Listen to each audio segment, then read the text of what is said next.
casualty as they worked, an army of people working in that site all night long. Now, we've been talking about the fact that there are literally now, we're finding hundreds and hundreds, thousands of people who are in New York looking for relatives, carrying pictures, going from hospital to hospital trying to find people. For a while, there was a center at Bellevue Hospital here in New York, which is on the Lower East Side, where people could come to register information about relatives who were missing. Bellevue got overwhelmed, and the city of New York has now set up at the Manhattan Armory at 25th and Lexington, which is also downtown, not quite as far, a grief center. And people can go there for counseling and also to bring the information about their relatives in hopes that maybe they would be at one of the hospitals or over in Liberty State Park in New Jersey, where many of the injured were originally taken. Cynthia McFadden, for the last 48 hours, almost nonstop, has been reporting on the injured and, unfortunately, on those who are casualties, and she's with us now. Cynthia? Charlie, just another point on the service center that you described at the Armory. This is the place to go if you're a family member to register. We understand it is the only official place to register a missing person report at this point in New York City. So family members are urged by city officials, the mayor's office, to go, in fact, to the Lexington Avenue location. This is the only official place to register if you've lost a loved one. Overnight, you can see the scene behind me, Charlie, Diane. It's changed significantly all day yesterday. We were seeing empty stretchers on the sidewalk as they waited for victims to be rescued and brought here for treatment. They have moved their operation inside. Hospital officials here want you to know that they are still ready to receive any rescue workers or victims from the World Trade Center towers.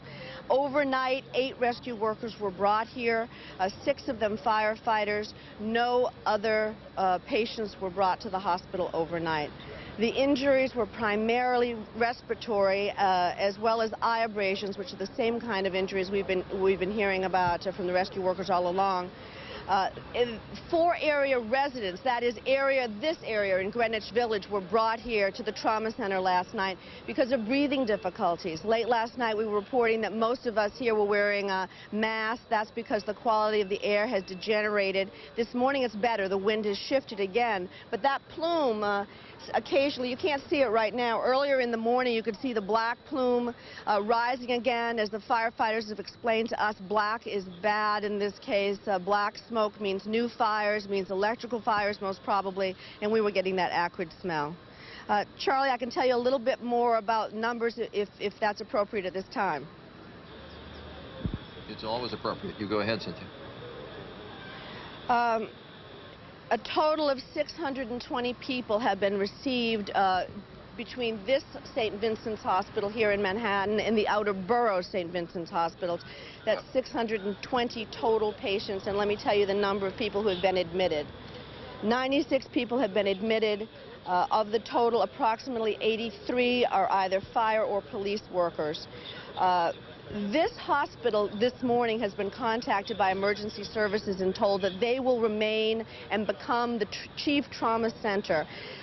Everything south of 14th Street is closed, essentially. And so, because of traffic concerns, EMS has said they are going to bring all traumas, anyone rescued, to this hospital first. And so they are standing by. They tell us that they have double staff in the emergency room, and more than half again, their staff in the rest of the hospital. So they're ready, and they're hoping for patients. I was just going to say, it is an unusual situation where you have trauma workers, emergency workers hoping for patients, but if they get patients, obviously that means people who are alive, and they're not finding many in the rubble.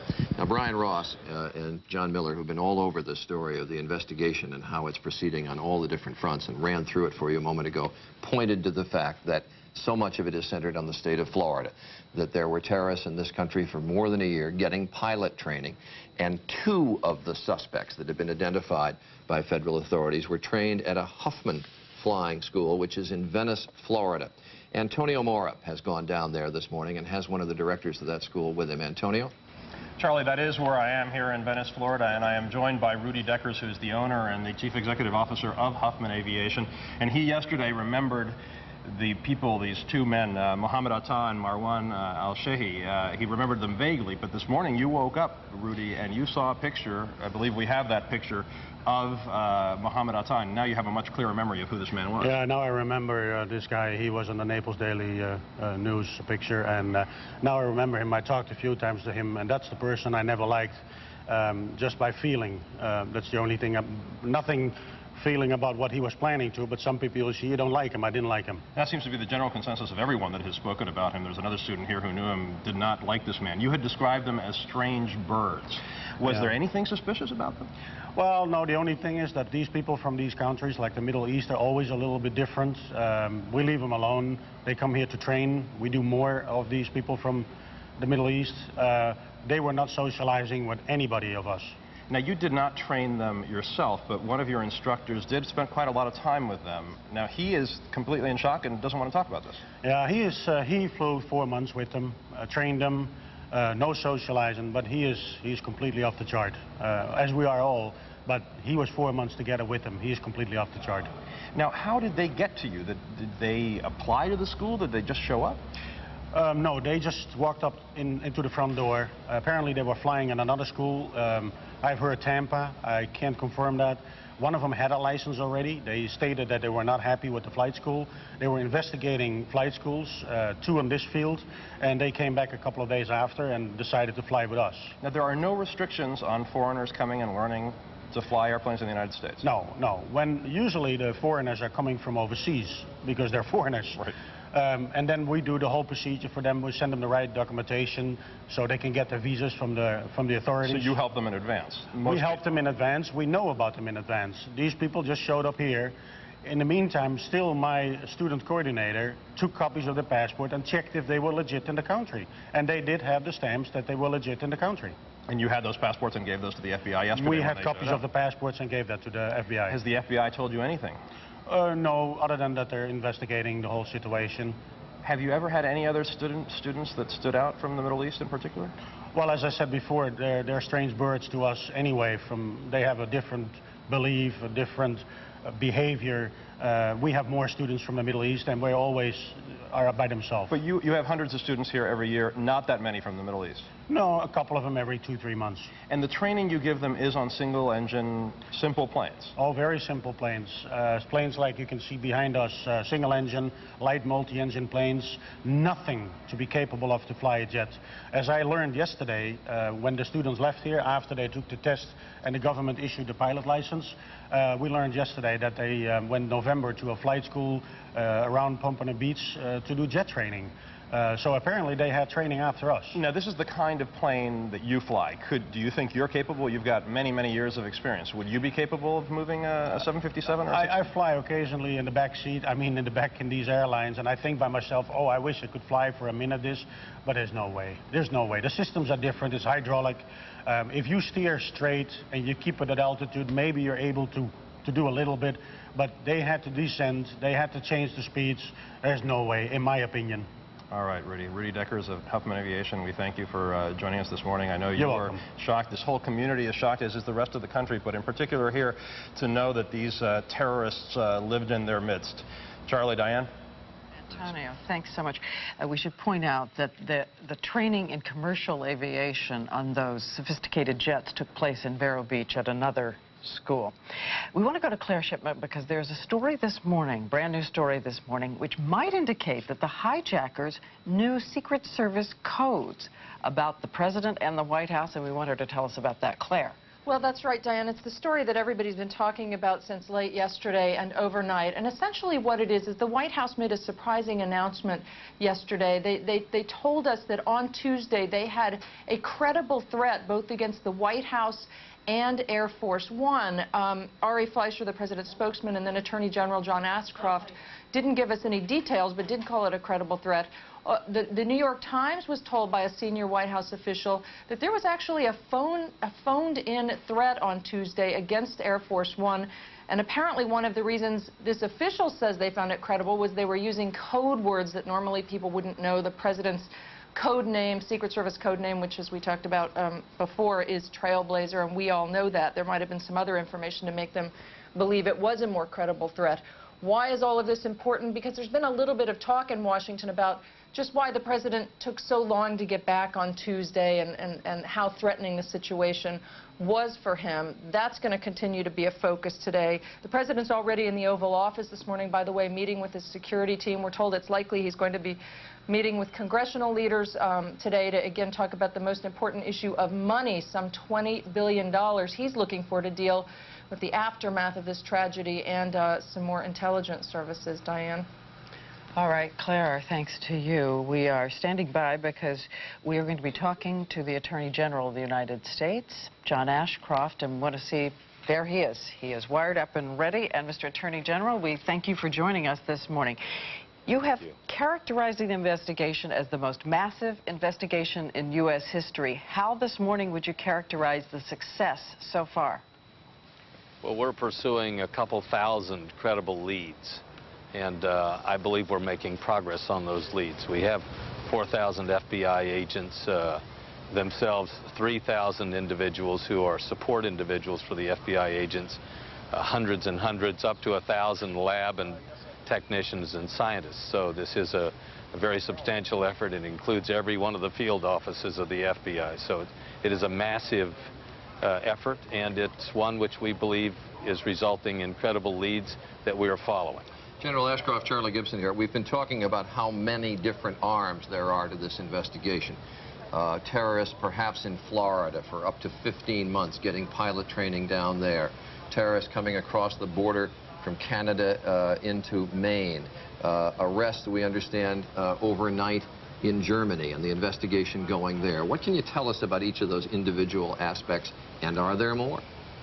Well, I can just tell you that we have ongoing activities literally not only across America but in every office of the FBI, and we have offices around the world, that our leads are we believe productive leads, that we're working on those.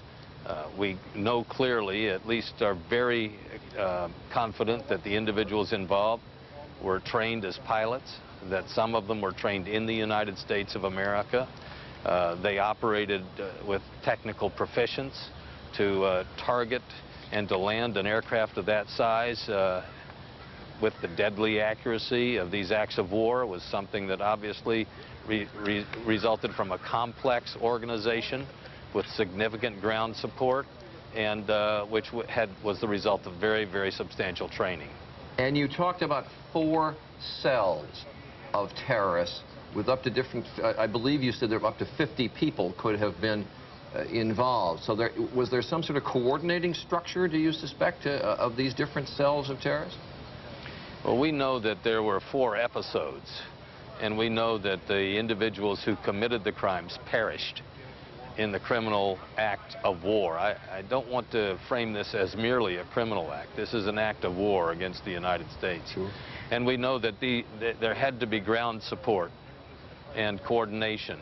We are not prepared to say how much ground support, how much coordination, and whether or not there is a sort of cellular breakdown and what that would be if there is a cellular breakdown. We know that there were 4 to 6 terrorists who hijacked these flights and destroyed the lives of the individuals on the flights, as well as thousands perhaps of other lives, and that's what we're moving to understand more fully. You'd said yesterday 3 to 6 terrorists on each flight, and that you'd identified, you thought, all of them. You just said 4 to 6. Is that a different number now? I think what I did was to misspeak. Okay, all right. Okay. I think 3 to 6. I want to turn, if I could, Mr. Attorney General, to the report we just heard about from Claire Shipman, the report in the New York Times this morning, that the hijackers may have phoned the Secret Service with threats using codes that were private codes. Is this true? How do you think they got them? Well, I do know that our nation understood and learned that there were credible threats against the White House and Air Force One. Using codes? I'm not going to discuss. Codes? I'm not in a position to discuss the nature of the evidence regarding those threats, but they were credible threats, and and we take them very seriously. Do you have any idea why that plane then went to the Pentagon as opposed to what you think were the two targets, one in Washington and Air Force One, which was perhaps was going to be on the way from Florida to Washington? Well, frankly, I'm not prepared to make any comments about why any particular planes adopted any particular courses. And I don't want to assume the conditions of your question. Let me indicate that one of our objectives today not only is to continue to pursue these leads, but to provide a way of preventing any further acts and securing the airline so that we can safely resume travel. And we're doing that by devoting a number of resources, hundreds of customs agents from the Department of Treasury and hundreds of Immigration Naturalization Service, U.S. Marshal, Border Patrol individuals, so that we have a better ability to secure not only airports but airplanes and make the traveling public understand that our airlines will be secure today as a result of increased devoted effort and new procedures. So will there be somebody armed on most of America's planes when they take off again? You know, we are devoting hundreds of new resources to secure the airports and the airplanes. And we're not going to be discussing the exact deployments and how those deployments will be carried out. But the American public has reason to know that the steps taken are the right steps to make sure that our airplanes are secure, the airport's subject of much greater security, and we're going to be in the air flying as a nation again, and with the kind of safety that we need to have. Let me just do one more question before we leave that issue of when the airlines can be going again, because this is obviously very important to the traveling public. We were talking to Lisa Stark a few moments ago about how the security requirements are requiring the airlines to take some time to get things going again, and there's obviously a lot of curiosity as to how many days it will be before the system is really back up and operating again, and you have to work in conjunction with the FAA and the airlines to get things going again. How long will it be, in your estimation, before the airlines can be back to full operations? Well, first of all, safety will be our highest priority, and we will work with the airlines to do that at the earliest possible moment. Now, these terrorists wanted to stop, to interdict, to disrupt, to change the American way of life. We're not going to do that. We're going to be a strong nation that has the capacity to transport people freely around the nation in a context of safety. Safety will be our priority, but we're going to get back to that business. That's why we've devoted hundreds of agents from my department and from the Department of Treasury to support the effort. I understand, but can you give me an estimate of when that earliest possible moment will be when traffic will be back to normal for the airlines? Well, I believe we're going to be flying again today. And partially. So we're going to work with airlines to make sure that at the earliest possible moment we resume the kind of schedule that the American flying public has every right to expect. All right, Attorney General John Ashcroft, we thank you for joining us this morning. Thank you. Thanks so much. Thanks for being with us.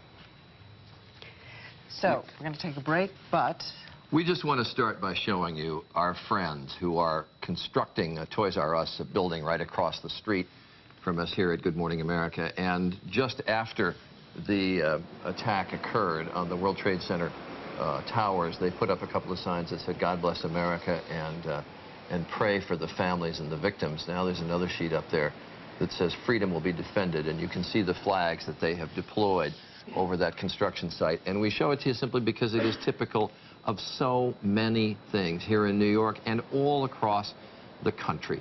The way people are responding to this. Last night in New York, there were people lining the route that the rescue workers take to go down into the site of rubble here in New York City, and they were cheering and they were clapping, and they were doing it simply because they didn't know what else to do. They wanted to help in some way, so they were there applauding. Some very valiant, thousands of valiant people who were down in that area of rubble, digging through. And on my way home last night, all along, way, way far away from the site itself, people were lighting candles and just placing them in front of their buildings. Let's go back to Don Dahler, though, because speaking of valor, he is at a scene of so much courage. Don. Yeah, absolutely, Diane. About 3 a.m. this morning, I was walking down to this location on Greenwich, and I saw two huddled forms on the stoop of a restaurant and a little furry form next to him. Turns out it was two Chicago, Illinois police officers, and their search dog, Miranda. They're here with me right now. Joe Warkey, Dale Warkey, and Joe Palfrey from Illinois, correct? Lebanon. From Lebanon, Illinois, not Chicago, Illinois. No. Right. Near St. Louis. Near St. Louis. You were working late last night in the search area itself. Yeah, since yesterday afternoon. Since yesterday. How long have you been here? How many days? Just since yesterday afternoon. We got in yesterday afternoon. You arrived here. All the way straight through. And you went immediately into the search area and started looking for... Yeah, we went to the Donnelly building first, and we searched all 14 floors there. Yes. What did you see down there? It's just terrible. Just wreckage.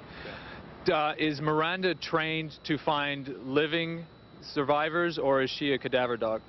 Mainly living. Mainly living. Yeah. Joe, did Miranda have any luck finding any living survivors? No, we don't think she did. She had 2 hits yesterday, but we're really not sure the outcome because they pulled us off to do other things. So, the firemen started digging immediately, but we don't know how it turned out. How does it work when you're searching in the wreckage like that with a dog? What is the process? Mostly the firemen find a hole for us that there could be a possible survivor, and then the dog goes down into the hole, and depending on the type, what the dog thinks she finds is how she acts, is whether it would be maybe a survivor or a cadaver.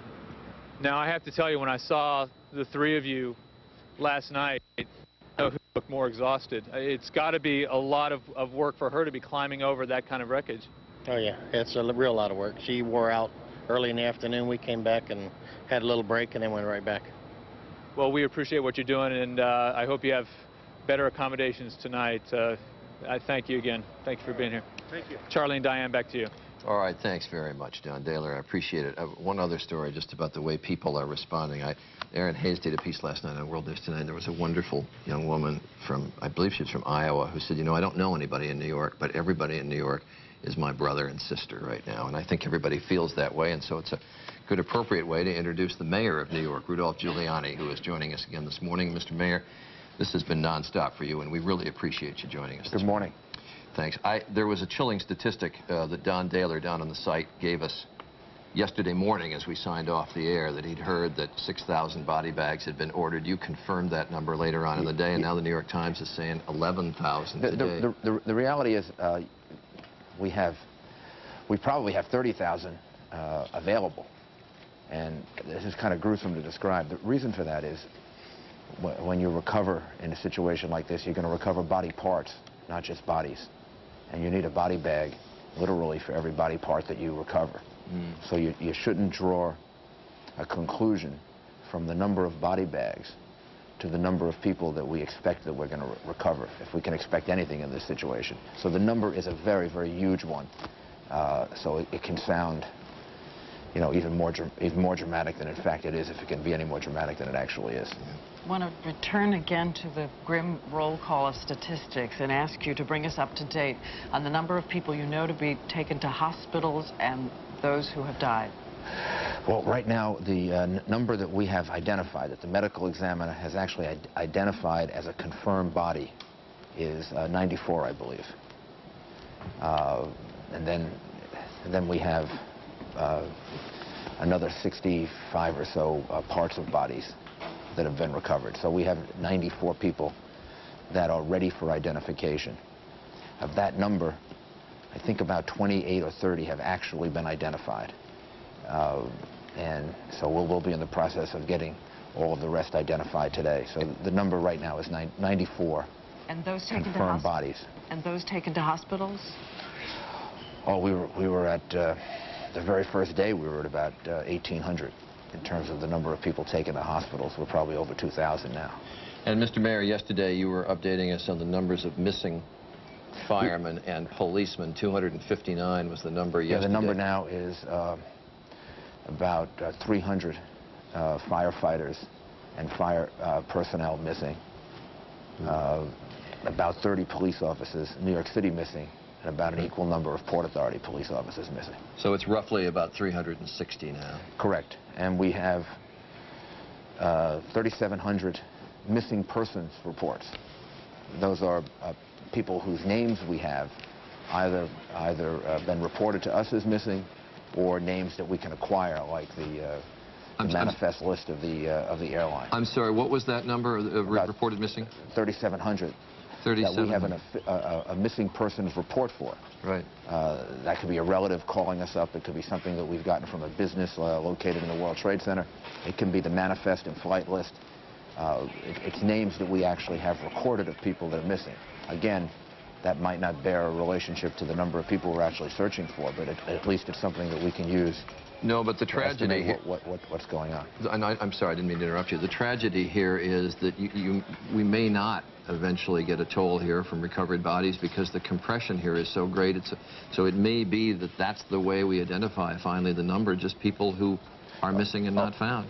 That's correct. I mean, the terrible reality of this is that we may never be able to recover everyone. We're going to try. I know how important it is. I had to notify a few people yesterday of identifications that were made and even mistakes that were made in identifications, where people were notified that someone was found, but actually they weren't found yet. And it is a source of great comfort to people if you can actually find their loved one. You bet. There's now a grief center established here in New York, I know, at the Manhattan Armory, where people can go and officially make those missing person reports. Yeah, we had, I think it was 2,500 people that showed up yesterday near Bellevue looking for family members.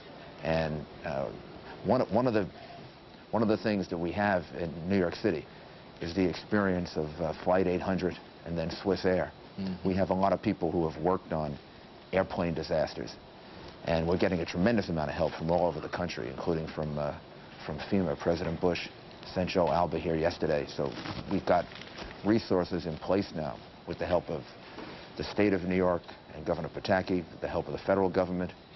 We have a lot of people in place, and if family members are looking for their loved ones, if they come to the Armory, that'll help us. We'll be able to register them, and we'll be able to take from them the identifying criteria that we're going to need to hopefully identify their loved ones. Mr. Mayor, take us down to the rescue scene. Yesterday you were able to say to us that there were sounds of people who were buried, that the sound detectors were picking up people who might still be alive, even cell phone calls. Anything today? We keep getting reports like that. I left about midnight last night, 12:30 last night, and they had reports of 3 people that they were looking for. It turned out not to be correct. They searched for about 2 hours and weren't able to find anyone. We keep getting reports like that, and we keep following them up. And I believe, based on reports like that, we found 2 people yesterday. But unfortunately, we have many more reports than we have actual recoveries of people. We're still hopeful, and we're still working on trying to find people.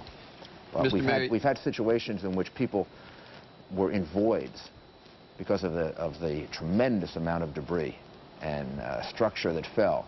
There were certain people that just were protected. They were in voids that have air and that protected people. So we're hopeful that we're going to find more people in situations like that. Mr. Mayor, you mentioned FEMA Director Joe Albaugh, who has come to New York, and we were talking to Chuck Schumer, Senator Schumer, who flew over New York yesterday looking at this obscene site. I mean, there's really no other way to describe it, how terrible it looks to simply have the World Trade Center missing. FEMA has estimated you've got 500,000 tons of debris to take away, and they're still concerned about the integrity of the buildings that are there. We were worried yesterday about One Liberty Plaza and about the Millennium Hotel might collapse. Do you have any word on the structural integrity in the sense that those buildings can stand, because obviously they endanger the rescue workers that are down there? We keep testing it, and we'll do it again today. The Millennium Hotel took a lot of damage, but the reports yesterday were that it's going to remain sound. And the same thing with Liberty Plaza, although there were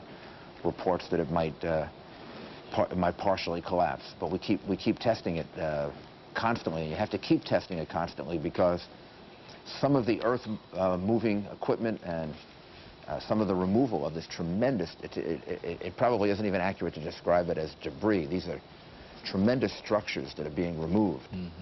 That alone creates reverberation, and that can take a building that might have some problems and make it worse. So we have to constantly reassess this. And obviously, it's a cause of great concern. Last night, they moved out about 200, I think it was over 220 trucks during the evening. And compared to the night before, which was pretty close to miraculous in the way they cleaned it up, they had removed only 140 trucks. So they were able to get two good days of work done in terms of cleaning out the area.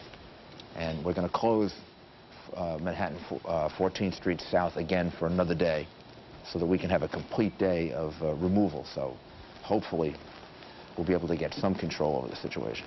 Mr. Mayor, I'm sitting actually here with George Stephanopoulos, and we were talking earlier on the air about George had been down there all day, and he was saying, you know, I just don't see how they can reopen the financial markets. Getting all those people down into that area, which is so affected, will be so difficult. And obviously that has reverberations for the financial structure of the world, really.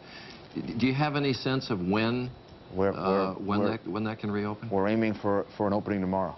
We've been in close coordination with the stock exchange, been working with them all day yesterday. And part of the work overnight was to clean up the Wall Street area and to try to get several corridors open down into Wall Street. Our aim, this is our aim now, our aim is to try to move the barrier area down to Canal Street from where it is now on 14th Street, which would open up a much larger portion of Lower Manhattan, and then to open up some corridors down into Wall Street.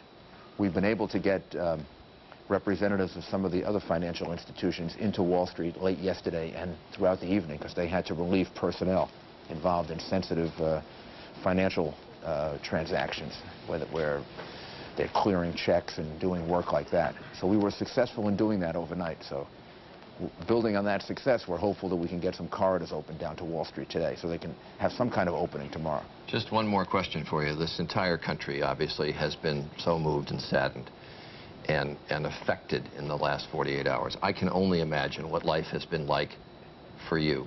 And I suspect you just approach it one priority at a time. You got it. You have to. I mean, I lost several very, very close friends, and several of them that I talked to 10 minutes, 12 minutes before they died. I was at the command post that the fire department had and left them to go to the command post that we were establishing, maybe about 10, 15 minutes before the building collapsed. And everybody in that command post died, and we've recovered some of their bodies. So I think I share in common with the people in my city and probably people all over the country deep personal tragedy. But we have to focus on straightening it out, making the city stronger and better.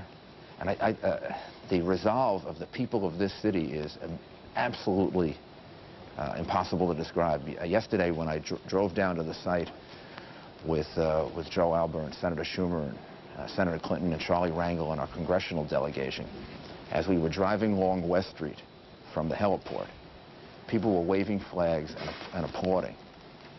That really, this has inspired New Yorkers to fight back in a way that I think is even more intense than the actual situation. I mean, they're really incredible people. And the city's going to be stronger for it. And American democracy is going to prevail. We know that, and I think we feel that. Mr. Mayor, again, I can't thank you enough for joining us. I know these are really tough times, and I appreciate your being here. God bless. Thanks. We're going to go now to Washington and talk with the congressional minority leader. We're going to talk with Dick Gephardt, of course, from Missouri, and we welcome him this morning as well. Congressman Gephardt, I want to turn, if I can, to the whole issue now of consequences and retaliation. What do Democrats think the appropriate retaliation should be? How far are Democrats prepared to go in retaliation? Well, Diane, as the mayor just said, this has been a horrible tragedy for our country. Our people are responding in a heroic way, and they are fighting back against this absolute evil. There is absolutely no light or air between Democrats and Republicans, between the Congress and the President. We will stand with the President to get this done and to take whatever action he deems and our defense people deem is the right thing to do. So are you saying that you are willing to give the president a formal authorization of force, which is in effect a blank check? The president is talking to us yesterday and today about what legal authorization he thinks he needs. And we're going to give him what he needs in order to deal with this problem. We have to find the people that perpetrated this evil and tragedy, and we have to respond. The American people expect that. We expect that. And I told the president yesterday that we trust him and we stand with him to get done what needs to be done. I don't want to take this to extreme lengths, but when you raise that kind of language, that's up to and including a declaration of war? Well, if the language that's needed is the authorization to use force, that's what we'll do. Charlie, this was worse than Pearl Harbor. This was the greatest loss of life on American soil as a result of a foreign force in our history. Nothing comes close. Pearl Harbor will not turn out to have been as great as this act. So we need to act. We need to put together the resources and the resolve that the American people expect. And again, as Mayor Giuliani said, we are moved by the acts of patriotism and bravery and courage on the part of the American people in dealing with this problem. Congressman, has the president asked or said to you that he thinks a declaration of war might be necessary and asked for it? The president has sent language that we're looking at. We'll be talking about with him and his people today. It's a joint resolution, as I understand it, of the Congress that gives him legal authority to respond to this situation and to use force. I'm not sure whether and what is needed. We're going to figure that out today. But the president is going to have what he needs in terms of resources and authority. This is a unified country. There is not a difference now on what needs to be done and to get on and get it done. And he will have, when you say whatever he needs, you're talking about language in that resolution, as I say, that could go up to and perhaps even include a declaration of war and whatever financial resources he would need to conduct any military operations. Charlie, obviously we've got to sit down and work out the details, but the essential answer to your question is yes. We stand with the president. We are united. The people who did this need to understand that when America is attacked, as it was, America will respond and respond in a united way.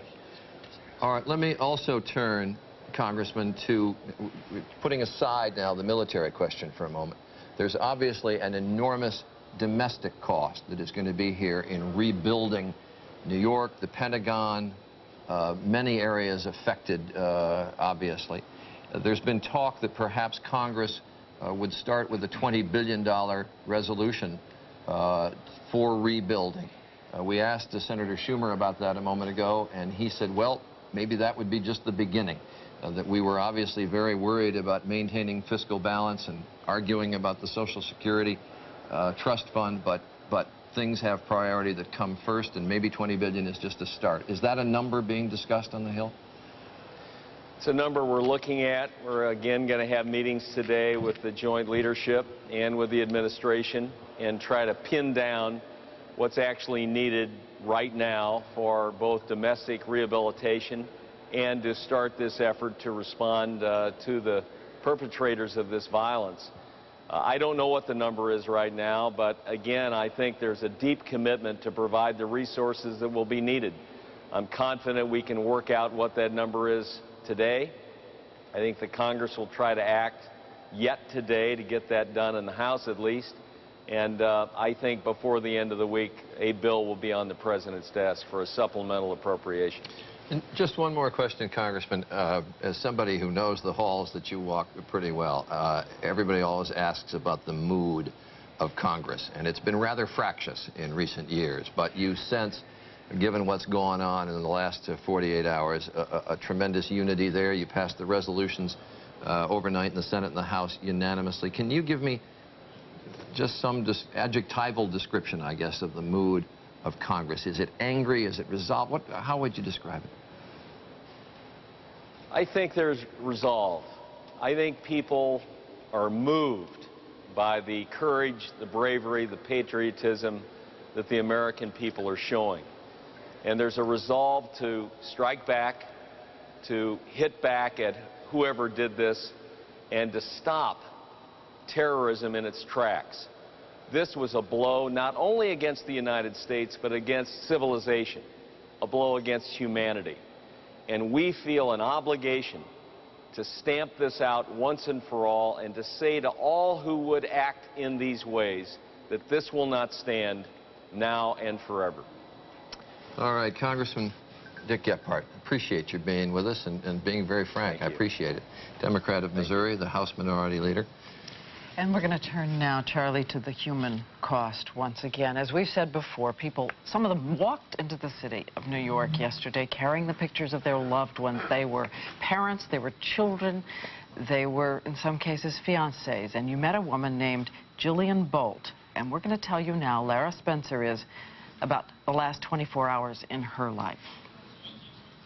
This is Jillian Volk, who teaches preschool. You first heard Jillian Volk's story yesterday on Good Morning America when she was searching for Kevin Williams, the man she plans to marry on December 1st. He was working for Sandler O'Neill on the 104th floor of the World Trade Center. He called me after the first blast to tell me that they were being evacuated, but I have not heard from him since. That would be the beginning of a very long day. Jillian let us follow as she searched for Kevin, her sweetheart since high school. Do we want to go to Bellevue next? The first stop, a makeshift family reunion center set up in Lower Manhattan. No sign of Kevin, but Jillian's parents show up from Long Island to help. Anyway, go up the steps here, make a right turn, walk straight down Broadway. Don't cry, because you're going to make me cry. Make a right turn and walk straight down Broadway until you get to William Street. The journey continues. With Jillian's best friends working the phones, the group heads to Mount Sinai NYU Hospital on foot, all the while passing out flyers with Kevin's information. Folks, we need everybody to stay on the other side of the block. He's just got to be somewhere, like somewhere else, in Staten Island or in Jersey or in Brooklyn. She is determined to check off every place on this list, but there is one she is reluctant to go to. I don't know if I should go to the morgue. I don't want to, but I don't know if I should. Can you try to give us an idea of what this last 24 hours has been like for you? Oh my God, a living nightmare that I just want to wake up and come out of. I just wish I could reverse and just tell him how much I loved him and how much he meant to me. As they canvass the city, reminders everywhere of the unspeakable act that put them in this position. Only Jillian seems too numb to notice. 12:10 p.m. They arrive at Mount Sinai, and again, no sign of Kevin Williams. 6'1", 195 pounds, blonde hair, blue eyes, and just 24 years old. You hear about earthquake victims who have been buried alive for days on end, and they come out of it, and you have to believe, and we can't give up now, and she's not giving up, so we're not going to give up. 1:25 p.m. Stop number 4, Beth Israel Hospital. We know how to contact you, so that's the best thing you're doing right now. Okay. Just keep checking. 2:30, a temporary triage center, and again, disappointment. The people inside were very helpful.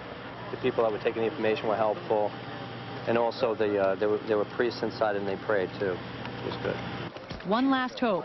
A friend calls to say they think they saw Kevin on the news, so we go to an ABC office to search the tapes. And this is definitely this is something totally different. Just an image, a single frame of video would keep hope alive, but it is not to be. You were very confident when you started. How are you feeling now? I want to say I feel the same way, but I'm slowly losing faith. Losing, but not totally lost. Emotionally exhausted, Jillian vows to continue her search. I just feel like if I stop, I'm letting him down in some way, that there's something I could keep doing. I just have to keep going until I know, until I hear something. so many others like her out there. Her story is multiplied by the hundreds in New York. And if you were listening just a few moments ago when the mayor of New York was with us, because, you know, you can count the bodies. I mean, it's rather grim to talk about this. You can count the bodies that are brought out of the rubble down at the World Trade Center. But there's many probably that will not be found, although, as the mayor said, they're going to make every effort to find every body because that's so important to relatives. But as he said, perhaps the way we're going to find out eventually the number who were killed are simply by those who don't reappear.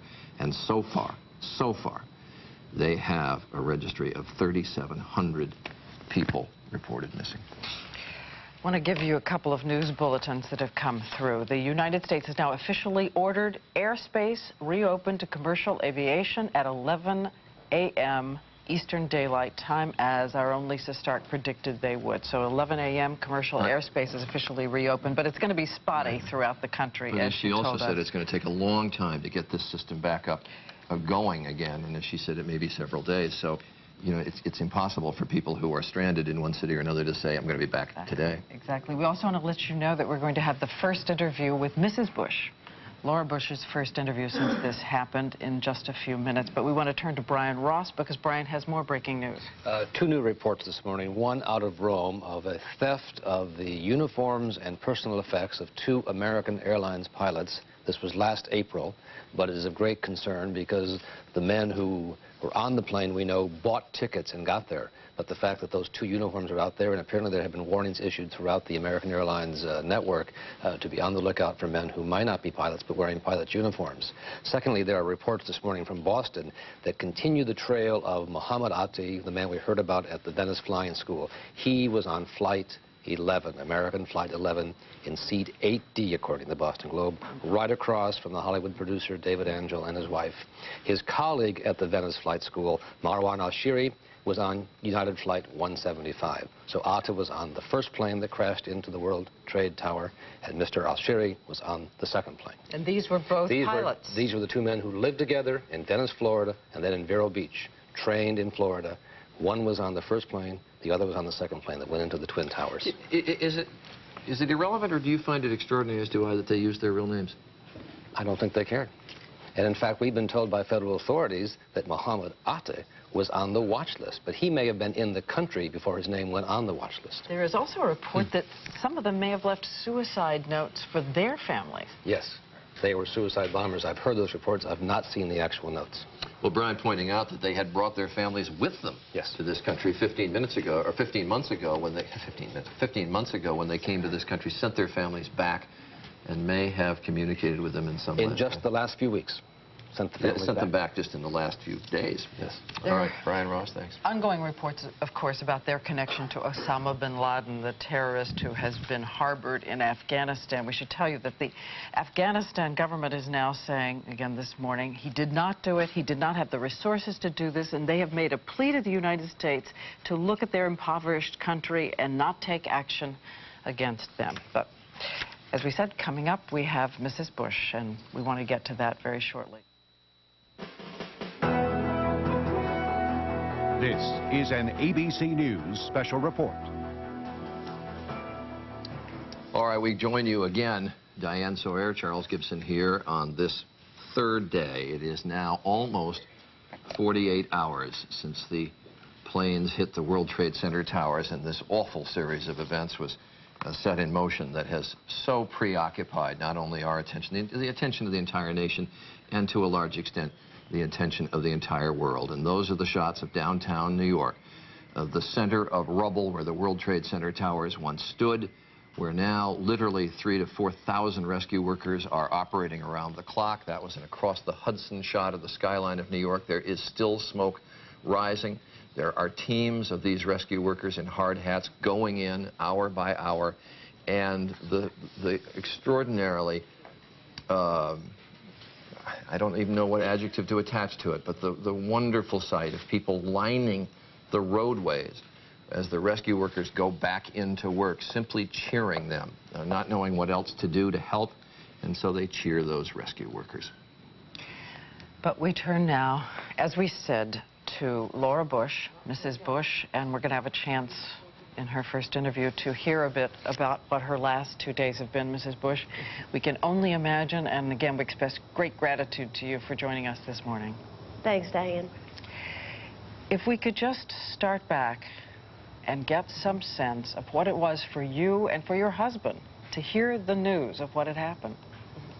Well, I actually was in the Capitol with Senator Kennedy and Senator Judd Gregg. I was getting ready to speak to the Education Committee about early childhood education. And that's one thing that I want to talk about today, and that is the way we can make sure our very young children are reassured and taken care of during this time. But anyway, I was there with them, and then I heard about it, and I sat with them in Senator Kennedy's office and then Senator Judd Gregg's office as we listened to the news that the Capitol is being evacuated and the White House is being evacuated. And of course, like every parent in America, I wanted to call my daughters. I wanted to reassure them. And then I called my mother for the comfort of her voice. How, Mrs. Bush, would you describe your husband's mood at the moment? Well, I think he's very decisive about this. Like every single American, all of us, my husband and I know I can speak on behalf of every American, send our love and our thoughts and our sympathy to all the people who are waiting now to see if they lost a loved one. Nothing is more tragic in this whole event than that, than the way these people are feeling. I saw some of your coverage earlier. And I want to send my love and my very best wishes to every one of those people who have been directly impacted. All of us have been impacted. But the people who will lose a parent or a child or a sibling or a grandparent or a family friend, they're the ones who are directly impacted, and they're the ones we all need to, in our whole country, to pay attention to and send our love to. I want to point out, too, that we have a report that the White House staff has donated 180 pints of blood alone. That's right. We did a blood drive yesterday, and everyone wanted to give. In fact, it's a very moving and emotional thing to drive by the Red Cross building here where people line up and stand in line for a long time. It shows that people really want to give a part of themselves, and that people are proud to be Americans, and they're proud to be able to give something. There are a lot of things that young children can do and older children can do as well to feel constructive, to take something positive out of this. Young children might want to make red, white, and blue ribbons to wear. They might want to write letters or cards to their own firefighters and policemen in their own communities in honor of the firefighters and the policemen who lost their lives in the tragedy. I hope that parents will really monitor how much television their children are watching. I hope they won't be exposed to too many sites of destruction. It so makes little children, young children, so fearful. And children are going to take their emotional cues from their parents. If their parents are calm and can stay relaxed, then children will too. And I know that all children right now really need the reassurance of their parents. They need their parents to give them a lot of hugs. When the airports open again and the children look up and see a plane flying over, if they're fearful, that's a good time for their parent to take their hand or put their arm around them. So I want to encourage American parents to really pay attention to children. We had heard one of the reports that a child of one of those who died on board a plane who had been trying to call in had asked if she could contact her dad by cell phone in heaven. So, again, I think what you're saying is so acute about young children and the sense in which they simply absorb all of this. Everything, that's right. I want to try to clear up a factual detail if I can, because we did have reports this morning that possibly the hijackers had some codes, some secret codes, and that were signaling the Secret Service in the White House about targeting the White House and about targeting the president's plane, which suddenly caused a great urgency in evacuating these situations. Is this true? I have no idea. I've never heard that. So I have no idea. I'm sorry, go ahead. I was just going to ask. They did evacuate the White House. I and most of my staff, in fact, were at the Capitol, so we went on to a secure spot. But the other people who were here at the White House, they did evacuate. And in fact, this morning, I have a member of the clergy coming to my office to talk to the women who work for me and on my staff so they can sort through the feelings of fear and confusion that they have. And one thing I also want to say to parents is, as you reassure your children, if you feel like you need help all over the country, churches, schools, community-based organizations, mental health associations are providing grief counselors, and I hope that parents will take the opportunity to go there themselves if they need it, or to take their children to it as well. What's the first sentence you would advise a parent to use with a child to talk about it? I think parents can talk about their own feelings. They can admit and honor their own feelings to their child and tell their child they're also sad and that they understand why their child is sad. But I also think parents should say that most people are good and that their child is going to be safe and their parent will make sure their child is safe. Children are reassured by routine. So if parents want to continue to do all the things they routinely do with their children, share meals with them, read stories to them before they go to bed, all of those things will relax children and in fact, probably make the parents more relaxed and calm as well. And again, we sure respect your sense of privacy with your girls, but if it doesn't violate it, can you tell us anything you've said to them? Well, I've said exactly the same things to them, that they're safe, and I know they are, and how sad it is, and I understand the anger that they and many, many Americans feel about this terrible tragedy, but that all of us are in it together. And if nothing else good comes from this, I think it is that all Americans do want to help everyone who's affected by this tragedy and by each other.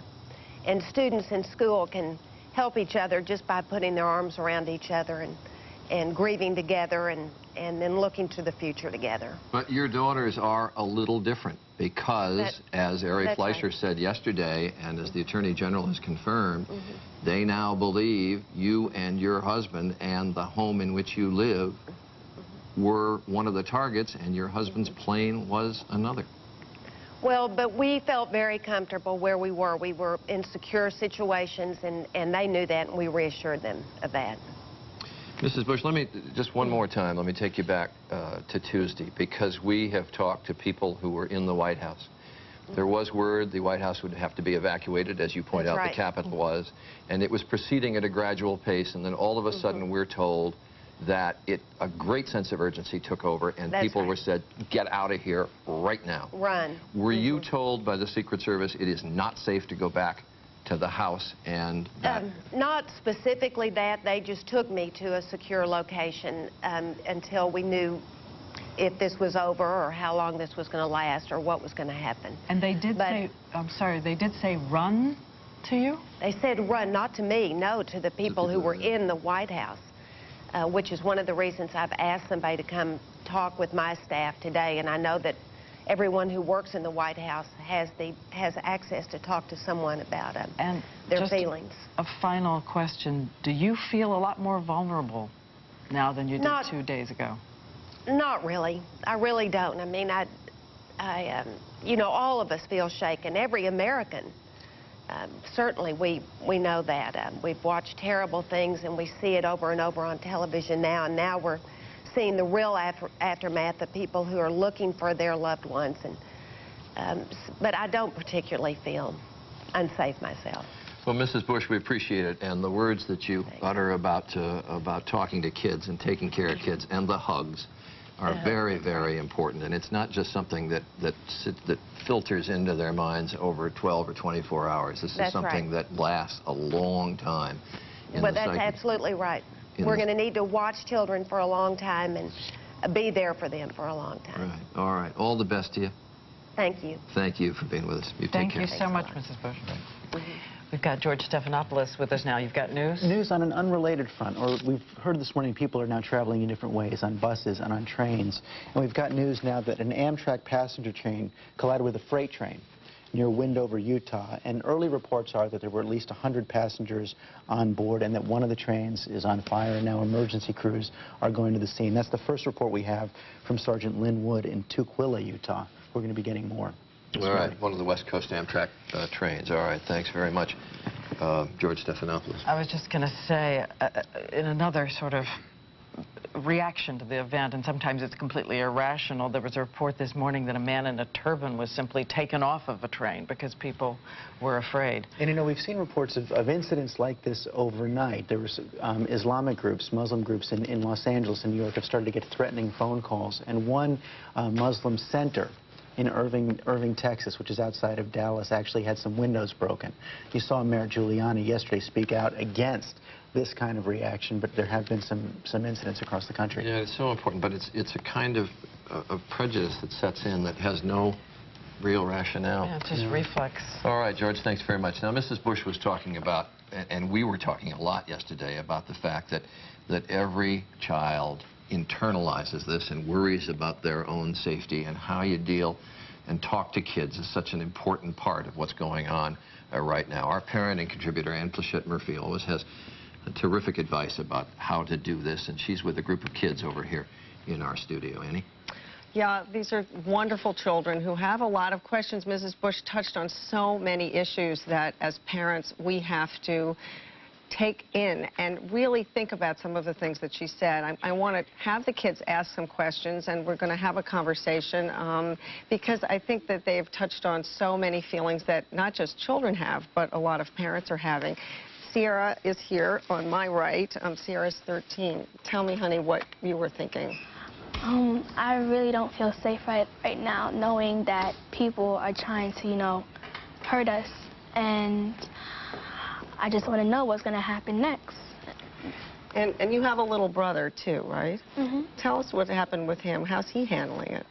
At first, he was handling it kind of well, and then he realized that two of my aunts work where all of this stuff happened at, and he just sort of cried a lot, and my mother had to comfort him a lot because he didn't feel safe at all. Sometimes younger kids can actually express their feelings a lot better than kids your age. And I think one of the challenges, if you happen to have an adolescent, is to understand that they're very defended against showing how upset they are. And one of the great things about the kids we have here is that they haven't been afraid to say, I am really scared, I don't feel safe. Reassuring kids is #1 priority, and one of the best ways to do that is to maintain routines. How many of you, I just want to ask all of you, are in fact going from here to school? Are you all going back to school? Because it's really important that we understand that school, even if your child doesn't want to go, which many children won't, school is a very healing environment. It's a place where we do feel that life is going on as usual. Zaheen, I wanted to ask you a question. You had said earlier that you were worried about some of the things that Diane and Charlie were just talking about. Right. Well, I was born and raised in New York, and both my parents are from India. And that sort of scares me that I also could be a target of racism. And I was wondering how people like my people or people of my ethnic background can feel secure today. I think this is a great question. I think it's a really important issue because we are going to see this. I think that one of the things to keep in mind, and we all have seen this in the last day or two, is that even in New York, which is the most diverse city on the planet, people of all backgrounds are pulling together. And I think for every person who either because they can't help it, they pull somebody off a train, as we just heard, or they lash out at people they don't understand, there are literally thousands of people who don't feel that way at all, and they don't care what color you are or where you're from, they want to help. So is there anybody else who has felt that, who has felt anger and has, you know, in fact, Stephen, you were talking earlier a little bit about what you thought the United States should do and why we're not doing it. Well, I mean, my sort of question to anyone of any power related to this situation is, don't they think that we should hit and hit hard and perhaps destroy any terrorist bases in whatever country we find them in? And if we're too politically correct and restrained about this, that will continue to happen again and again and again. I think a lot of people are feeling that, and when you and I were talking before, and even now, you sound very angry. Are you? Well, it's not so much real anger as more just, it irritates me. You know, it gets under my skin, and I mean, I feel that these people need to be punished for what they've done. And I mean, it is true, and I'm sure that most people realize this, but not necessarily everyone, that this is what the people in Israel have been going through day after day for the past months.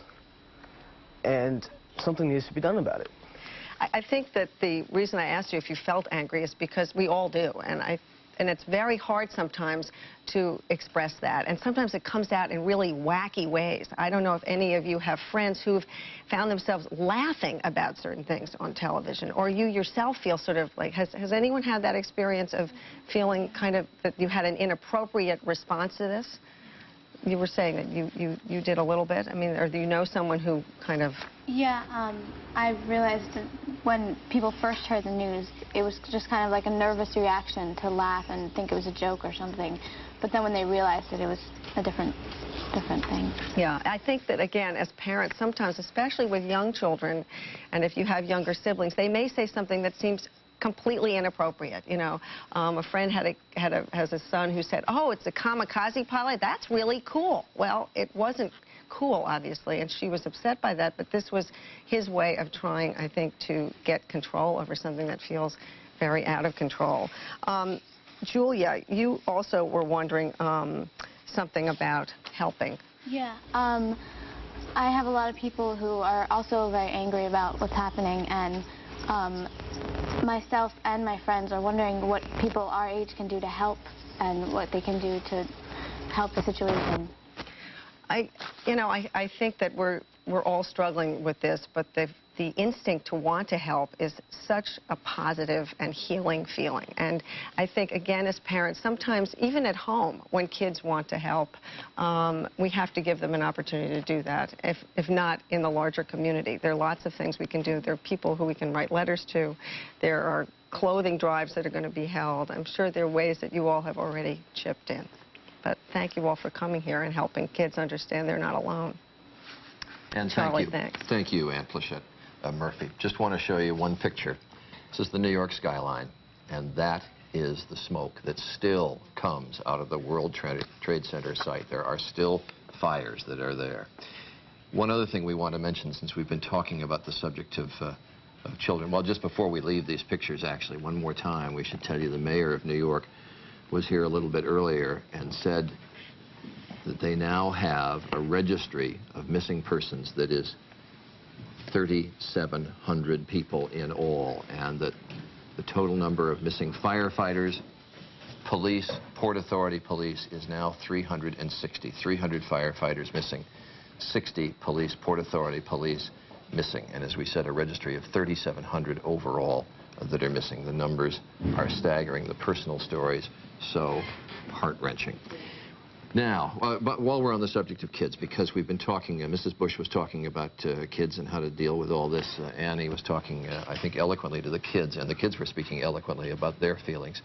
Peter Jennings, at 10 o'clock Saturday morning, is going to have a special on with children and how to deal with this problem of how kids can internalize, can deal with what's happened here in New York and in Arlington, Virginia, at the Pentagon. And speaking of the Pentagon, we want to go now to ABC's Jackie Judd, who has a report on what has happened there and about those who've been killed and missing.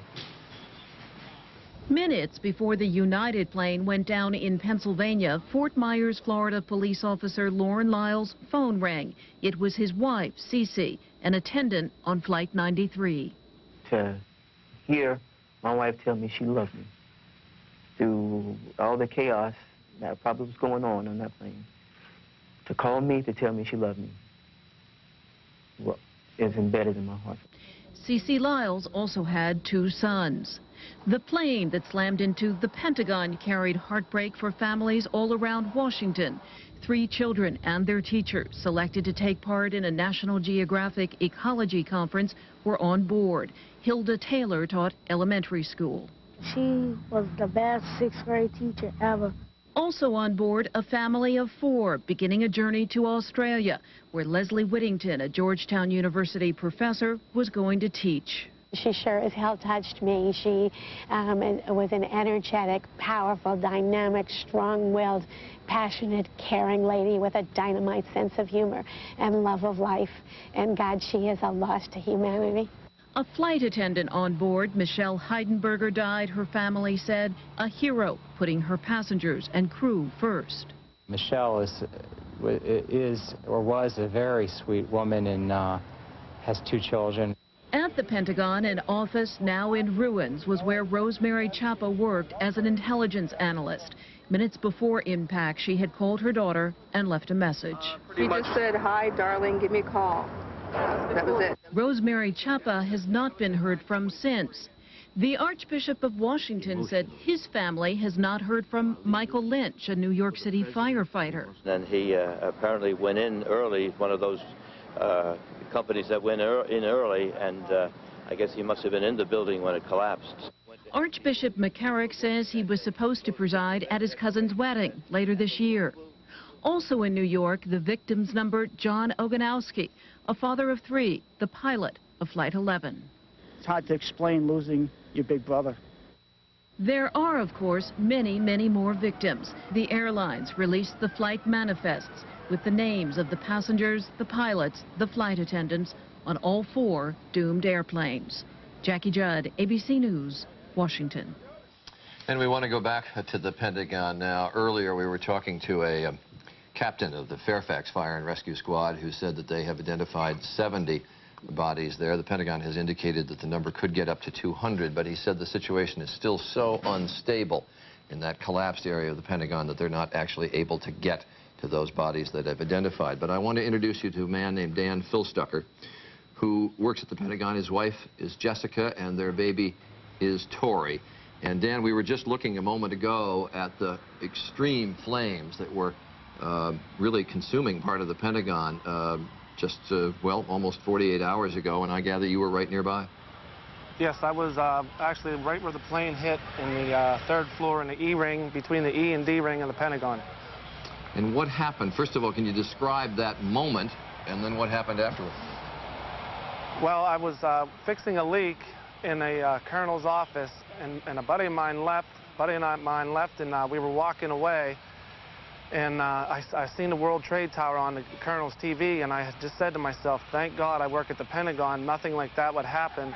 And from behind me, it came an explosion. It threw me probably, I estimate, 80 feet or so. What did you do? We were told you managed to get to a closet of some kind.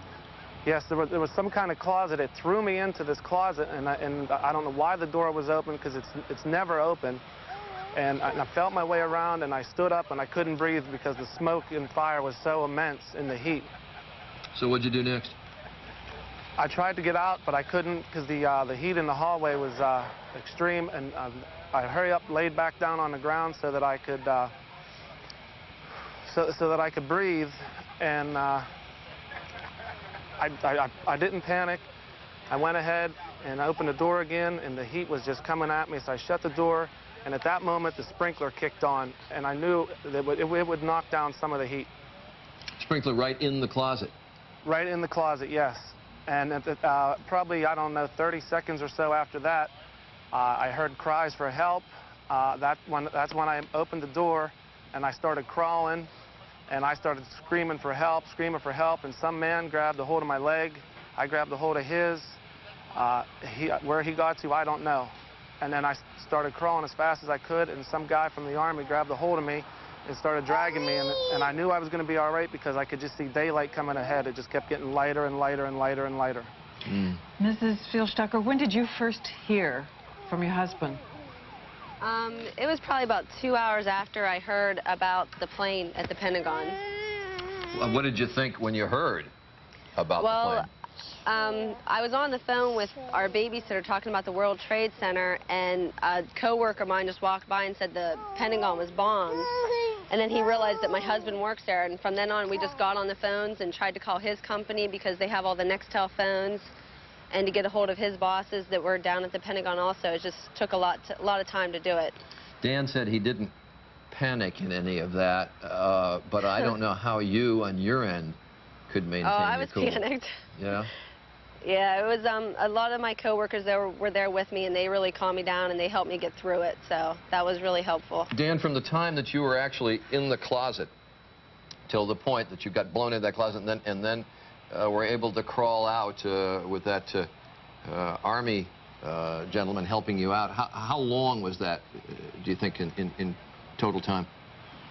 It felt like it was forever. It felt like I was never going to get out of that closet, and it was probably 3 to 5 minutes, somewhere in there. Dan, how many of your friends are missing? As far as I know, none. As far as I know, none of them. That probably is the most important thing of all.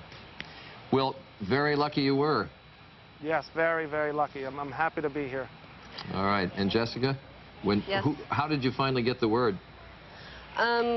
His bosses were calling into their company, and as soon as they heard, they would call me on the phone. And I didn't really believe what was going on until I actually heard his voice. And he said that he was on his way home and that he was okay.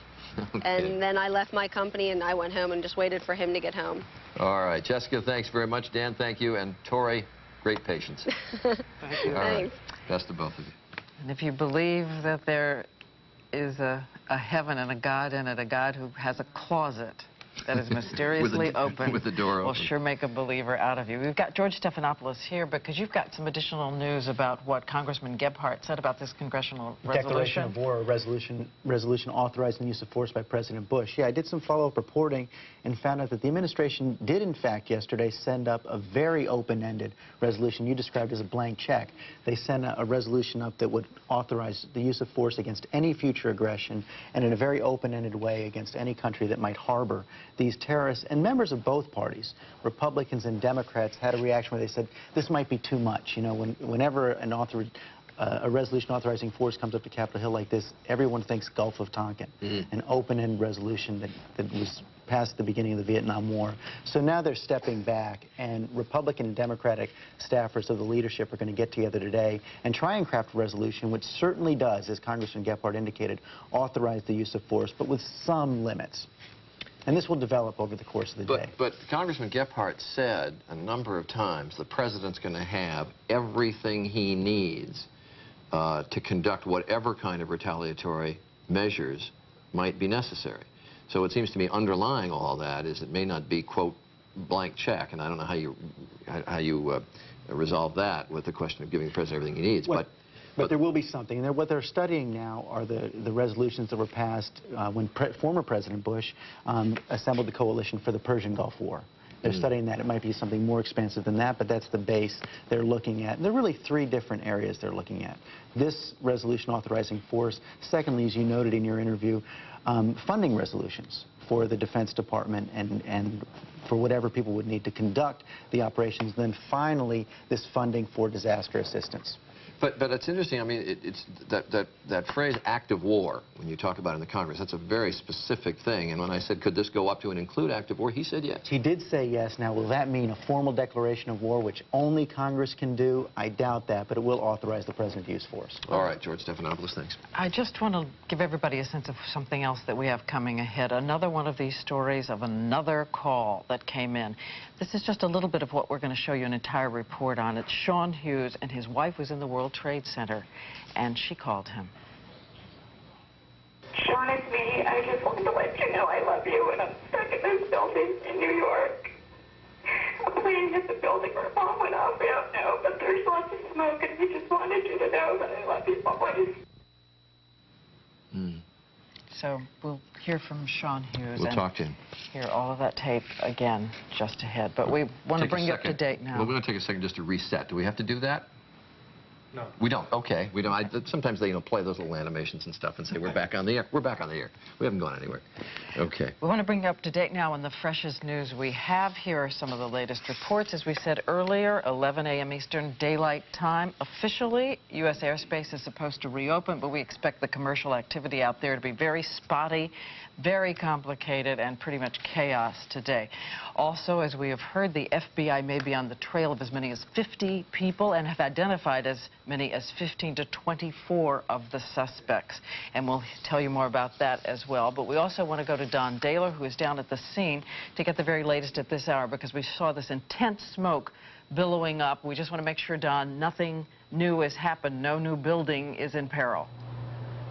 Well, the World Trade Center Building 7, or 7 World Trade Center, as you can see behind me in the distance, is still on fire, smoldering. There's a building directly behind it, we are told, is in imminent danger of collapse. They're keeping an eye on that.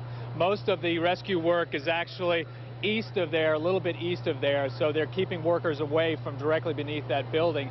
This particular area where I am standing is a staging center for rescue crews coming and going into the area. The people coming out can, as you can see, there's a mobile canteen run by the Red Cross right behind me where they can grab drinks, that sort of thing. About 2 hours ago, there were 37 New York police who had been on duty for 15 hours in the rescue area. They came out bedraggled. They were covered in dust. They were looking around, begging to let them go back in. After working for 15 hours, they were desperate to go back in and work. That's the kind of individual, the kind of people that we've been meeting down here. Diane and Charlie. All right, thanks very much, Don Daler. And the other headline that we have heard this morning, and it really is one that sobers you, the mayor of New York, Rudolph Giuliani, when he was with us a while ago, saying that they now have a registry of missing persons that is 3,700 names on it, and talking about the fact that the police and firemen missing 360 overall, 300 firemen, 60 New York City police officers, and Port Authority police. Now, the investigation, which, as we have said, is so multifaceted and is taking place in so many areas. Our investigative chief reporter, Brian Ross, has been covering this ably. Has some more news. More developments this morning, Charlie and Diane. Overseas, in Hamburg, Germany, 8 apartments raided overnight, and SWAT teams expected to hit more places today. This is a location where Mohammed Atta had lived prior to coming to Florida, before he came to Venice and then to Vero Beach. Atta, the man who took training there and was on the flight that first hit the World Trade Center, Flight 11. They've made an arrest there of an airport employee in Hamburg who had a false passport, a false Egyptian passport.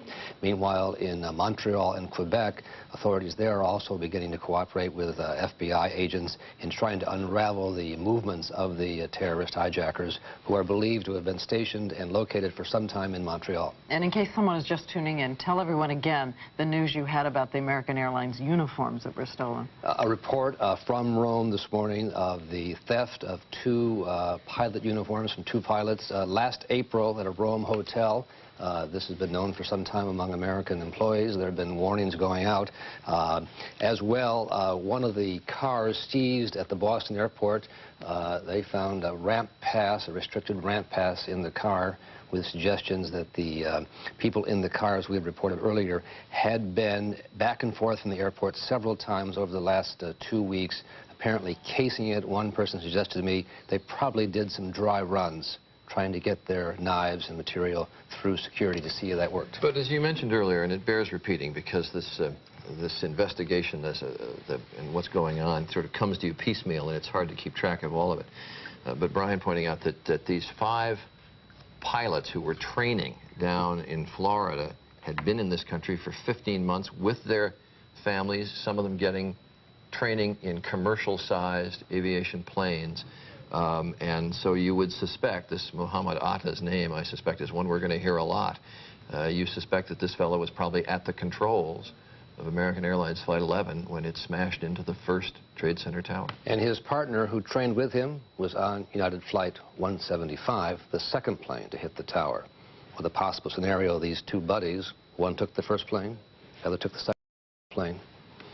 They knew where they were going, they knew which tower to hit. And now raids being conducted in the areas from whence he came.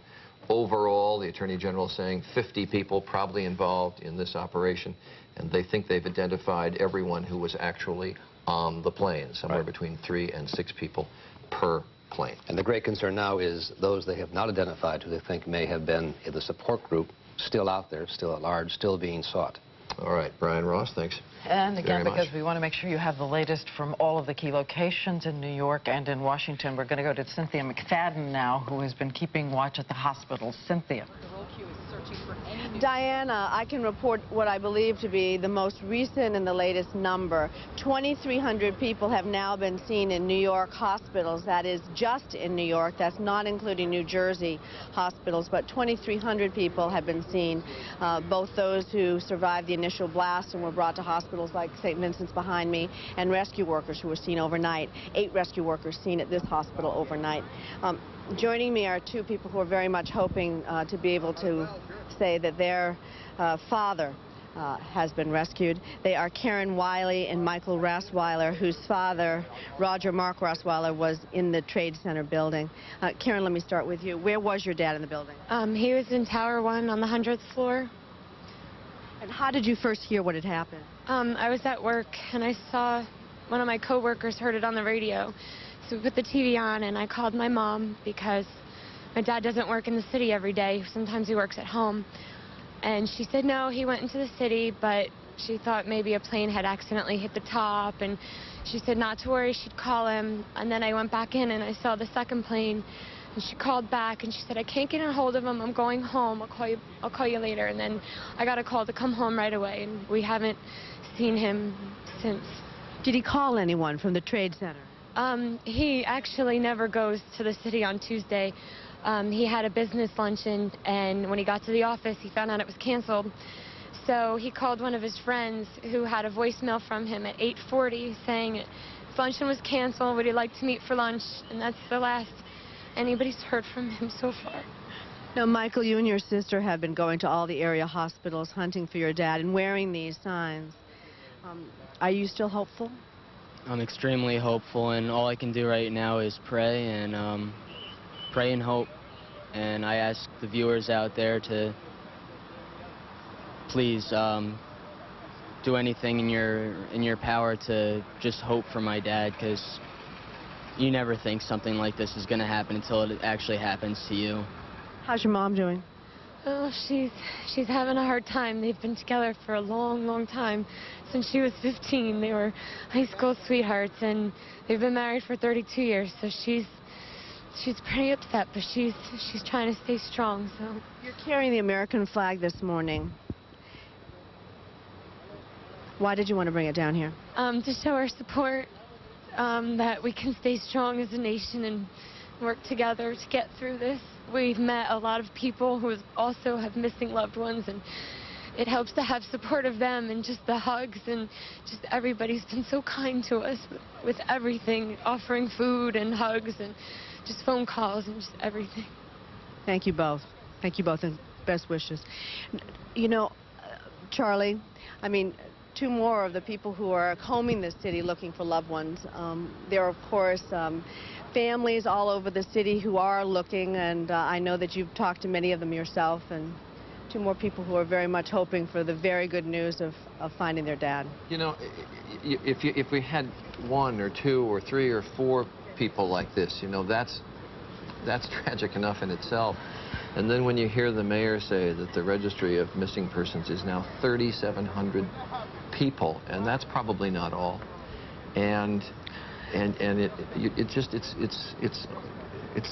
can't comprehend it. It's so many. I'm sitting here looking at some pictures because in just a moment you're going to hear from someone else, and you're going to hear another one of those stories. But family pictures, yeah. Earlier this morning, at about 5:30 a.m., the Secretary of Defense, Donald Rumsfeld, we want to keep focusing. It's not just the World Trade Center, obviously. There is this other site at the Pentagon, which is so important. And Donald Rumsfeld, the Secretary of Defense, toured that site. And Jack McQuetty is down there now, can give us some details on what he saw. Jack? Well, Charlie, first of all, the message here is that we are open for business at the Pentagon. The truth, of course, is that more than half of the office space in this gigantic office building, the offices are not open. The smell in the hallway is still one of acrid smoke. But they are trying to get things back to normal. Now, early this morning and yesterday morning, Don Rumsfeld has taken to, before he even goes to the office, going out to the site. And this morning, we went with him.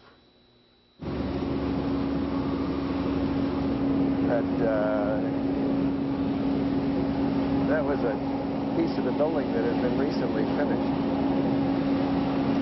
Apparently, the new a difference, these red beams that were added? So they're going to have to drop this section of the building? They are. They're going to have to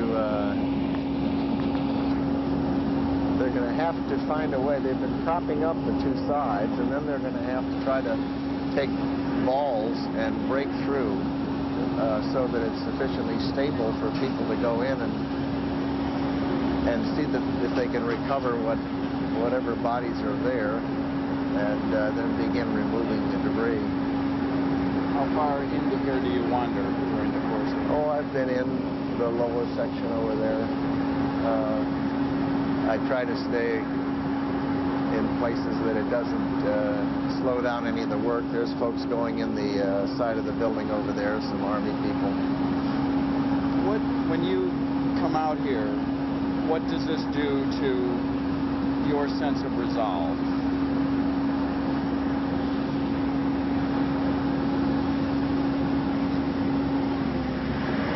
I don't know that it's there. I don't know that it changes it. It's more about the families and the people and the men and women.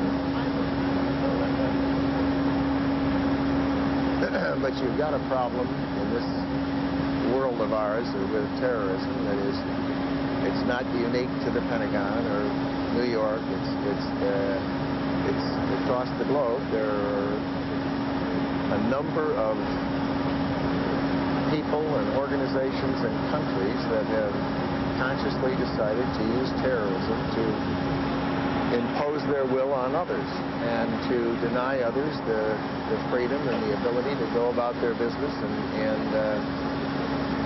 live their lives. And the United States of America is a free country where everything about us is that everyone can do what they wish and go where they wish and think what they wish and say what they wish. And the purpose of terrorism is to terrorize people. It's to prevent people from having that freedom and to prevent people from being able to enjoy their lives and be free of the others imposing their will on them. So it really strikes very much at the whole heart of our country. Get away from that. Yeah, let's walk over on the pad, I guess.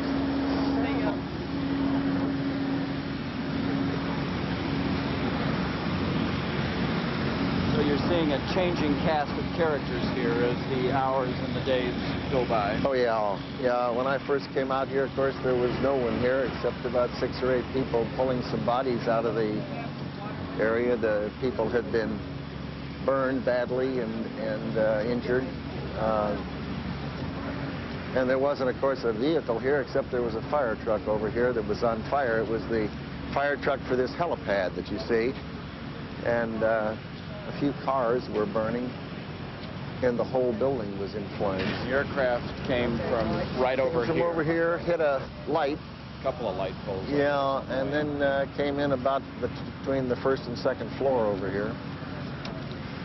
And it went in through 3 rings. I'm told the nose is still in there, very close to the inner courtyard, about 1 ring away. So the flight recorder may still be in the nose, for all we know. It's conceivable. One of the many things that he talked about during our walk was how he felt repeatedly coming back to the theme of the families. A very difficult time for him. His wife is going to be visiting some of the families of the missing in hospitals and various other areas today. It's a tough time at the Pentagon, too. They are looking not only for the flight recorder, they are also trying to recover additional bodies today. Still many, many people missing at this site as well as in New York, Charlie. All right, thanks very much, John McWethy. I appreciate you being here. I want to introduce you to a couple of people now because the story has so many different aspects to it, but the most important aspect right now, obviously, the families of an awful lot of people who are missing. With us here in Times Square in New York is Kelly Clark. Her brother, Christopher Clark, was a commodities trader with a firm called Sandler O'Neill. He had been married last March was it, to his wife, Casey. He called his wife from his office in the World Trade Center after the first explosion, and we'll tell you that story. Also joining us from California is a gentleman named Sean Hughes, and we played just a little bit of a call that he got from his wife a little bit earlier. Before we get to Sean, I want Kelly just to give us a picture and let us see why our heart is breaking. This is my brother, Christopher, and one of my sisters, Tracy, with him. What do you know about him? What do you know what happened? Tuesday morning, I was on my way before work taking my son to the doctor's appointment. I heard on the news that World Trade Center was hit by a plane. I immediately called my sister-in-law, and she, who works in Philadelphia, they both live in Philadelphia now, and he commutes to Manhattan. And she said that she just spoke to him about 8:50. He called and said that the first World Trade Center Tower 1 was hit by, he believed it was a bomb. He saw papers scattering and smoke. And he said, I'll be leaving now. I'm going to be exiting the building. And so she felt very relieved about that and assured that he'd be leaving through the stairwell. And I believe about 18 minutes later, the other plane did hit the World Trade Center too, which he was in. But she and her family are hopeful that he was down several floors by then. What floor was he on? He was on the 104th floor. Sandler O'Neill's firm was on that floor. When he called, did he say, I'm going to try to get out of here? Did he say, I'm going to stay awake for rescue? Did he say anything? He did. He said, I'm leaving. As soon as he saw the smoke and the fire from the first building, he took that as a sign that he needs to evacuate his building. And since then, no word? No word yet. We've been searching hospitals since Tuesday night. I've just been going all through New Jersey hospitals, Liberty State Park. They brought several victims, all through New York yesterday, and all the hospitals. So we have hope. I think the hope and faith is what keeps families going right now.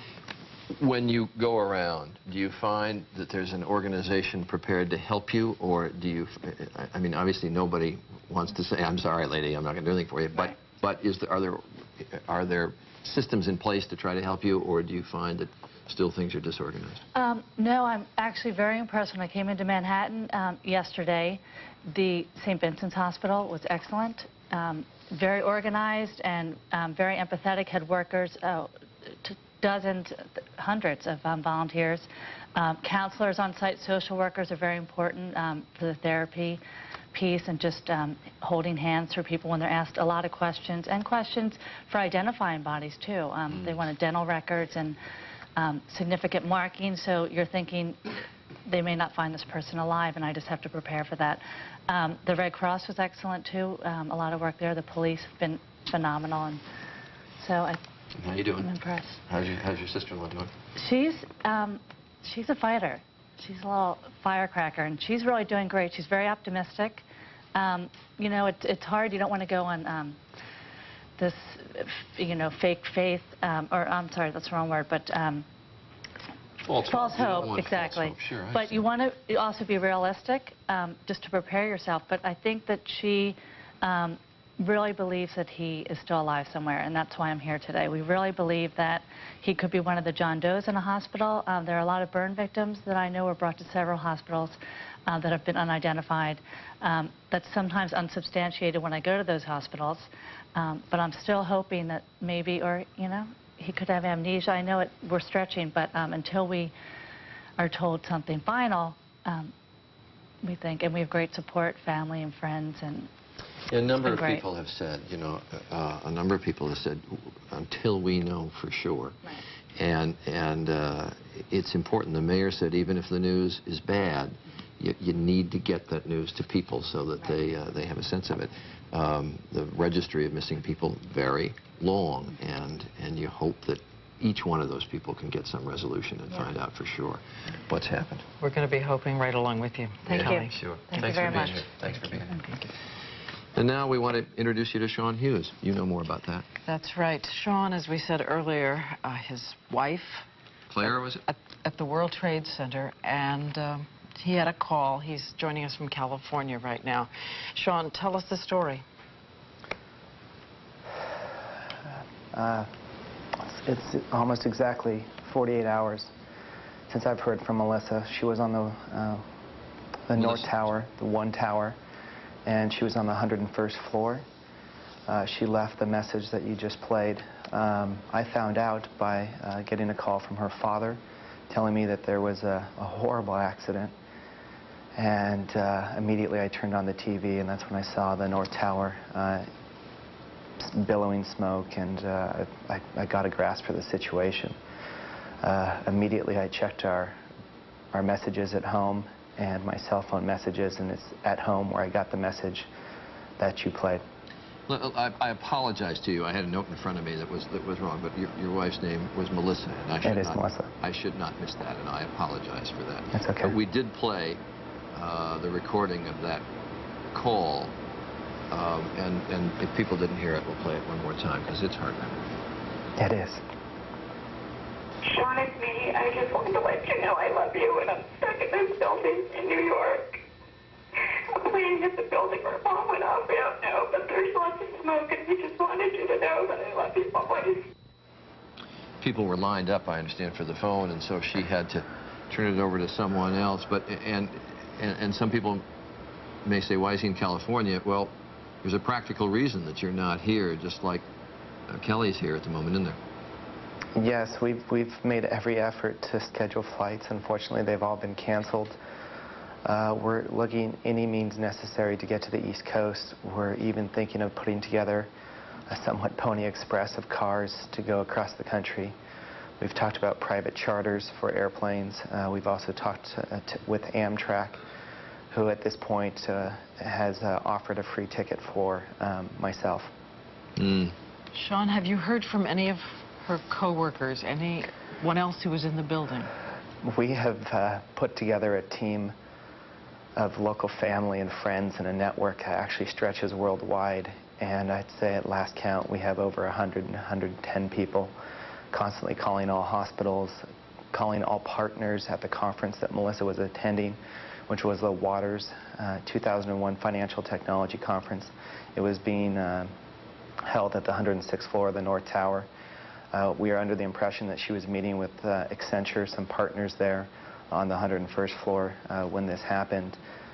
We have tried contacting any and all people that would have attended that conference. Unfortunately, we hear the same message through all the other partners, is that they have no information, they have missing people, and we're working with the executives of Melissa's company, Slam Dunk Networks, and have been in contact with the CEO, the CFO, and a number of other people, and we have not heard anything since the message you heard. We're looking at a picture of you at the wedding, since Melissa's in a bridal veil. How long have you been married? Our anniversary was August 19th. It's been 1 year. First anniversary? First anniversary. Yeah. Okay. Well, we also just reach across the country to you. All of us do. And if you hear anything, you think of anything, you, Kelly, too, that we can do, you let us know. If there's anything that your network can do, or someone out there watching this, to get us across the country, I know it's up to the FAA to release the airplanes, the commercial airplanes, but we're looking at any means necessary to get to the East Coast, and there must be some creative ideas out there. I'm looking to travel to the East Coast with my brother. We've already packed backpacks. We are prepared to hike in. We have family and friends there to stay with. They are also helping in the efforts in distributing flyers with Melissa's picture and her logistics and all her information and where she was last. They've taken... I'm sorry, go ahead. They've taken that to over 15 different centers. We have filed actually multiple missing persons reports. Unfortunately, when you call to get updates, they have no information for you. We have gone through, I would say, countless number of web postings and hotlines and the Red Cross, and we continually go through an effort every 45 minutes to a half an hour of recalling every single place possible. Well, the word is that the FAA is going to resume some flight operations at 11. My suspicion isn't if we can do anything to help to get you through to the airlines. My suspicion is they're going to give you first priority as soon as planes start flying to get you here to the east. So we wish you all the best. We do, and we're going to get producers on the phone with you right now. Make sure we're doing everything we can. And Kelly Clark, thank you, and we hope you get good news. Hope for the best. All right, thanks very much. One of the things in all this that's so puzzling, and I think all of us have tried to think of this, how could any human being in any kind of logic think that they're achieving something by doing what these terrorists did? And Brian Ross was saying that the name of the person who was probably at the controls of that first flight, American Airlines Flight 11, was a fellow named Mohammed Atta. Just to get some sense of what the mind of the terrorist may be like, we asked Brian Jenkins to join us this morning. He's somebody that we talk often about issues that involve terrorism, and he's joining us again this morning. Brian, it's good to see you again. I'm sorry it's under the circumstances. But how do you try to figure what's going on in somebody's mind like that?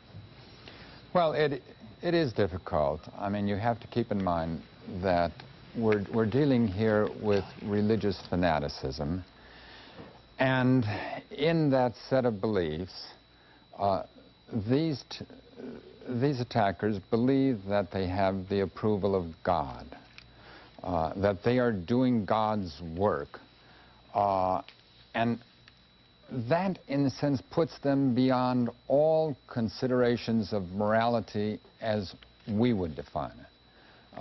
They are answering to their sole constituent, and that is not on this planet. But to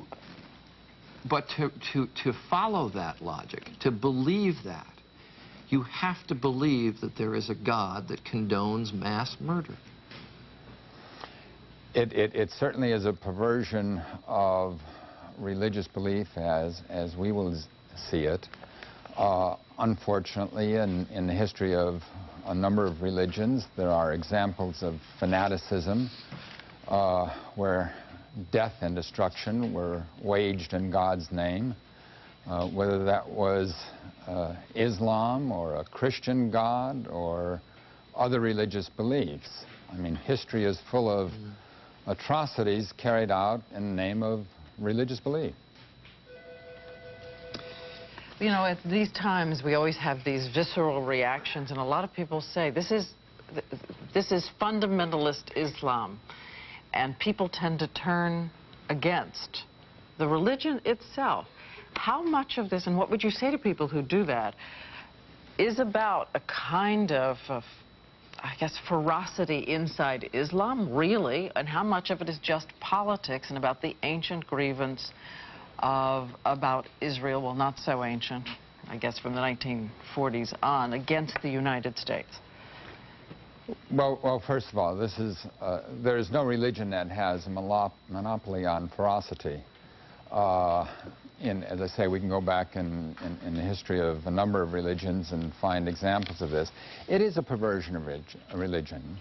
And clearly, in many cases, religion is being used as a framework, as an excuse, as a basis for pursuing other agendas. I mean, I frankly don't see these terrorist leaders as religious figures. I see them as individuals who have perverted religious beliefs in order to pursue their own goals.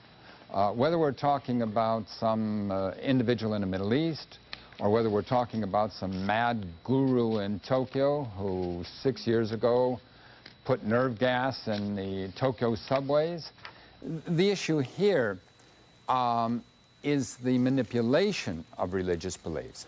It is a powerful, powerful tool. I mean, here we had individuals, men, some of whom lived here in the United States with families, and yet were able to come together to carry out operations that they knew were suicidal and that they hoped would result in the deaths of thousands of people. The secret weapon here is not high technology. the weapon here really is that type of fervor that can be created in these individuals. The frightening part of it, really, is that the analysts of terrorism often thought that the terrorist tactic was not something that could be easily exported. That is, that the recruitment and maintenance, the psychological maintenance of a suicide attacker was something that would not survive over time and space, that with time and space the resolve would erode. And yet here we have suicide attackers in this country, living in this country for more than a year prior to the attack, planning this attack, carrying out this attack as a group. That's a new phenomenon, and that's going to oblige us to revise a lot of our assumptions about security. Yeah, as we've been reporting through the morning, these fellows that were training and getting pilot training down in Florida had been in this country for more than a year, 15 months, socializing with, meeting with, being neighbors with people whose fellow citizens they intended to kill. Brian Jenkins, I appreciate it very much being with us. Thanks. Thank you. All right, we're going to take just a second reset. Stay with us.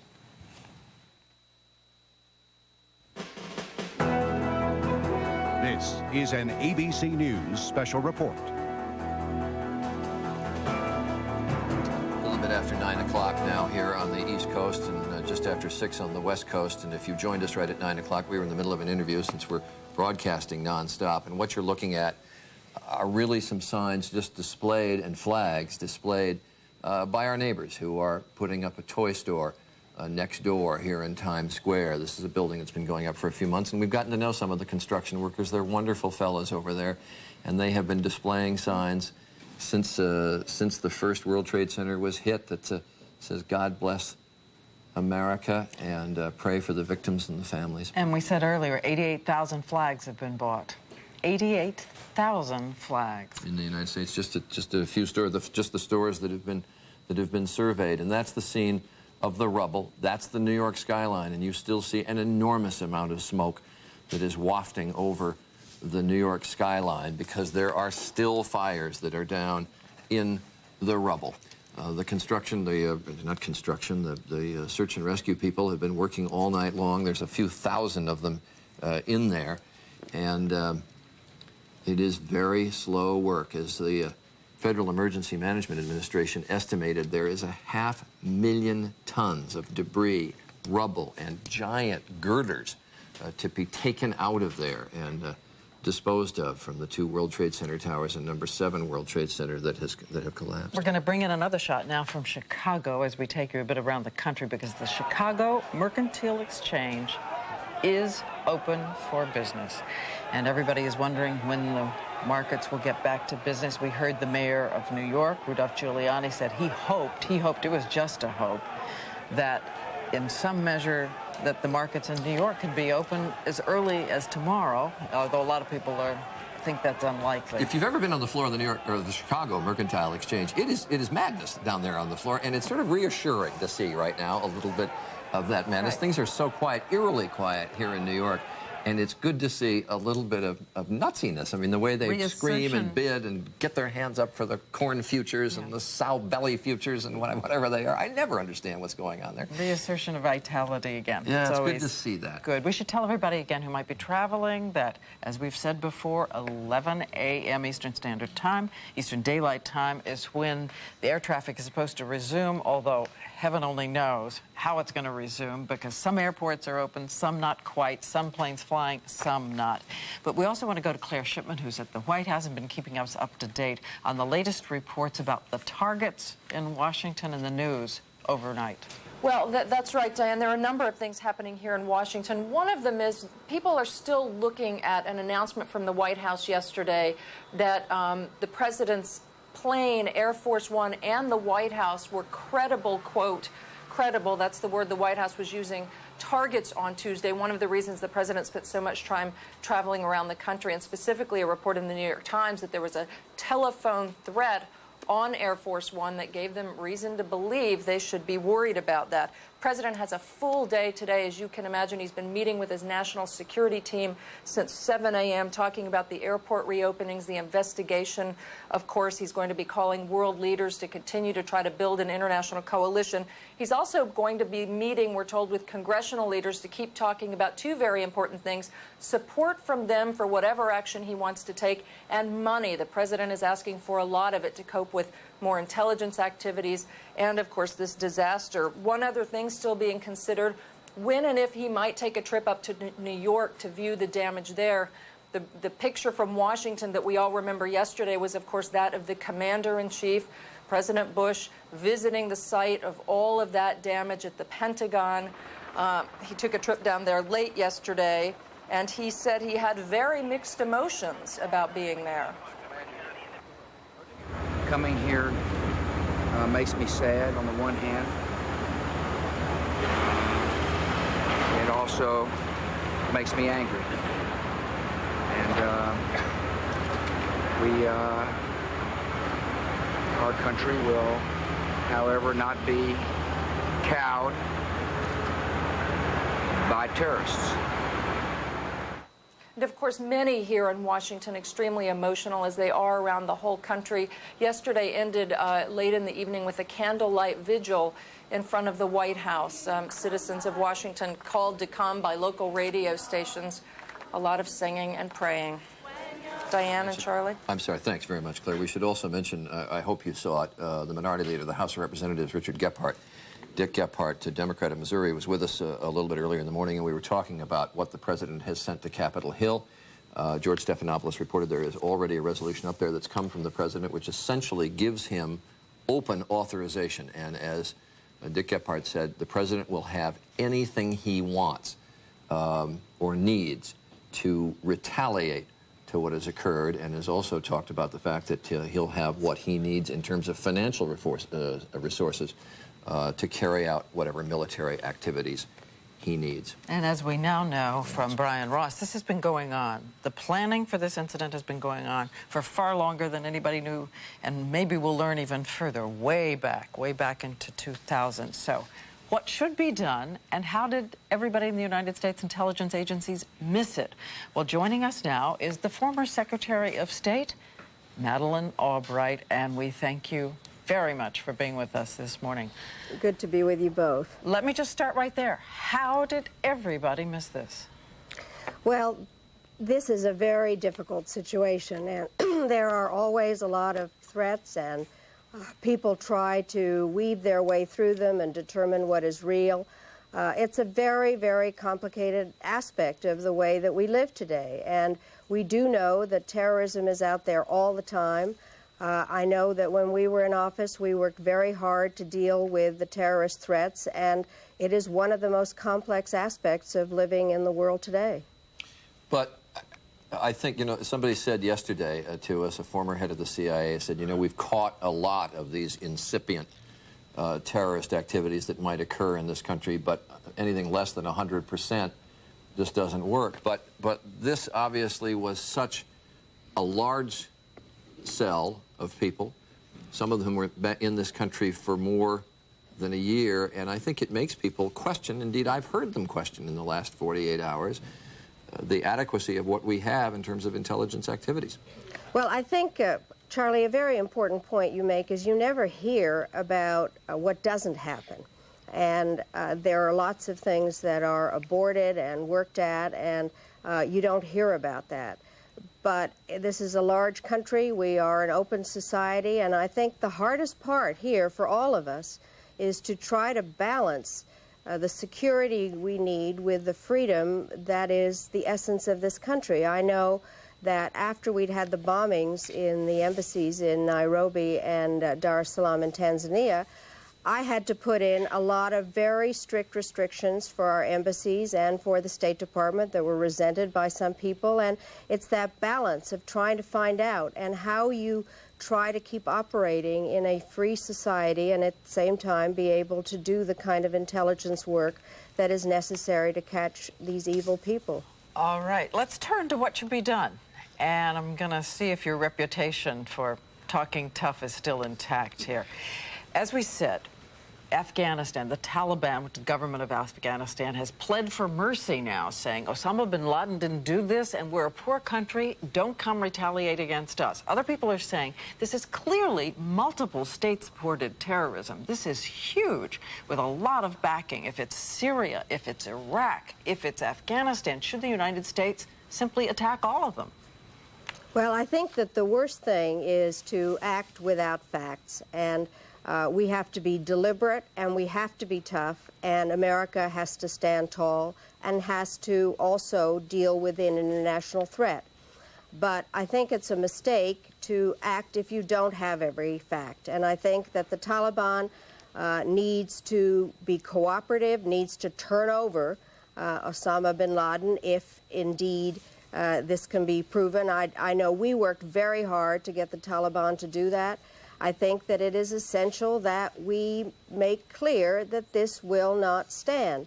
But it has to be planned very, very carefully. And the whole point here, Diane, is that this has to be a sustained effort. We were at the beginning of this war with the terrorists. It is something that now has to be continued, and we have to show the determination that we will not let this stand. But everyone is saying this has to be retaliation at a different order of magnitude. Osama bin Laden reportedly has left his home and headed out into the desert as he does. And we remember in 1998 when the Clinton administration tried to retaliate. Well, there were 70 attacks, 70 missile attacks on Osama bin Laden's training sites. Didn't stop anything. What is that different order of magnitude? Well, I think that the different order of magnitude, first of all, I think you have to understand, Diane, how hard it is to locate various places and the amount of effort it takes to do it. We were criticized for then bombing in Sudan. I mean, you're kind of damned if you do, damned if you don't. What you have to do, though, is get the support that you need, and I am very pleased to hear that Congress is going to grant the President the power, and that the President has determined that there has to be a concerted effort here. But I think what has to happen is we have to understand that this is a long-term effort, and it has to have American support. I also think that it's essential that we invest in America. Charlie, I've been to that floor. It really is crazy at that commodities floor in Chicago, but it's a brilliant sign now that America will not be put down. We can't be shut down, and that we have to invest in ourselves. We are the American economy, and we are what makes America strong. But, Madam Secretary, and you're very measured in your words, and properly so, but a lot of people have talked about Pearl Harbor. We lost about 2,500 soldiers at Pearl Harbor in those attacks, which put us into World War II. We've lost more people than that here. We got 3,700 people missing just in New York. And the magnitude of that is so great. And this country is angry. And so simply to say, to talk about the missile attacks that we had in '98 when we tried to get Osama bin Laden, I mean, this is just it is a whole different order of magnitude. And this country has suffered the single greatest loss of life that we've had in an attack from a foreign source at one time that I can think of. We have clearly passed into a completely different era, and it is a different order of magnitude, and obviously even more complicated than Pearl Harbor, because as so many people have said, we knew who the enemy was. It's harder to pinpoint now. But just because we don't react instantly doesn't mean that we will not react. And I believe that we all need to support the administration in working out a sustained policy that will, in fact, retaliate and punish and bring to justice, whatever words you want to use, for this horrendous act. It is a totally different kind of act when Americans are hit on our own soil. You know, everybody's been talking about the fact that this is the greatest loss of life on American soil ever. It is horrendous, and we must react, but emotionalism and anger and frustration are not a policy. We have to have a sustained and determined policy and marshal our forces and react at a time and place of our own choosing. And Americans are ready to do that. I think that what has been so amazing is this great sense of patriotism that has come out, in addition to the sense of family and love for each other and America standing tall. But we have to learn lessons from the past. I think finger pointing is not useful, but learning lessons is important. And we have to react strongly, deliberately, and root this out, as Secretary Powell has said, root and branch here, totally, this terrorist network. But it's going to take years, and it is going to take a deliberate American military effort and the support of our friends and allies, which this administration, I believe, is marshaling very well. All right, well said. Madam Secretary, thanks for being with us. Thanks a lot, Charlie. All right, Madeleine Albright, former Secretary of State, former ambassador to the United Nations, and we thankfully thank her for being a frequent guest on this broadcast. And we turn now again back to the small human stories that always stop our hearts. We're going to talk now in Boston with two children, more children, on a pilgrimage to, I think, build monuments to their parents lost in this. And these are the children of Richard Ross, who was on board the first plane that crashed into the World Trade Center. They are Abigail, who's the curator manager of a gallery, and Franklin, who's a high school senior who still lives at home. Abigail, tell me about your dad. Hi, thank you. My father was the best guy, and I mean that in the truest sense of the word.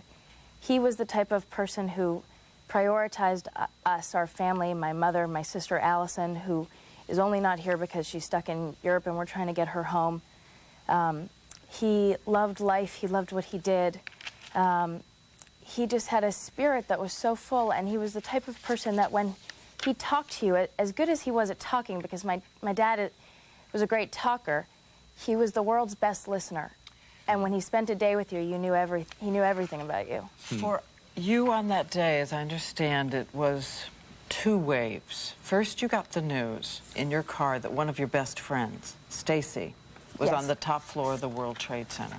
Yeah, I first found out from my mother that the accident had happened and we were together, and we were saying, you know, Dad wouldn't have flown through New York, and so we were okay about that. And then it dawned on me that one of my best friends, Stacy Sanders, who we're still looking for and praying for, who worked for Marsh McLennan, and that was really the first place that I started to worry about. And then? And then I was trying to get back to my gallery, and I was driving on the expressway, and I heard that the plane, one of the planes that had crashed, had originated in Boston. And it was only a few moments later, as I was getting onto Stora Drive, that I heard that it was a plane bound for LA, and I think it was at that moment that I knew, and that my heart broke. There was an oh my God that went right through your mind. Yeah, it was sort of like a scene in a movie where you're screaming and you can't believe it's real. It's like you want it to not be real, and you're praying, but there's something inside you that knows that it is. And Franklin, how did you learn? I was in school, and I heard there was a radio playing, and I heard that two planes had crashed into the World Trade Center, and I did not realize the connection, but then I heard that one plane was flying to LA, and I called my Uncle John, and I asked him if he knew where my father was, and he said, I don't know. And I knew right then that he was there. I just had a feeling. My dad was a wonderful man. The life lessons you learn in death are the ones you should know in life. And my father knew them in life, and he taught them to everybody he knew. Love, honesty, integrity, family, caring for others, and that's what he stood for. And it's a terrible loss to the world. And me and Abigail, and Allison, and my mother are going to make it through this, and this country is going to make it through this, and God help us all. God help us all. I want to ask if both of you, do you avoid the pictures that are playing constantly on television? Can you avoid them? You know, the first time I really looked at the television set for any period of time was this morning with my mother. It's too painful, and it's hard because there's so much that's going on in the world, and there are so many families who are in the type of pain that we're in. and we're just praying for all of them, but it's also hard not to just stay focused and just try to remember my dad and to pray for him, and it's very difficult. And it's hard to fathom that this is a reality. You know, we were saying to each other that if Hollywood had written a script like this, you couldn't have sold it. You wouldn't have believed that something like this could ever happen. Yeah. It's like my wife said last night, when you wake up in the morning, you keep wishing that it were different, that you were back before all this happened. The mornings are the toughest, I think. Yeah, it is the toughest part of the day. I've heard that so often from people who've lost somebody who's close. Both of you, I just want to say, clearly your dad was a wonderful and amazing man, not just from what you say about him, but from the two of you. Thank you. You are his monuments, and we thank you. Diane, just Yes. one last thing. My sister is trying to get home, and we desperately want her with us, and we've tried everything. Where is she? She's stuck in Europe, and we're doing everything we can to get her home, and it's difficult to accept that for the airlines, for anyone, that no one's been able to get her to us yet. And my father's memorial service is scheduled for tomorrow, and we just desperately want her to be with us. So if anyone has ideas about ways that they can get her home, please contact the station. People know how to find us, because Allison should be sitting with Franklin and I and my mother, so that we can hold her up. Where in Europe is she? They've gotten her from Spain to London right now. Okay, well, first of all, we'll do whatever we can to help in terms of putting in touch with the airlines. We'll have a producer talk to you. But as I said to an earlier guest who's in California trying to get back here to look for his wife in hopes that she may have survived the tragedy at the World Trade Center, I cannot believe for a minute that the airlines, and it's going to take a while to get them flying again, but I cannot believe for a minute that they're not going to give your sister, that gentleman in California, other people who are affected by this first priority to get where they need to go. But we'll do what we can to help. All right, all the best to you. And what Diane said is true. You speak so well of your father, but you speak so well for him, because you guys are obviously chips off the block. Thank you. All right, all the best to you. And I suspect that hand-holding that's going on right now has gone on for 48 hours and will go on for many hours to come. Let's go to Cynthia McFadden. So many other stories down at the hospitals in New York where she has been for so many hours. Cynthia. Well, Diane, what you see behind me here is a caravan that's been going on since all day yesterday of dump trucks, cranes.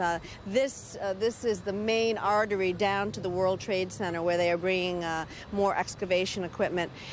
One of the questions, of course, is no new patients here at St. Vincent's, no new patients throughout the hospital system. I have one of the doctors here at St. Vincent's with me, Dr. Anthony Gagliardi, who can talk to us about the patients here and what to expect from those who are stuck under the rubble. Doctor, tell me first, have there been any new victims brought to this hospital? When was the last one brought here? Actual victim would be about 30 hours ago. We've had a lot of rescue workers that have dribbled in since the time of the disaster, but actual victims extricated from the site. It's been about 30 hours. Of course, we're all concerned about how people can survive under these circumstances. Can you take us through the list of scenarios, what the circumstances are down there, what you anticipate at this point? It really ends up being several scenarios. One, clearly, when the plane imploded, there's a tremendous heat injury that occurred, and anyone proximate to that injury, the likelihood of being able to survive in 1,000 to 2,000 degree heat is very little, a very little chance. Then there's the problem of the actual fall once the building collapsed, and obviously anyone on a higher floor during that time would be almost impossible to survive a crush injury, I would think. Normally, if someone jumps out of a building 7 floors high, at least 50% of those people die. Anything above 10 floors, it's very unusual to survive. So that's a major issue. The other issue then would be if people were in the lower levels or made their way down the stairways to a lower level and could somehow be sequestered in these pockets, as we call them, then they have a greater chance of survival. The problem there is whether they have a problem with coincident injuries, such as being crushed or bleeding, etc. If for some reason they have very little injury and they were on the bottom of the rubble and in these sequestered pockets, then we have to worry about the longer-term issues such as dehydration, which becomes a major issue, hypothermia if it's very cold down there, depending upon where they are, and if they're in a very sealed site, whether or not they have actually enough air over a long term. Realistically speaking, those who were burned, severely burned, any chance that they are still survivors at this point in the rubble?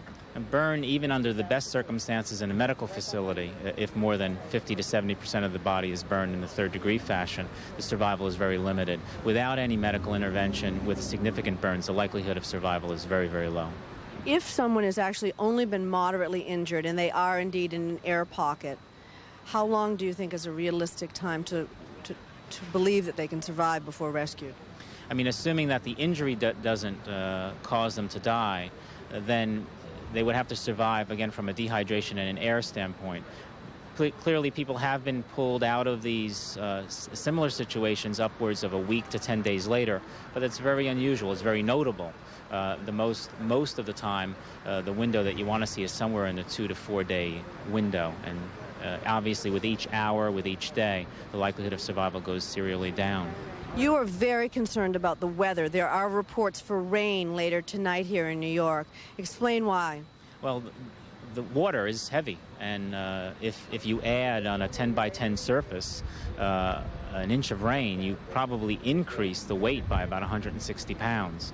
So that if the structure down there is unstable, and that's one of the problems that the rescuers have been having, as they move some pieces, it becomes somewhat unstable. If you add that weight to the situation, there's a fear that there can be further collapse downward into the pit that was the foundation of the center, and that's obviously becomes a major issue. You have been designated the main trauma center now for all rescue efforts. Are you optimistic that any large numbers of people will be coming out? We're always hopeful that we will see more people. From a real practical standpoint, we would suspect that the likelihood of significant transport of victims that were surviving is probably going to be pretty low at this point. Doctor, we'll stay in touch with you after the days. Thank you very much. Charlie, Diane, back to you. All right, thanks very much, Cynthia. We've talked about how wide-ranging this investigation is. Things move so fast. John Miller has new news. We have some breaking news right now. The borough of Staten Island, the smallest borough in New York, has been completely sealed off this morning. The bridges from Staten Island to Brooklyn, the bridges from Staten Island to New Jersey, in fact, the ferries had all been shut down as police moved their dragnet in.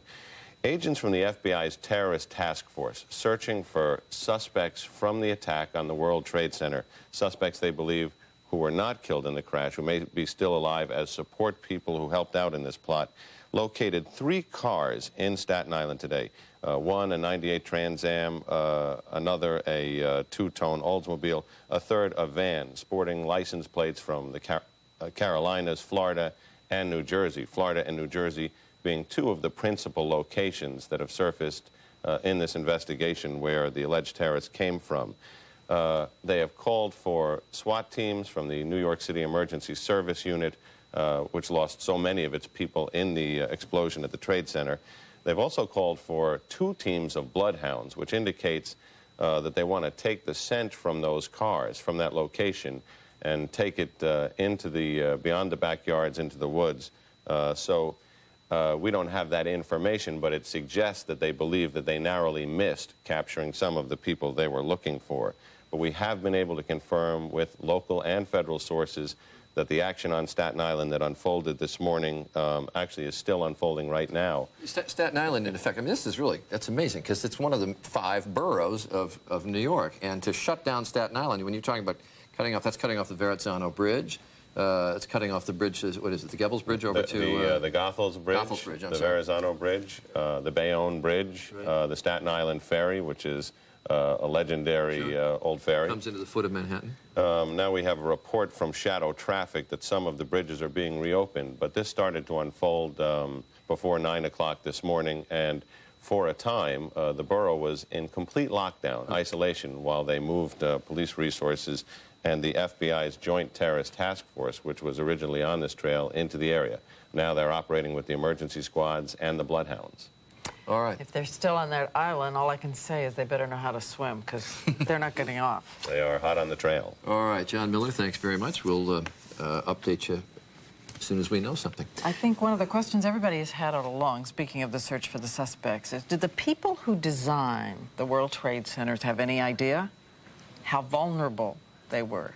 Did they contemplate terrorism and what it could do, and particularly terrorism of this kind? And we're going to find out right now, because we're going to go to John Magnuson, who is one of the engineers who helped design the World Trade Centers, and he's joining us from Seattle because that's where his firm is located. And good morning to you, Mr. Magnuson.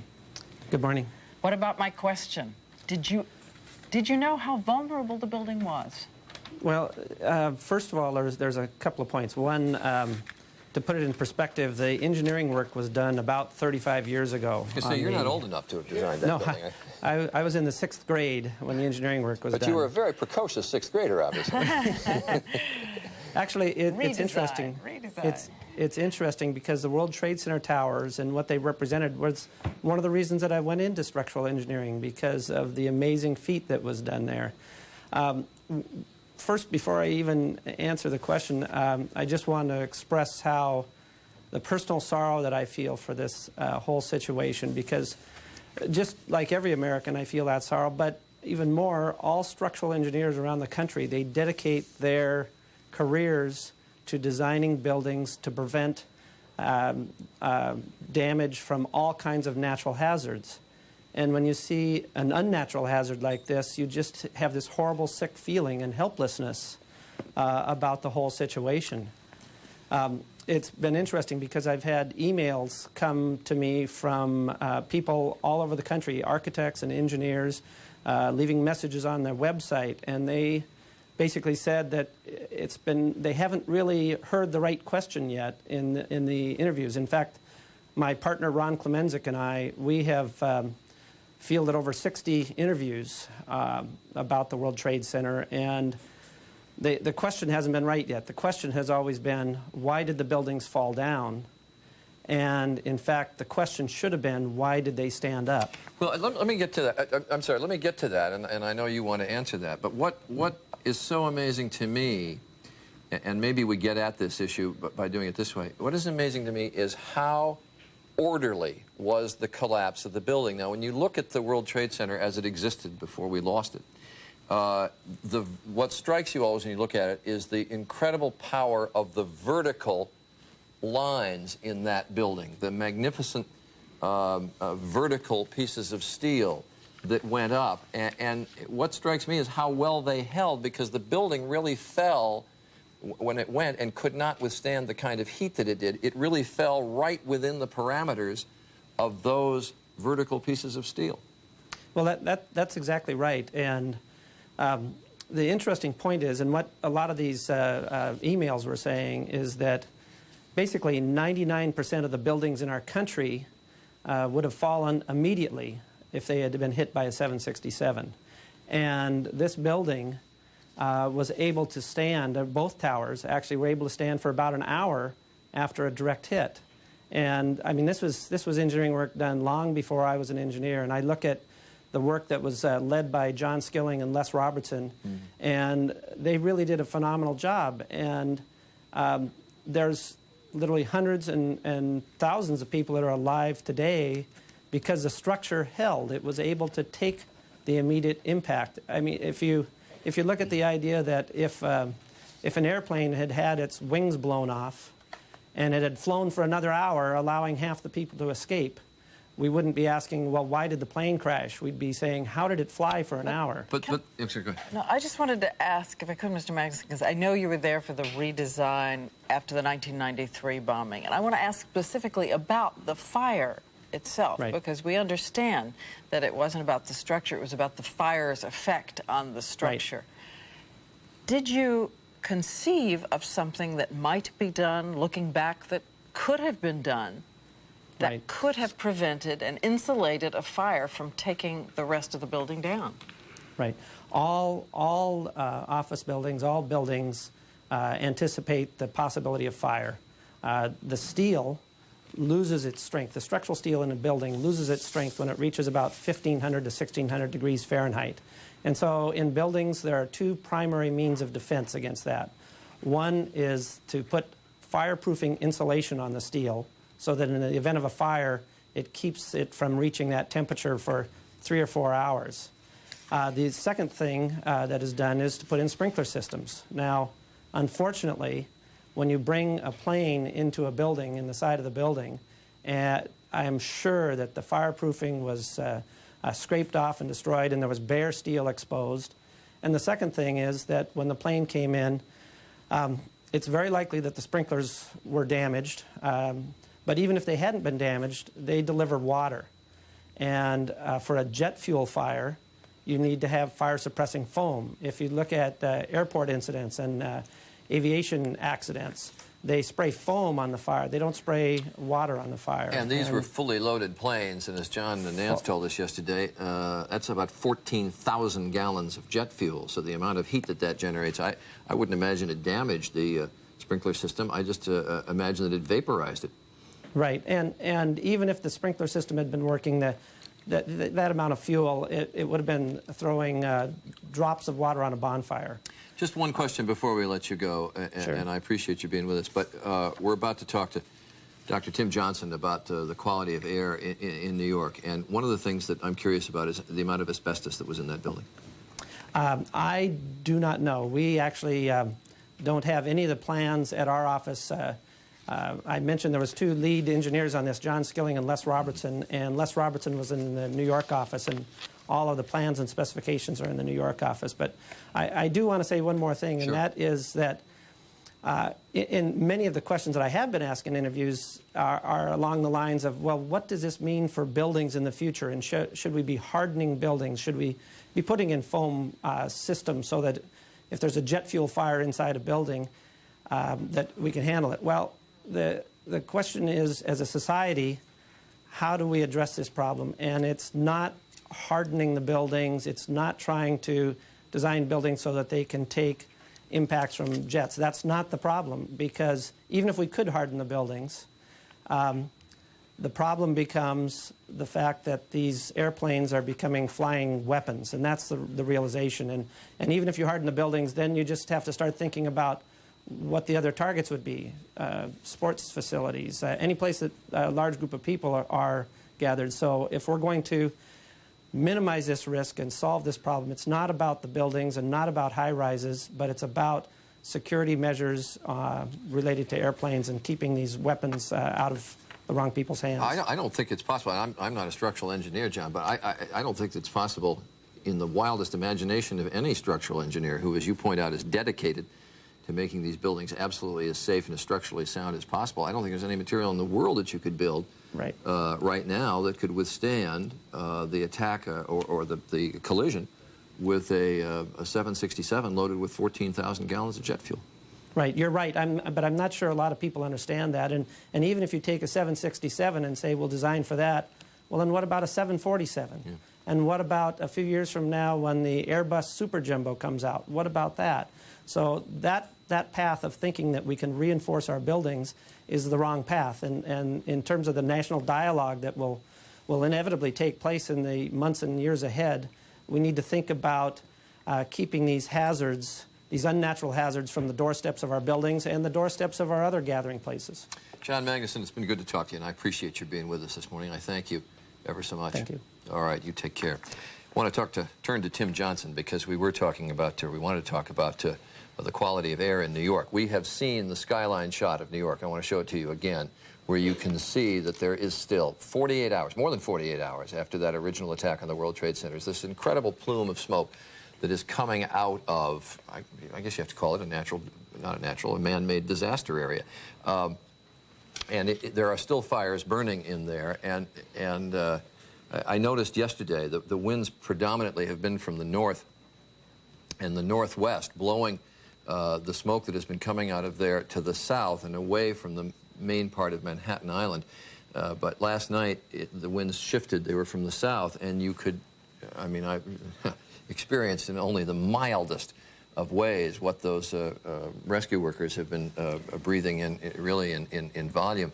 But it did make you think about what the quality of air is and whether it's dangerous to people in New York, and most importantly to the rescue workers, who we've seen obviously are all wearing the face masks, but still obviously are exposed to a great deal of this. And we asked Tim Johnson to look into this.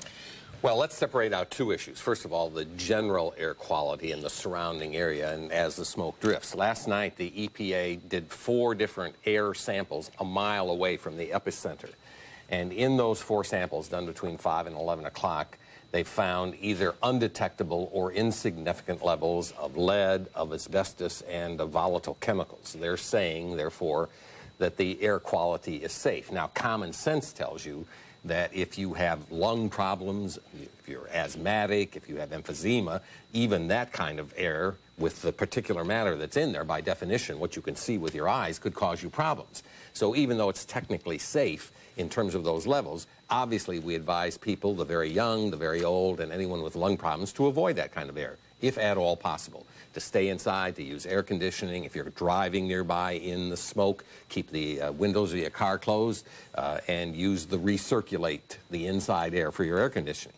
Now, you've raised the very significant question of the safety of the workers on site. The EPA last night also tested 4 debris samples. They found 3 were acceptable in terms of asbestos and 1 was high for asbestos. So that obviously is a potential concern for people who are going to be there for long periods of time, because with asbestos, in order to do real damage, we know that you have to breathe it in for a long period of time in significant amounts. Bottom line is that rescue workers obviously must be wearing masks at all times. I still see pictures of people walking around without masks, and I think that is absolutely foolhardy. I think it's up to the people supervising the rescue workers to make sure they have masks. They should rinse out their eyes periodically because they can be irritated. And certainly anyone with any hint of a breathing problem developing while working on site should seek immediate medical attention. Well, again, not to compare in any way what the rescue workers are going through, but having been down there reporting, on a personal note, within 5 to 10 minutes, you start having a sore throat.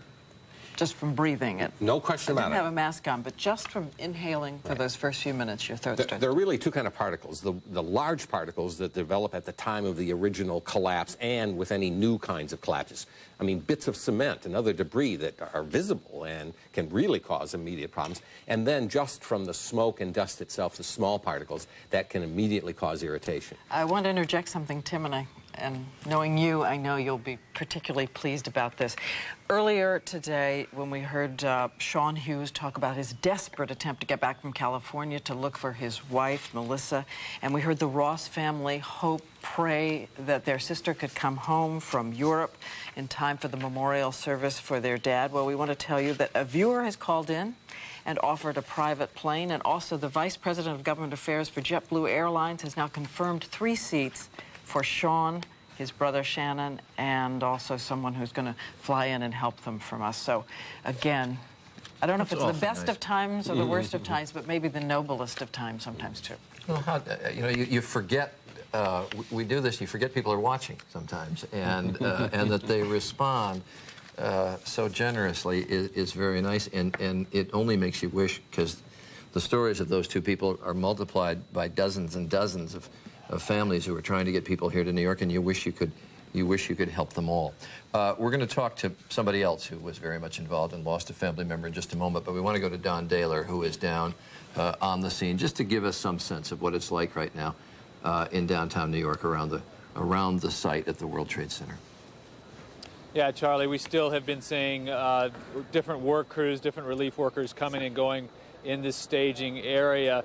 And just listening to you and Diane talking right now, it reminded me of being on the scene earlier this morning, seeing the incredible amount of excavation that has already gone on just in the past 24 hours from when we viewed it before. They have hauled off an enormous amount of debris, but as you can imagine, there are tons and tons more to be sifted through and hauled off while they're searching for survivors, with every intent to find survivors, but also searching for victims. One of the things that is amazing to witness all of this, we were watching one individual with one of the cutting torches out on a beam, literally risking his life it's something that you normally think of with construction crews, but this was a deconstruction crew. He's taking this thing apart in order to try and find people. And anyone who comes to New York or lives downtown, as I do, you can't stop from thinking about those magnificent towers. I mean, those were like the flexed biceps of this incredible city here, and the symbols of audacity and accomplishment. And seeing what is left of that now, the still smoldering rubbles back there, is just causes your heart to sink. And yet, every volunteer we meet, every worker, every person who's cheering the workers down here, that maybe is the most audacious accomplishment at this time, the way Americans seem to be gathering together and joining together at this time. One last little story of these volunteers. Just last night, as our cameraman Keith Silverman was leaving this site, he saw a woman walking up 6th Avenue, stopped to give her a ride. Turns out she was a nurse from Washington, D.C. She had come down here, had filled in a full day's service in triage, was exhausted. She had been in the city of New York to accept an award for her volunteer work in D.C. All Back right. to you. That's a nice story. Thanks very much, Don Daler. Appreciate it. Want to talk to Blake Allison, who is joining us this morning, excuse me, from Boston. His wife, Anna, was on American Airlines Flight 11. Blake, married 10 years, is that right? Yes, that's right. And I understand you, if you were flying, she would take you to the airport. When she's flying, you would take her to the airport. Yeah, that was just one thing we would do for each other. We wanted to be together, and you know, knowing that the other person was usually traveling off to something that was important, you know, just reinforce our care and love for each other by being a part of that as long as possible. And she called you from the plane before there was an indication of trouble. What did she say? Well, she called me because I was supposed to have a big trade-related event for my business on Tuesday, and she knew I was anxious about the outcome, and as she always does, she reached out to me to reassure me that everything would go fine and that my fears were groundless, and that she loved me very much, and as she always said, put me in your pocket, you know that I'm with you. And I told her how much I valued her support and that I loved her too. And then the flight attendant told her she had to hang up, but at that point there was no any indication of anything out of the ordinary. When did you find out? Well, it evolved at work, really. I was sitting at my desk when a fellow employee came in and said, is the show we're doing today near the World Trade Center? And of course I thought of Boston's World Trade Center, which is an exhibition hall on the waterfront.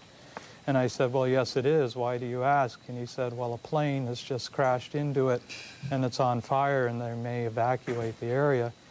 And I was instantly concerned because it fit the window of her travel. And I turned on the radio to get the all-news station and discovered that I turned in just minutes before the second plane hit the second tower.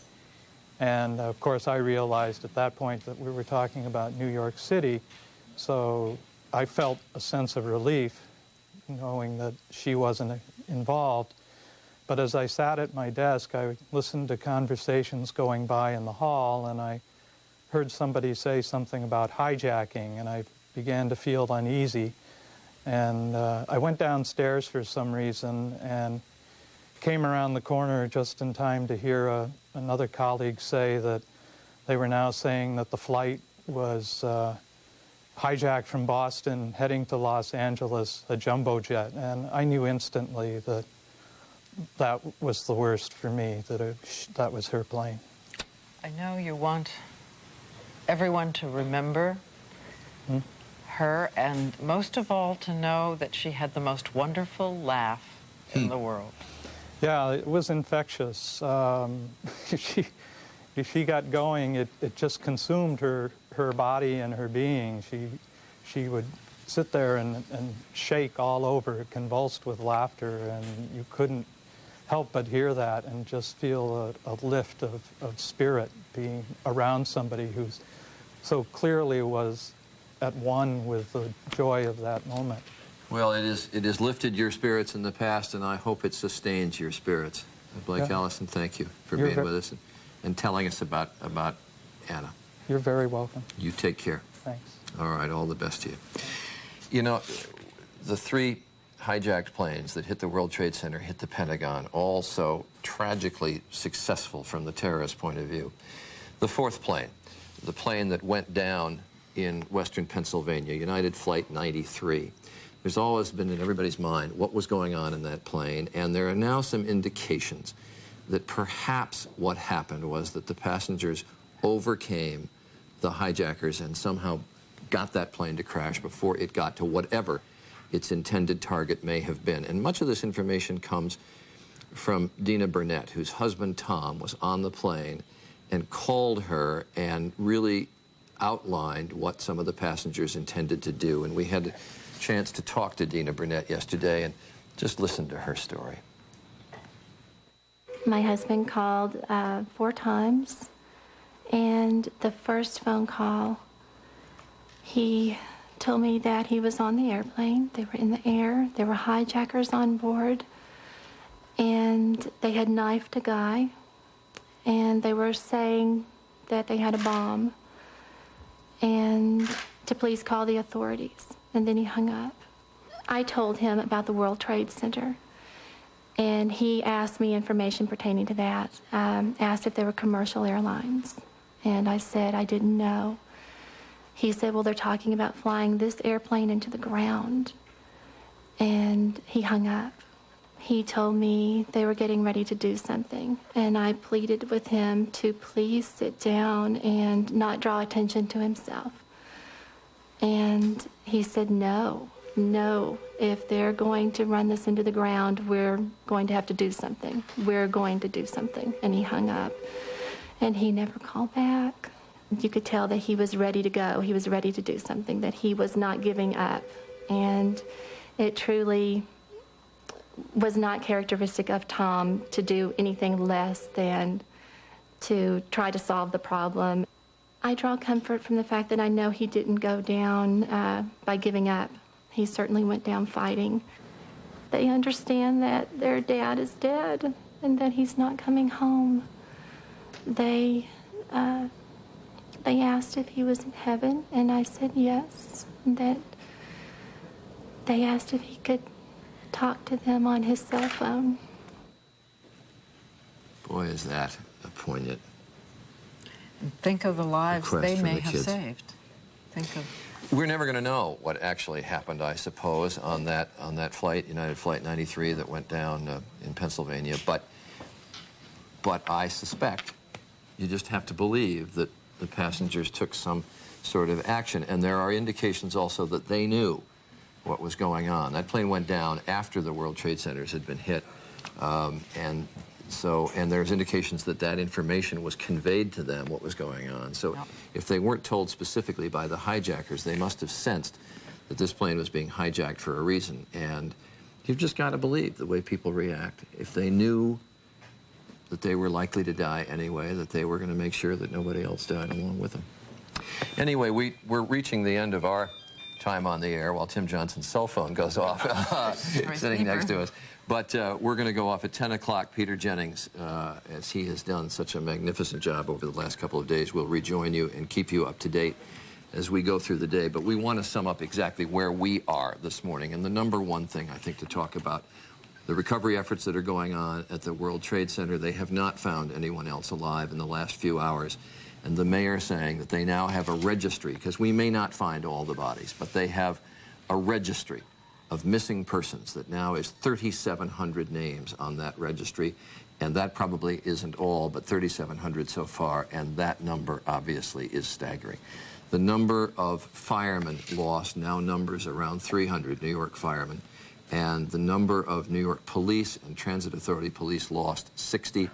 So they have about 360 missing from those divisions, and you have to presume that perhaps they are gone. And the number of injured now, well over 2,000, probably about 2,300. That obviously all the most important. The recovery efforts at the World Trade Center site go on unabated, literally with thousands of workers in there. Buildings around still unstable, but no more buildings have collapsed. Down at the Pentagon, instability in the building prevents them from getting at bodies. They now believe they've identified 70 bodies. There are more than that. but the Pentagon was talking about the fact that hopefully the number of fatalities there, because they'd been talking about 800 at the beginning, now may be under 200 or around that number. And I'm just going to interject here because we know these things happen, and I guess in the middle of all this and in the middle of all this valor and nobility, we're still sort of shocked sometimes by seeing another side of life. Did you know that some people had offered on eBay portions of the World Trade Center rubble? eBay has now announced, this is the massive internet auction site, they will ban the sale of any items related to the World Trade Center. And the other headlines of the morning, the investigation goes on unabated, and there are people being detained in many areas. Brian Ross reporting earlier on, 5 people in this country for more than a year had gotten pilot training down in Florida, some of them pilot training in commercial-sized airlines, and 2 of those people identified who had been in Venice, Florida for more than a year were at the controls, presumably, but were in American Airlines Flight 11 and the other flight, United Flight 175, that crashed into the World Trade Center towers. And they have also detained one of those people who got flight training down there. There have also been raids that have gone on overnight in Europe. There has been a sort of a massive operation in Staten Island, which was shut down for a time this morning as police moved through, identified 3 cars that were suspicious. They thought they may have gotten people because there is a total network, the Justice Department is saying, of about 50 people. They've identified all the people that were on the planes, other people who have supported them. That's who they're after right now. Final sentence from George Stephanopoulos. Well, just there's going to be lots of work in Washington today. President working on 3 fronts: to establish an international coalition to respond, to get the Congress behind it, and then finally to speak to the country and get the country behind it. And Dick Gephardt on our air here, the minority leader of the House, saying the president will have anything he needs and everything he needs to retaliate, and there's already talk of retaliation. A prayer service at the Capitol last night, a Capitol policeman named David Nelson sang Amazing Grace, and we will let that take us off the air. God bless.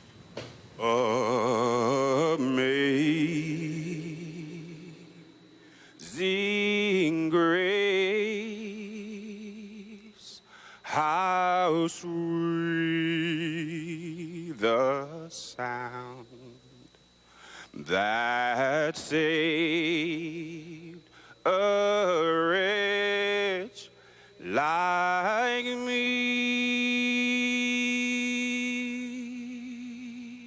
I once was lost, but now am found. Was blind, but now I see. 'Twas grace that taught my heart to fear, and grace my fears relieve.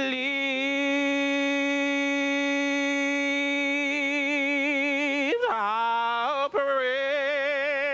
precious did that grace appear the hour I first believed. Through many dangers, toils, and snares, we have already come,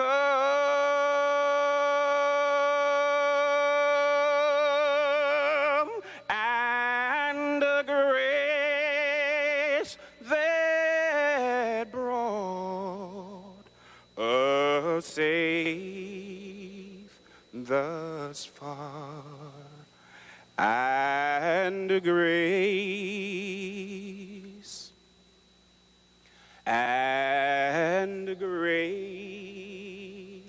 will lead us home.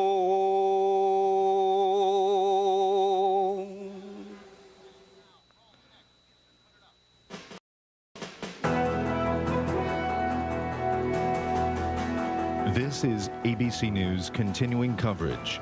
From New York, Peter Jennings. Hello again, everybody. This is Peter Jennings, and it is the morning of the third day. And you may be up, and you may be waking up, depending on the time zone in your part of the country. You may have been up all night, as a great many people have in the country, either engaged in what's happening at a distance or deeply engaged in trying to do something up close. And the U.S. government has been awake all night, unquestionably trying to understand all this, trying to plan some kind of a response, trying to get the country back on track in a full and complete way. And our intention for the next several hours is to obviously continue to cover the events which pertain immediately to the crisis in New York and the Pentagon and the investigation and what the administration is trying to do, but also try to enable many of you, all of you across the country to participate in the anger and anxiety to a greater extent maybe than you've had a chance to do in the last several days as we've been immediately focused. There haven't been huge changes overnight, as I think you've heard if you've been listening to Good Morning America, listening to the radio, looking at your newspapers this morning. There's a huge amount of, large amount of wise, angry, emotional content in the newspapers all across the country today, and we'll get to that in time, again, in many cases, because it will enable us all in the country to participate continually in something that has so deeply affected us. And we'll also, I think, be struck in the course of the day, again, how much the rest of the world has been affected, both the allies and friends of the United States, who are, in many cases, just profoundly shocked by what has happened here, and, of course, the enemies of the United States, because in understanding the enemies of the United States in the next several days is going to be so important and so key to the response to this which the United States proposes. But there in lower Manhattan is somewhere, someone wisely said this morning, the odor of terrorism is still in the air, and we have a utterly clear, constant reminder that the decade-long holiday from history in the 21st century for the United States is over. The Mayor Giuliani, and of New York, who we have no assurance that he slept at all, to the best of my knowledge. He may have had a little time down, but there's no example he had. Here is he again. Operate every single day. Yesterday, we registered over 2,000 families, and therefore, if you are looking for someone that you believe is missing as a result of the attack on the World Trade Center, that's the place to come to register, to bring identifying data, and we'll do everything we can to help you. The city is still closed, 14th Street South. Our objective today is to try to get it open, a good deal of it open, for midnight tonight, literally, really for tomorrow morning. And we will be working to open it down to Canal Street, and then to open also other selected areas so we can create corridors into the Wall Street area. We'll continue to keep West Street closed all the way down. We'll continue to keep probably a street parallel to West Street closed, and possibly the FDR Drive. We're not sure yet. But tomorrow the city will be open, certainly down to Canal Street, and then selected portions further down. And obviously a lot of the work today will be designed to try to get that done by midnight tonight. There are a number of other things, but I'm sure it'll come up in the questions. Again, I want to thank very much the governor and the state and the federal government. We finished our meeting this morning, and were able to coordinate many, many things that would be impossible without the close cooperation of the state and the state agencies. And thank you very much, Governor. Thank you, Mayor. Thank you, Mayor. We continue to see a tremendous outpouring of support from people across the state and literally around the country to help with the relief efforts and to help the families. We've had 16,000 calls on our hotline for people offering to volunteer their services to help with the relief effort. We're working with the city and the mayor, and we hope to have the Javits Center available later today as a place where volunteers can go register and get pre-cleared. If people want to help out, whether they're medical professionals or construction workers or just simply people who want to volunteer, we'll be able to sign them up, put down the nature of their offer of assistance, and be able to call on them as this process goes forward, as it will, not just for days, but for weeks and weeks. We also are setting up an emergency center to help with the economic recovery of the city in conjunction with the city and in conjunction with federal agencies, and that will be at the state's Empire State Economic Development offices at 633 3rd Avenue on the 32nd floor. And we will have representatives from all state agencies, the city's economic development team, the SBA, and others there to help businesses try to get their operations in recovery. Finally, on a more prosaic note, we have agreed on the new dates for the primary and the runoff. The primary will be rescheduled for September 25th, and if there's a runoff in New York City, it would be held on October 11th. Again, I just want to thank the mayor and his team for their tremendous leadership in helping the people of New York get through this crisis, and assure everyone that this effort, this joint effort led by the city with the help of the state and the federal government, will continue, so that everything we can do for the people, for the victims, for their families, and for the future of our great city and state will be done. Thank you. The governor of New York and the mayor of New York, who we've now become much more familiar with as a nation as a result of this crisis. And the mayor has released the latest figures of those missing in the World Trade Center, and it is 4,763 people actually missing. ABC's Cynthia McFadden reported a short while ago that 2,300 people have been seen at New York City hospitals. This does not include those who were moved across the Hudson River to New Jersey. The mayor also does point out that, and gives us some picture of how difficult the rescue operation is when he says that 94 bodies have been recovered. But the latest missing figure, which is the anticipation of disaster figure, is actually 4,763. We also have the latest assessment on casualties from the Pentagon, and we go to ABC's John McCarthy. John. Just a sec, please, John. We can't hear you. Jack, John, just hang on one sec till we get you plugged in. We cannot hear McCarthy, but the Pentagon, which has been extremely careful about releasing its casualty figures, has now, I think, been forthcoming with some. John? Okay. We have lost to Washington. I think that I can tell you at the moment that that they continue to estimate about 190, 200 members of the Pentagon establishment, or people who were in the Pentagon at the time, are actually missing. About 70 bodies have been recovered at the Pentagon, and that's the latest picture on that. We keep going downtown, obviously, to Ground Zero. Let's check in quickly with ABC's Don Daler. Peter, I'm here at a staging center very close to 7 World Trade Center, the still smoking, still burning hulk that you see behind me about 2.5 blocks away. This staging center is where the relief crews are arriving to be given their assignments and to head into the area. It's also where they've been coming out after doing their time in the disaster region, getting coffee, getting refreshments, that kind of thing. Just about an hour and a half ago, 2 hours ago, a group of New York policemen came out after serving a 15-hour tour of duty in what can only be described as a war zone. There were 37 of these men. They were obviously exhausted, and they were looking around asking people what could they do next, where could they go next to help.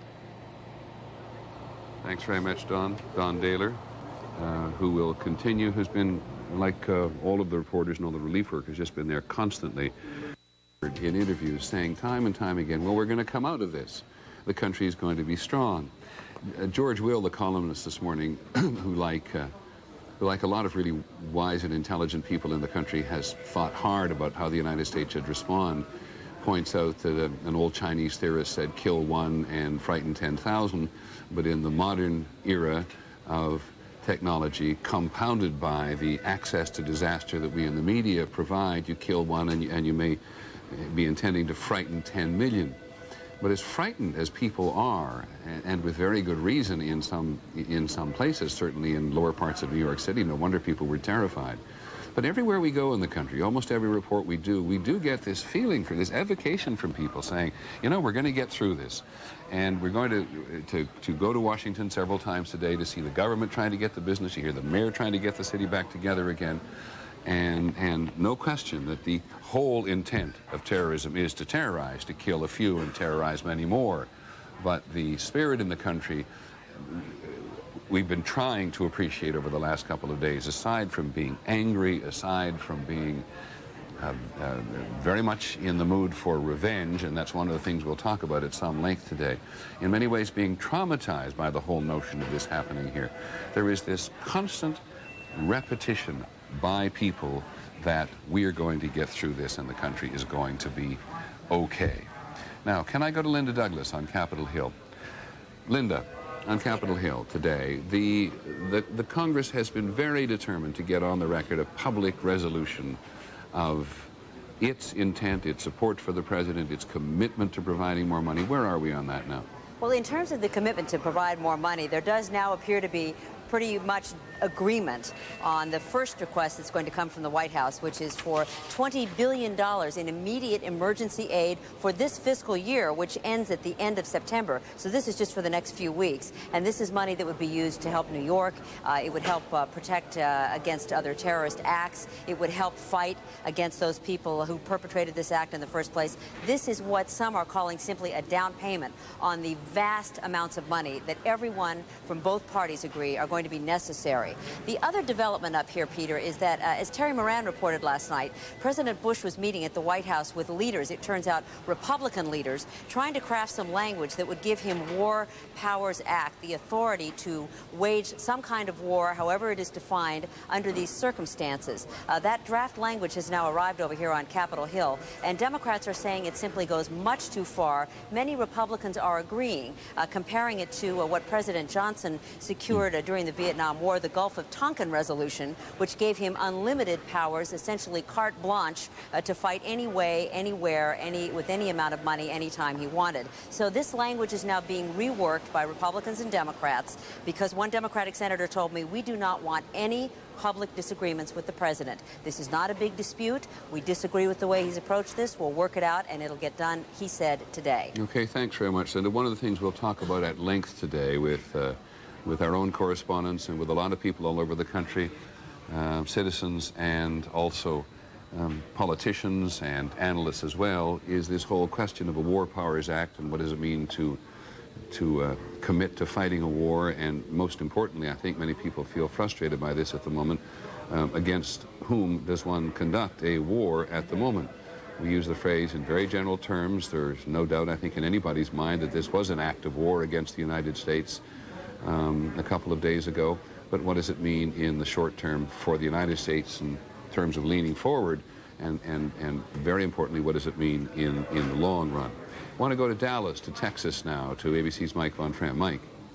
Peter, we're at a place in the suburbs of Dallas. It's called South Lake, Texas. It's a town square. It's normally an area that's bustling with people. There's shops, there's workers above, but right now people are, for the most part, at home watching TVs. They've been glued to it, and it's a problem here, Peter, because merchants are reporting there's no buyers. There's a travel agency here where there's no people that are coming in. What we have, though, is one group here, Peter, you're looking at people who have recently lost their jobs in the technology sector. They're out, they're kind of desperate to keep bread on the table and find jobs, but they have been monitoring this. If you want to get kind of a snapshot of whether, you know, just what the economy is going to be like, where the people, we're going to speak. I just sure would like to know what people in Texas are thinking. Good. Sir, you just recently lost your job with Compaq Computer. Your name? Bob Sloan. And what is your feeling about this? You know that the economy has already been slumping. This is really a terrible hit. What do you think now? Is this country going to get through this? What are your feelings? We're definitely going to get through this. We're going to have a period of job on behalf of the citizens of New York City, New York State, and in the tri-state area. So I want to thank you very much for your leadership and dedication. Thank you, Mr. President. Secondly, I've been in touch with you all, and you've extended me a kind invitation to come to New York City. I accept. I'll be there tomorrow afternoon after the prayer service at the National Cathedral. I look forward to joining with both of you in thanking the police and fire, the construction trade workers, the restaurant owners, the volunteers, all of whom have really made a huge display for the world to see of the compassion of America and the bravery of America and the strength of America. Every world leader I've talked to in recent days has been impressed by what they have seen about our nation and the fabric of our nation. And I want to thank everybody when I come. So thank you for your hospitality. Well, Mr. President, thank you for coming to New York. I'm sure that's going to be a great inspiration to all of us, and particularly those thousands of men and women still downtown trying to help us with the rescue efforts. I also want to thank you for all the help we've gotten from the federal government. It's been tremendous, and for your words. You are right. Our nation is united as never before, and we will triumph over this evil with your leadership and your inspiration. And I also have to congratulate the mayor for the tremendous effort he has made. Mr. President, you would be proud of the leadership and the cooperation we've seen here. The city has taken the lead. Your people have been enormously supportive, and we're very grateful. Well, thanks, George and Rudy. Thank you all. I know you've put in a request, and I've directed the Attorney General to expedite any payments of benefits for those fallen public safety officers to their families, any benefits to their families. And the Attorney General, as I understand, will be making a formal announcement of your request today. I've told Albaugh anything it takes to help New York. I have been in touch with the Congress. They are expediting a supplemental. We've got great cooperation with members of the Congress in both political parties. So just keep in touch. I know you will. This isn't the first time we've talked, and I really appreciate the fact that you all are in charge. And I know the citizens of New York and the tri-state area, people of New Jersey and Connecticut, are appreciative as well. President, the uniformed officers, the police, the fire, the emergency service officers, their families will really appreciate this. We're going to sustain a tremendous loss of our bravest and our best people. And the relief that you're now making available to the families is going to mean a lot to them. They're going to be able to think about the fact that their children are going to be taken care of, that they're going to be able to go to college, that they're going to be able to carry on. So I can't express to you how appreciative we are of your acting so swiftly. And also, on that terrible day when our city was being attacked, you were in immediate communication with us, Mr. President, and helped to secure the city. And the work you've done for us, we all eternally appreciate. You've been a terrific leader, and we're taking direction from you, and we're following your example. You've done a terrific job, Mr. President. Well, thanks, Rudy, and thanks, George. Let me make it clear to you all, as my close friends, that my mindset is this. One, I'm weep and mourn with America. I'm going to a hospital right after this to comfort families. I wish I could comfort every single family whose lives have been affected. But make no mistake about it, my resolve is steady and strong about winning this war that has been declared on America. It's a new kind of war. And I understand it's a new kind of war. And this government will adjust. And this government will call others to join us to make sure this act, these acts, the people who conducted these acts and those who harbor them are held accountable for their actions. Make no mistake. And as we do so, I urge, I know I don't need to tell you all this, but our nation must be mindful that there are thousands of Arab Americans who live in New York City who love their flag just as much as the three of us do. And we must be mindful that as we seek to win the war, that we treat Arab Americans and Muslims with the respect they deserve. I know that is your attitudes as well, certainly the attitude of this government, that we should not hold one who is a Muslim responsible for an act of terror. We will hold those who are responsible for the terrorist acts accountable and those who harbor them.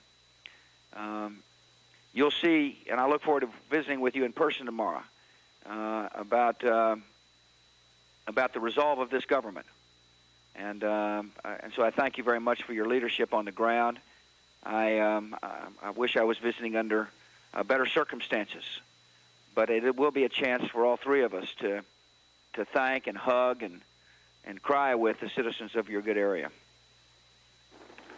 Thank you very much, Mr. President. We really appreciate this very much. We'll see you tomorrow. President, we're looking forward to your visit. It will inspire us all, and we will be with you when the United States takes firm and appropriate action to those who conducted this evil. Thank you all very much. See you tomorrow. Thank you. God bless. Mr. President. Bye.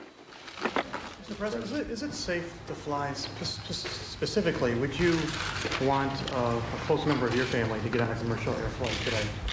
We have taken every precaution to make sure that it is safe to fly in America. There are beefed up security at our airports. There's increased presence on the airplanes. Yes, I would, if a family member asked whether they should fly, I'd say yes. Mr. President, how close are you, sir, to finding out, to nailing down who is responsible for these acts? And what kind of international coalition are you trying to build? Is it similar to the one your father built for the Persian Gulf War? I am, first let me condition the press this way. Any sources and methods of intelligence will remain guarded in secret. My administration will not talk about how we gather intelligence, if we gather intelligence, and what the intelligence says. That's for the protection of the American people. It is important as we battle this enemy, we conduct ourselves that way. Secondly, I've been on the phone this morning, just like I was yesterday, and we'll be on this afternoon on the phone with leaders from around the world who express their solidarity with this nation's intention to rout out and to whip terrorism.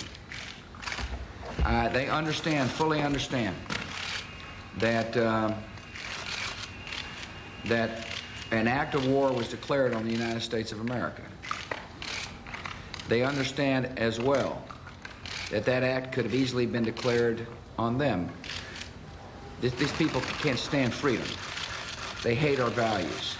They hate what America stands for. Many of the leaders understand it could have easily have happened to them. Secondly, they understand that unlike previous war, this enemy likes to hide. They heard my call loud and clear to those who feel like they can provide safe harbor for the terrorists, that we will hold them responsible as well. And they join me in understanding not only the concept of the enemy, that the enemy is a different type of enemy. They join me also in solidarity about holding those who fund them, who harbor them, who encourage them responsible for their activities. I'm pleased with the outpouring of support. Jiang Zemin, Vladimir Putin, had a great visit this morning with His Royal Highness Prince Abdullah of Saudi Arabia. I will continue to stay on the phone. And there is universal support for the American people, sadness in their voice, but understanding that we have just seen the first war of the 21st century. And there's universal approval of the statements I have made, and I am confident there will be universal approval of the actions this government takes. Yeah, Stretch. Mr. President, if this is a different kind of war, it might require perhaps a different kind of coalition. Many people believe that for a real war on terrorism to work, you'll need cooperation from governments that haven't necessarily done so in the past. specifically Pakistan and Afghanistan. Have you made any progress on that front? I would refer you to the statements that the Pakistani leader gave about his, I don't have the exact words in front of me, but his willingness to work with the United States, and I appreciated that statement. And now we'll just find out what that means, won't we?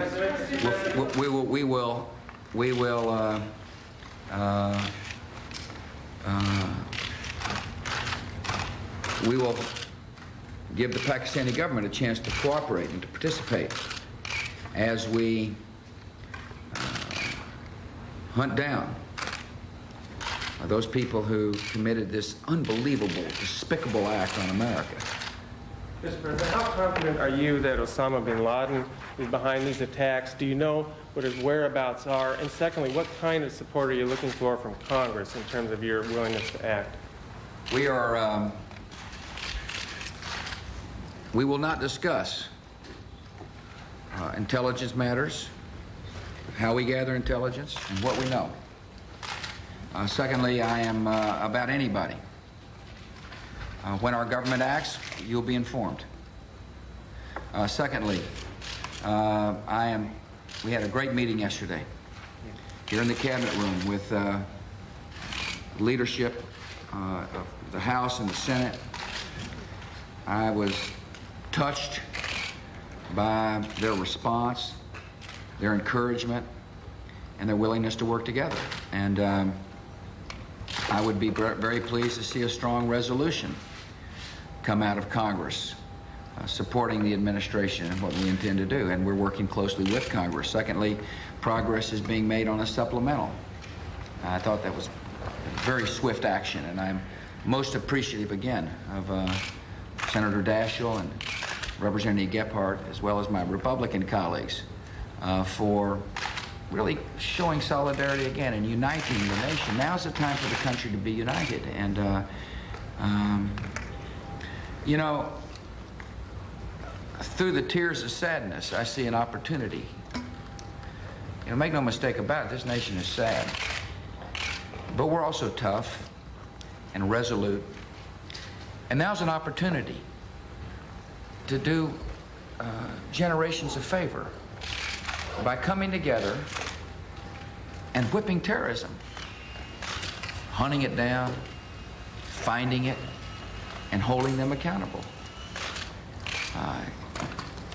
The nation must understand this is now the focus of my administration. We will be very much engaged in domestic policy, of course. I look forward to working with Congress on a variety of issues. But now that war has been declared on us, we will lead the world to victory. To victory. Mr. President, what is your understanding of the threat to Air Force One, and do you believe that the terrorists attempted to assassinate you, sir? I will not discuss the intelligence that our country has gathered. Do you believe they tried to assassinate you?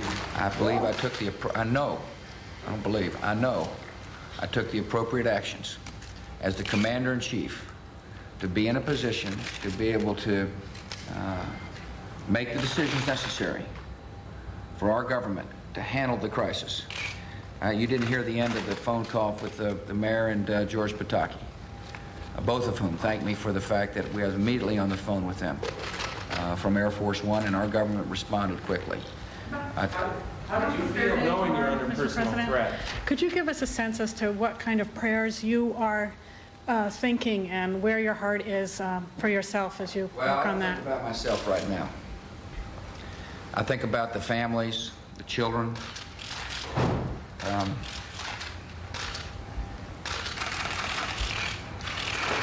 I'm a loving guy, and I'm also someone, however, who's got a job to do, and I intend to do it. And this is a terrible moment, but this country will not relent until we have saved ourselves and others from the terrible tragedy that came upon America. Thank you. Thank you. Thank you. Thank you.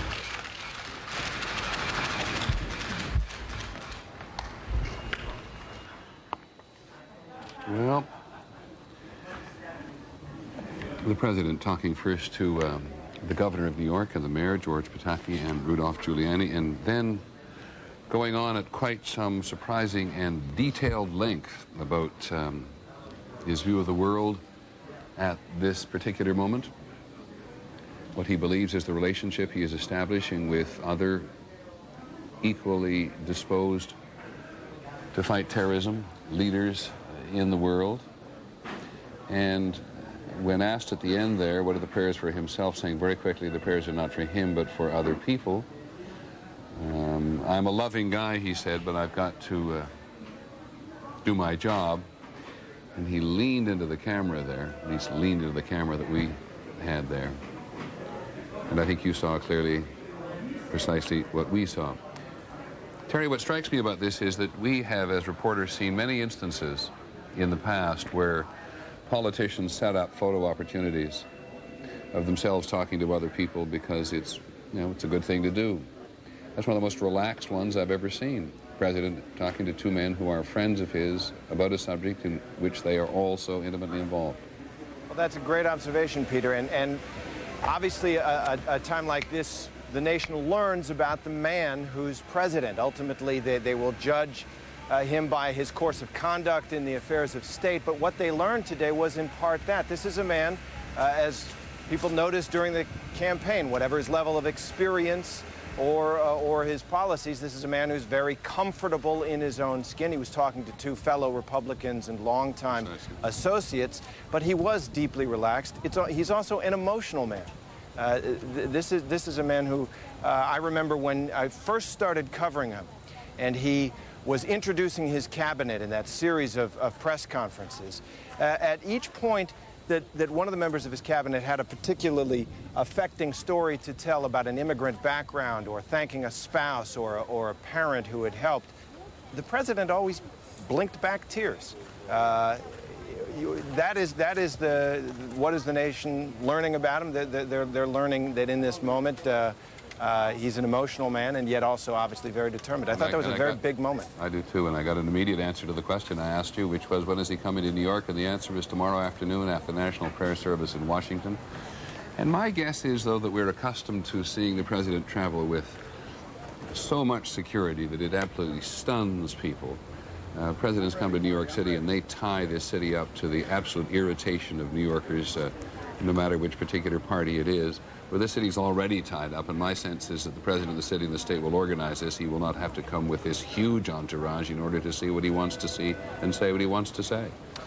Well, that's hard to say. He does not, he makes the final decision on that, but he takes very strong guidance from his security people. And we were told again today in our briefing that the president, while he considers these attacks to have been executed and concluded, does not believe that the risk to him and to Americans has been completely eliminated, part of a function of the world we live in, but also a part of a function of these days in particular. Two other things stand out to me, and I wonder if they stand out to you, and that's the president saying very clearly, as Mayor Giuliani's been very insistent for the last couple of days, that Arab Americans, Muslim Americans, love the flag like everybody else does, and that we do not hold Muslims or Arabs in America responsible for terror.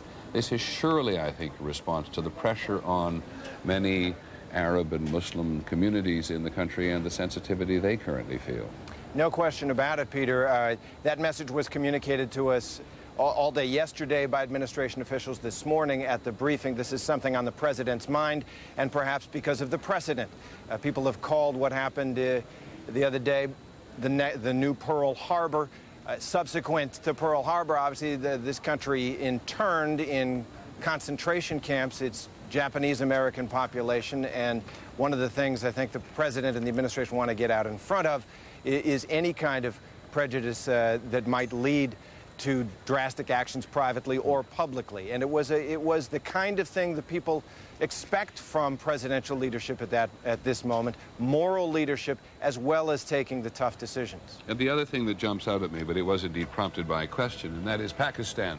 The president said we're going to give the Pakistani leader or Pakistan a chance to cooperate in this campaign against terrorism. I don't think we can tell the audience too many times that this is a deeply troubled country, a very divided country in terms of the United States, an uncertain country ruled by a military dictator who overthrew the civilian government, as bad as the civilian government was in many people's minds. And for the United States to make a deep impression on Pakistan, and it's going to be very difficult. Absolutely, Peter, and we have been told by senior administration officials over the past couple days, watch Pakistan. We are sending them a message, watch their actions. What the president was referring to is that General Musharraf, who was the led the coup that took over Pakistan, did come out and say, condemn the act. He said that he pledged support to United States efforts, but the Pakistani government is one of the only governments in the world to recognize the Taliban. General Musharraf did not mention the Taliban or Osama bin Laden in his remarks, and there have been persistent reports from the American intelligence community that the Taliban got their arms in the first place with which they took over Afghanistan from Pakistan, although that has never been confirmed or acknowledged by the Pakistani government.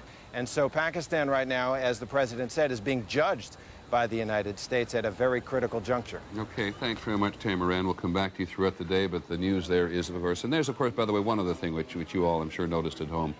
The president picking up perhaps on a lot of advice, perhaps following his own instinct, but certainly very much of a mindset with the Secretary of Defense, Don Rumsfeld, says he will not discuss intelligence matters whatsoever. We saw that yesterday when Mr. Rumsfeld came down suddenly to the briefing room at the Pentagon and made quite a speech about members of the government who talk about security matters, even raised the issue of the fact that they could face criminal investigation. It doesn't stop it, mind you, in government, but and a lot of it is regarded within government as legitimate to talk about. But the president picking up that note today saying he will not discuss intelligence matters. But he's going to come to New York tomorrow afternoon to, as he said, cry, somewhat with two men he's been talking to, the governor and the mayor, to cry with people and to support people and to share with people and tell people through these tears of sadness, as he put it today, that he sees an opportunity for America to do a generation of terror,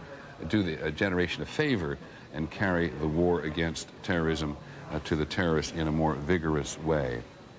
Just one other note before we go on about the Taliban, because you're going to hear a lot about them today.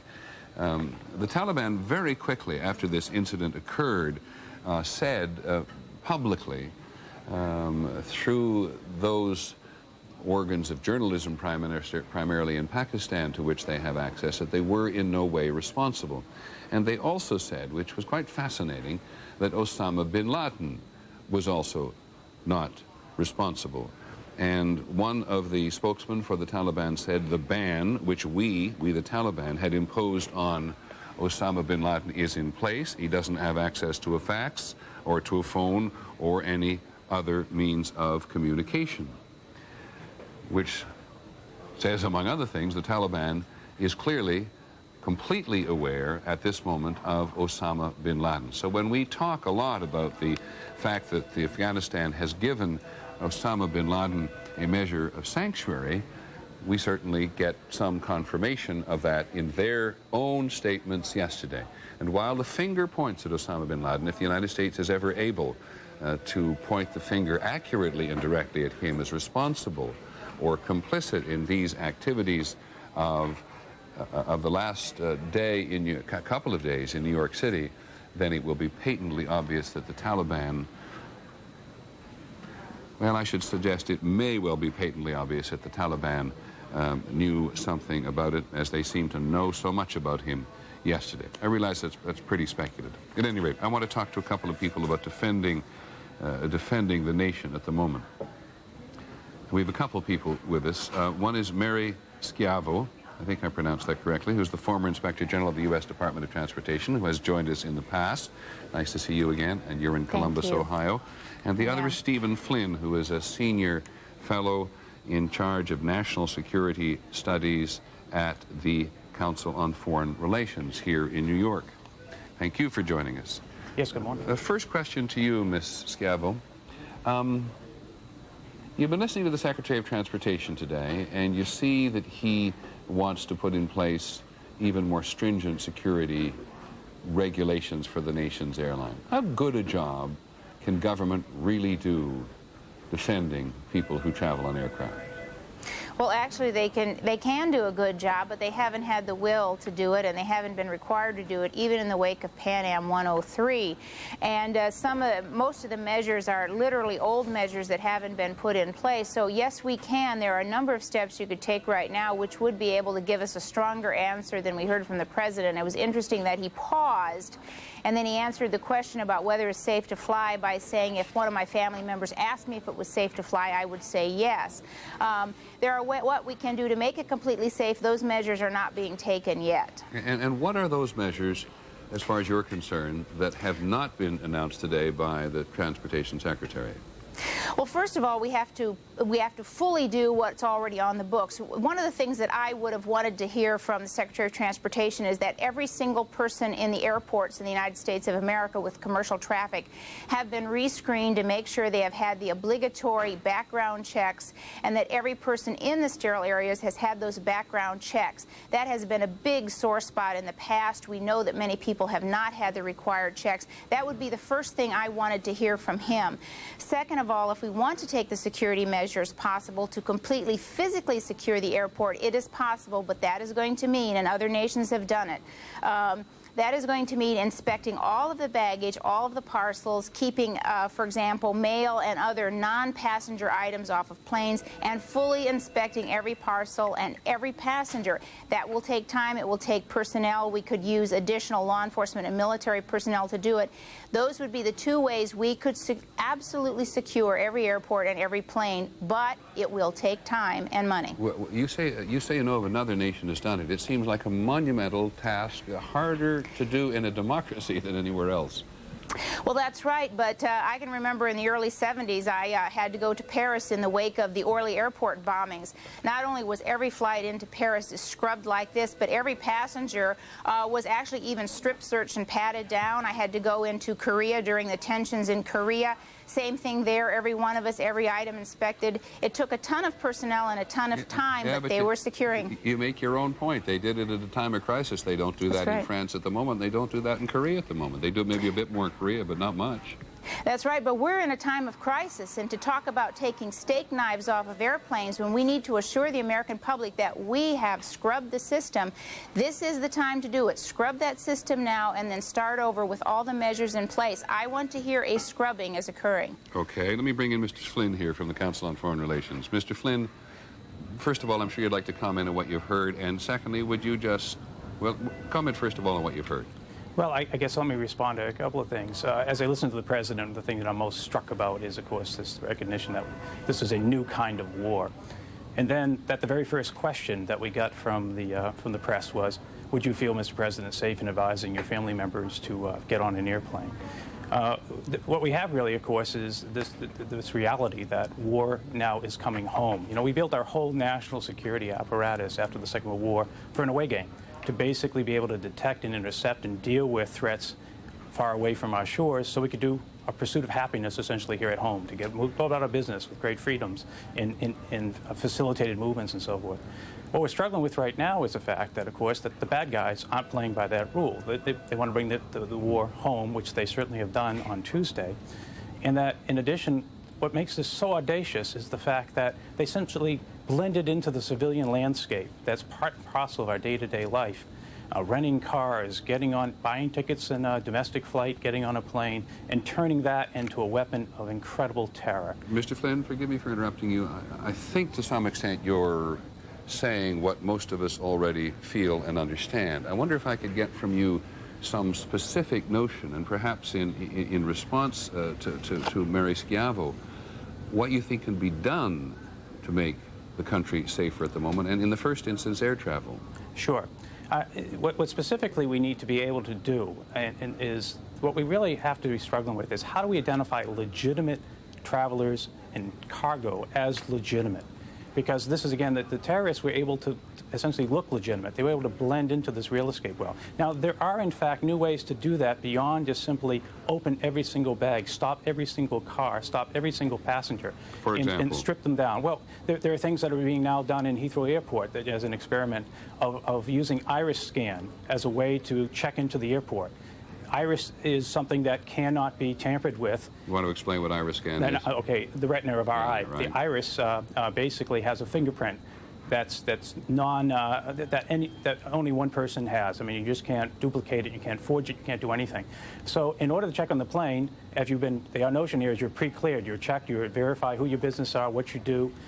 You step up to a, not very close even, several feet away can be, it shoots a picture of your eye and says, yeah, you're who you say you are. Let me just proceed without a passport, get on the plane. Let me stop you there for a second, because I'm always curious about this question. If people can fake identification on a variety of levels, why can't they fake iris scans as well? Why can't someone get their eye scanned into the system as illegitimately as they can get fake IDs? Really, because we're now dealing with the biology of our cells, which is distinct, and the retina and the iris is able to, it can't be forged. I mean, that's what's special about it, and everybody has one.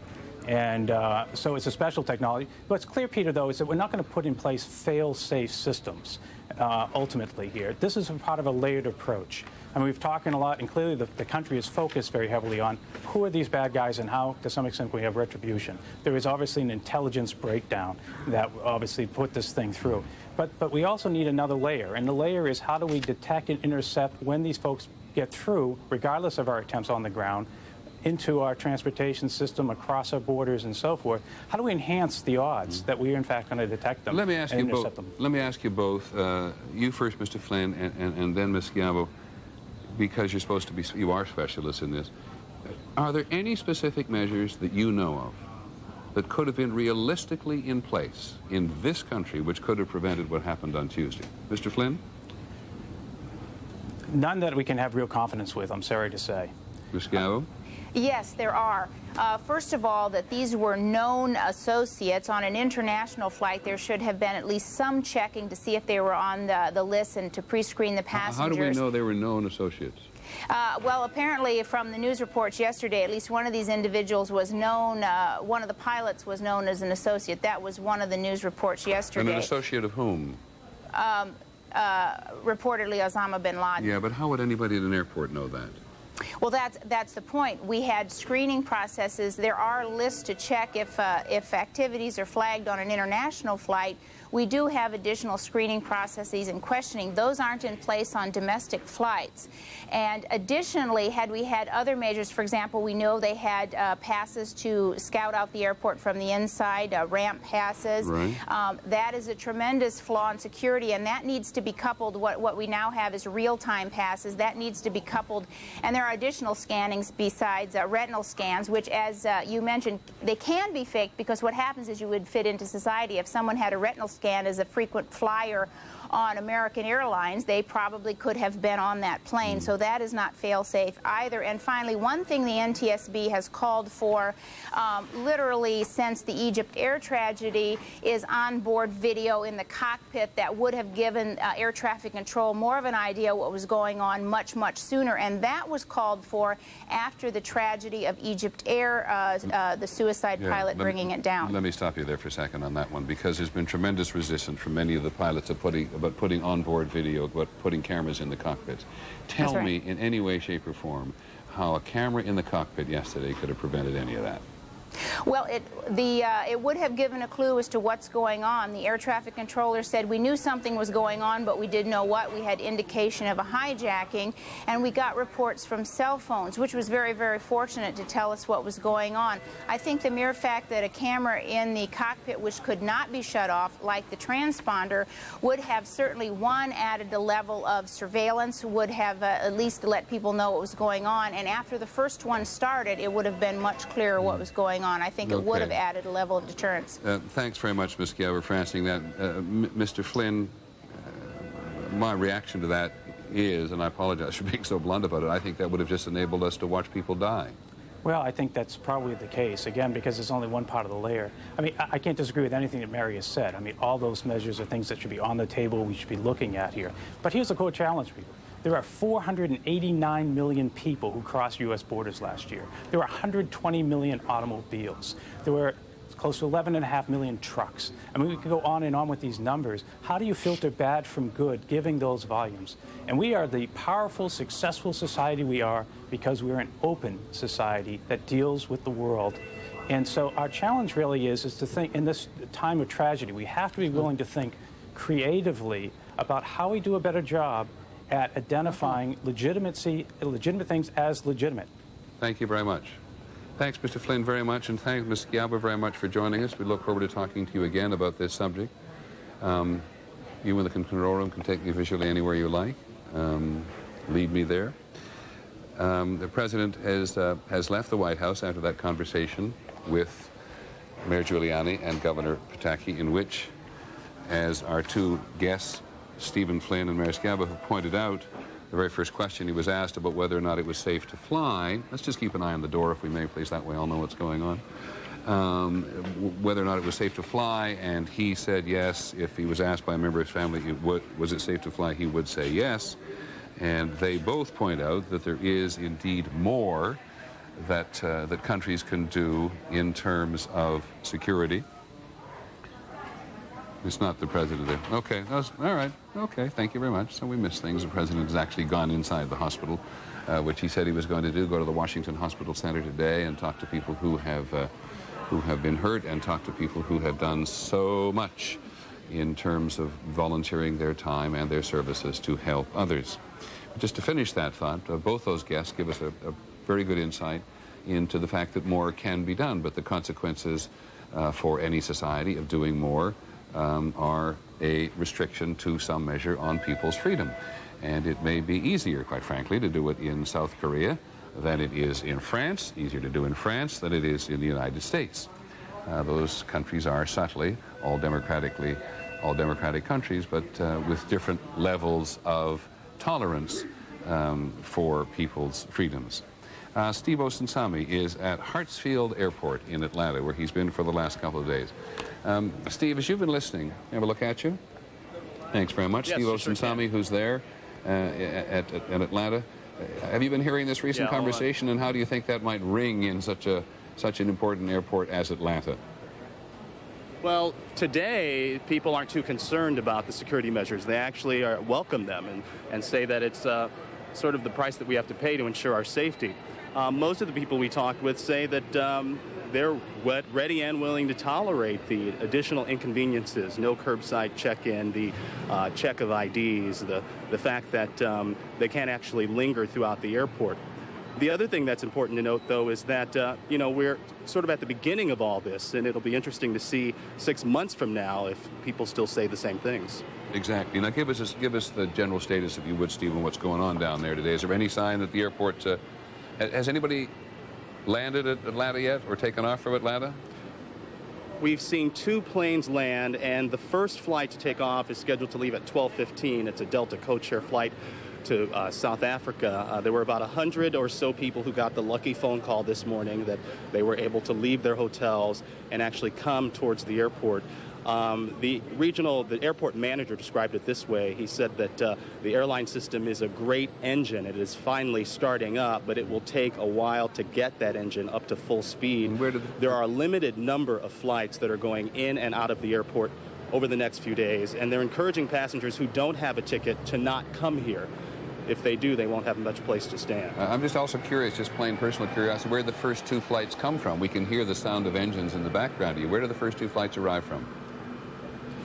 We understand that the flights are international flights, but we're not sure where they are from. We were told that there would be a flight from Canada, one from Bermuda, that would be arriving early this morning, and it's possible that those 2 flights are from those 2 countries. All right. Now, let me just ask you a couple other questions of security. By the way, the one from Canada, the one from Bermuda, both sound to be a bit like diversions a couple of days ago. And can you see, and have you got some comment from folks on these new security orders from the Secretary of Transportation? Definitely. We talked to many people this morning about them, and again, the general consensus among people we talked with is that those security issues, however inconvenient, are necessary because it helps passengers feel safe and basically makes people feel comfortable enough to rest assured that the airlines are safe. Okay. I very much appreciate it, Steve. Check in with us anytime. We want to get a sense of the country on the move again. And I now want to talk to ABC's Lisa Stark, who covers aviation for us in the fullest sense, which means she covers government as well as the industry itself, and it's a huge subject. And she's the one at the very outset reminds us of the magnitude of the flying, 40,000 aircraft on the move on a good day in the United States. We all, those of us who travel, know something about the consequences of that in the best of times. And she is still in Seattle. I mean, to ask you the idle question, have they told you in Seattle when you can go anywhere?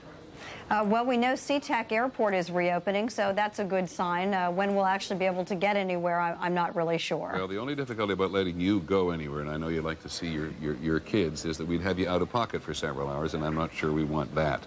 However, did you listen to Mary Schiavo and to Steve Flynn talk about this?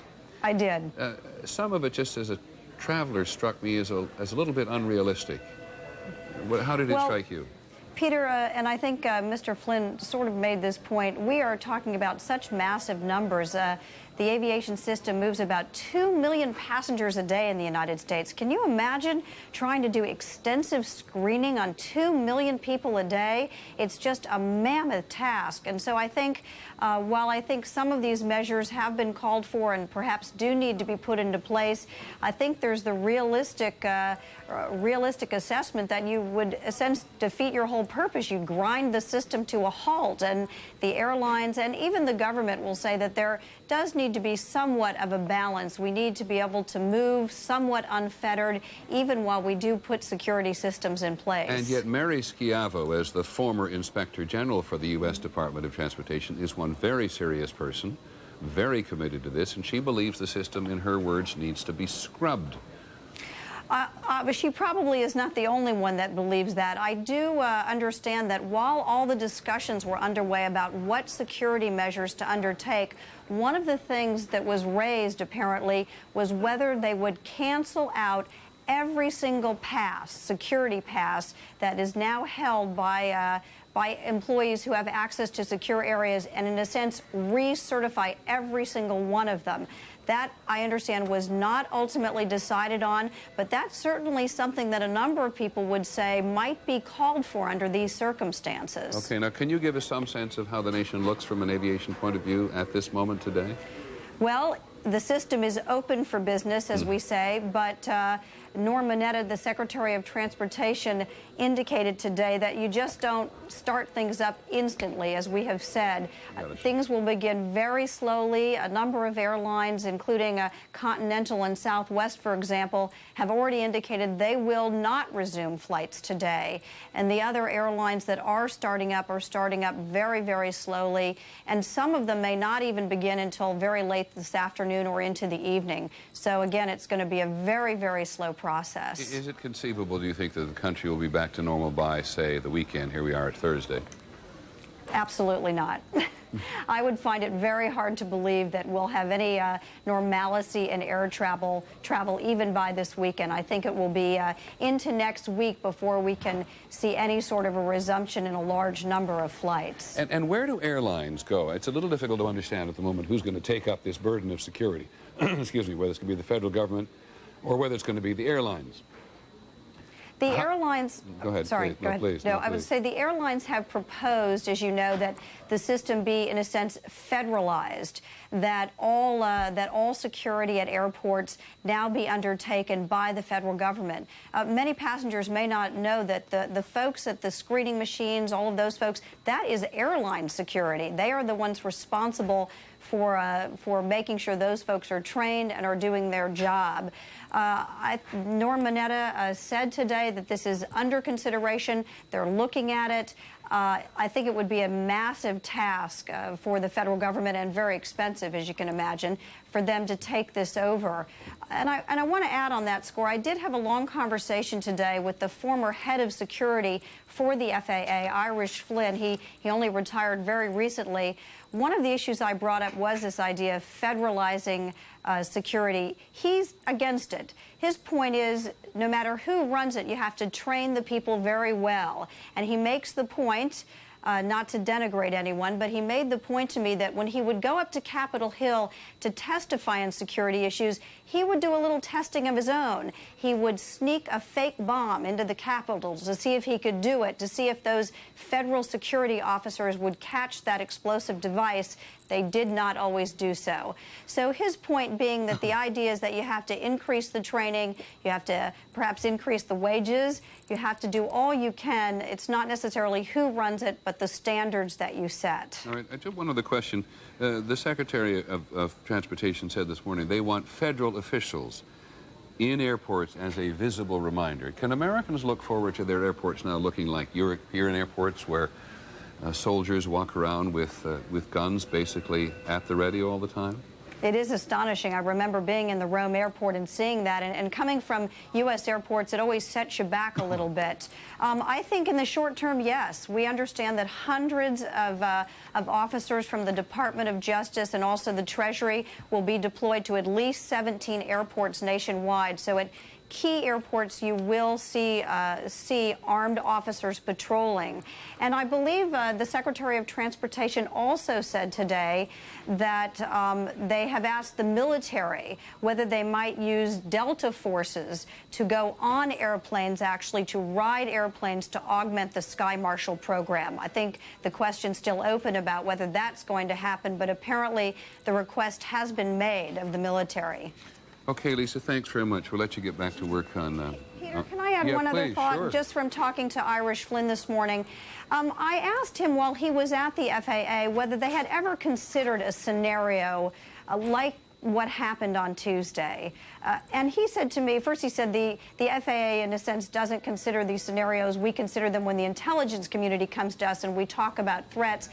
But he said, really, this had never been considered. When you think about traditional hijacking, you think about people taking a plane, demanding to be put down somewhere, and then taking the passengers hostage to make their point. He said what had been considered is folks stealing or renting a small plane, a private plane, and crashing that into buildings. But he said what we had seen on Tuesday, that sort of a scenario, really, that had not been anticipated or considered by the FAA. Okay, thanks very much, Lisa. Very much appreciate your help. And a real reminder, as several people have said, the people with whom the United States is now in confrontation are smart.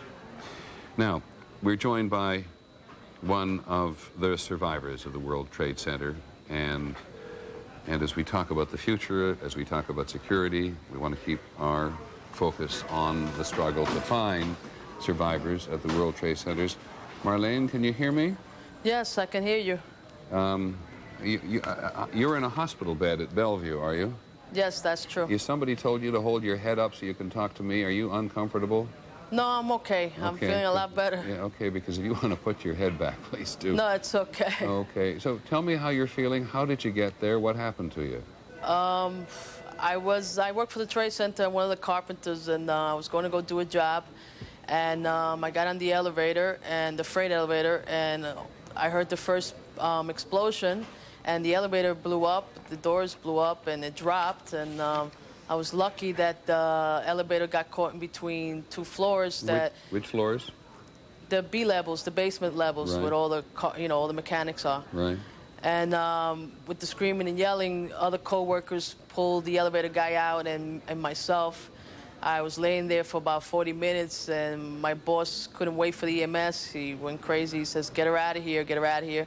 And he was able to get me out through Barclay Street to the parking lot, and I want to thank him for saving me, because if I would have stood down there, I wouldn't have been here today. At what point did you actually get out of the building? When everything first started, according to the hospital, I was the first trauma patient that walked in here. So I was lucky to be one of the first, but after the first explosion, I was laying on the floor about 40 minutes. And how well do you know that subterranean part of the World Trade Center? Well, I worked for the building for 15 years. I think I know it from the back of my hand. Really, I didn't expect this bombing to occur after the first one, since I was in the first one also. Right. But when I heard that explosion, that's the first thing I thought was, here we go again, another bomb. And as you lie there, and we're very glad that you've survived, obviously. How hurt are you at this point? Well, I'm doing much better. My body feels like a truck fell on me, but I'm hanging in there. My leg is sprained. They thought it was broken, but lucky it's not broken. So I just need some therapy and be okay in a week or so. So you were incredibly fortunate. Now tell me. Yes. As you lie there thinking about the investigation and the attempt to find other people in that subterranean world of the World Trade Center, on which so much of the Trade Center collapsed, are you hopeful? I am hopeful, yes, especially after 15 years working there. It's not just co-workers you worry about, but all the people you work with, you know, the companies, the people you know after so many years. I pray and hope that, you know, as much people possible survive. Do you think it's possible that people have survived in the underground tunnels there? Well, I hope, and then anything's possible. If I made it out, a lot of people in worse situation, they made it out. I'm hoping, praying that they do too. But are there underground tunnels, just because I haven't asked this before, which are strong enough in which people might have been protected from the force of this collapse? I would say so. You know, you're talking down 6 levels below. So the point is to get them out. Tell me, how's your friend Arthur Del Bianco? He's doing great. I was very emotional when I saw him. I'm happy to see him. You know, like I said, when I first got hurt, he was still fine. When I saw him, he was looking for other people because we heard the screams, and he was going around doors trying to break them through to see who he found. And just to see him that he got hurt, but not as severe, and happy to see he's okay. Because he's with you, I gather, there in the hospital, right? Yes, he is. Yeah. I'm just really curious, just one thing. This is really a very trivial thing. That's a nice Bellevue sign they put up behind you. That poster they put up behind you saying Bellevue Hospital, where you are? Right. Somebody come along and put that up? I don't know. Yeah, I guess so. I don't see what's behind me. There's a Bellevue Hospital sign. Well, we're very glad to hear from you, Marlene, and thank you very much. You've been in touch with your family and your friends? Yes, everybody knows I'm okay. I've gotten phone calls from everybody. The hospital's been great.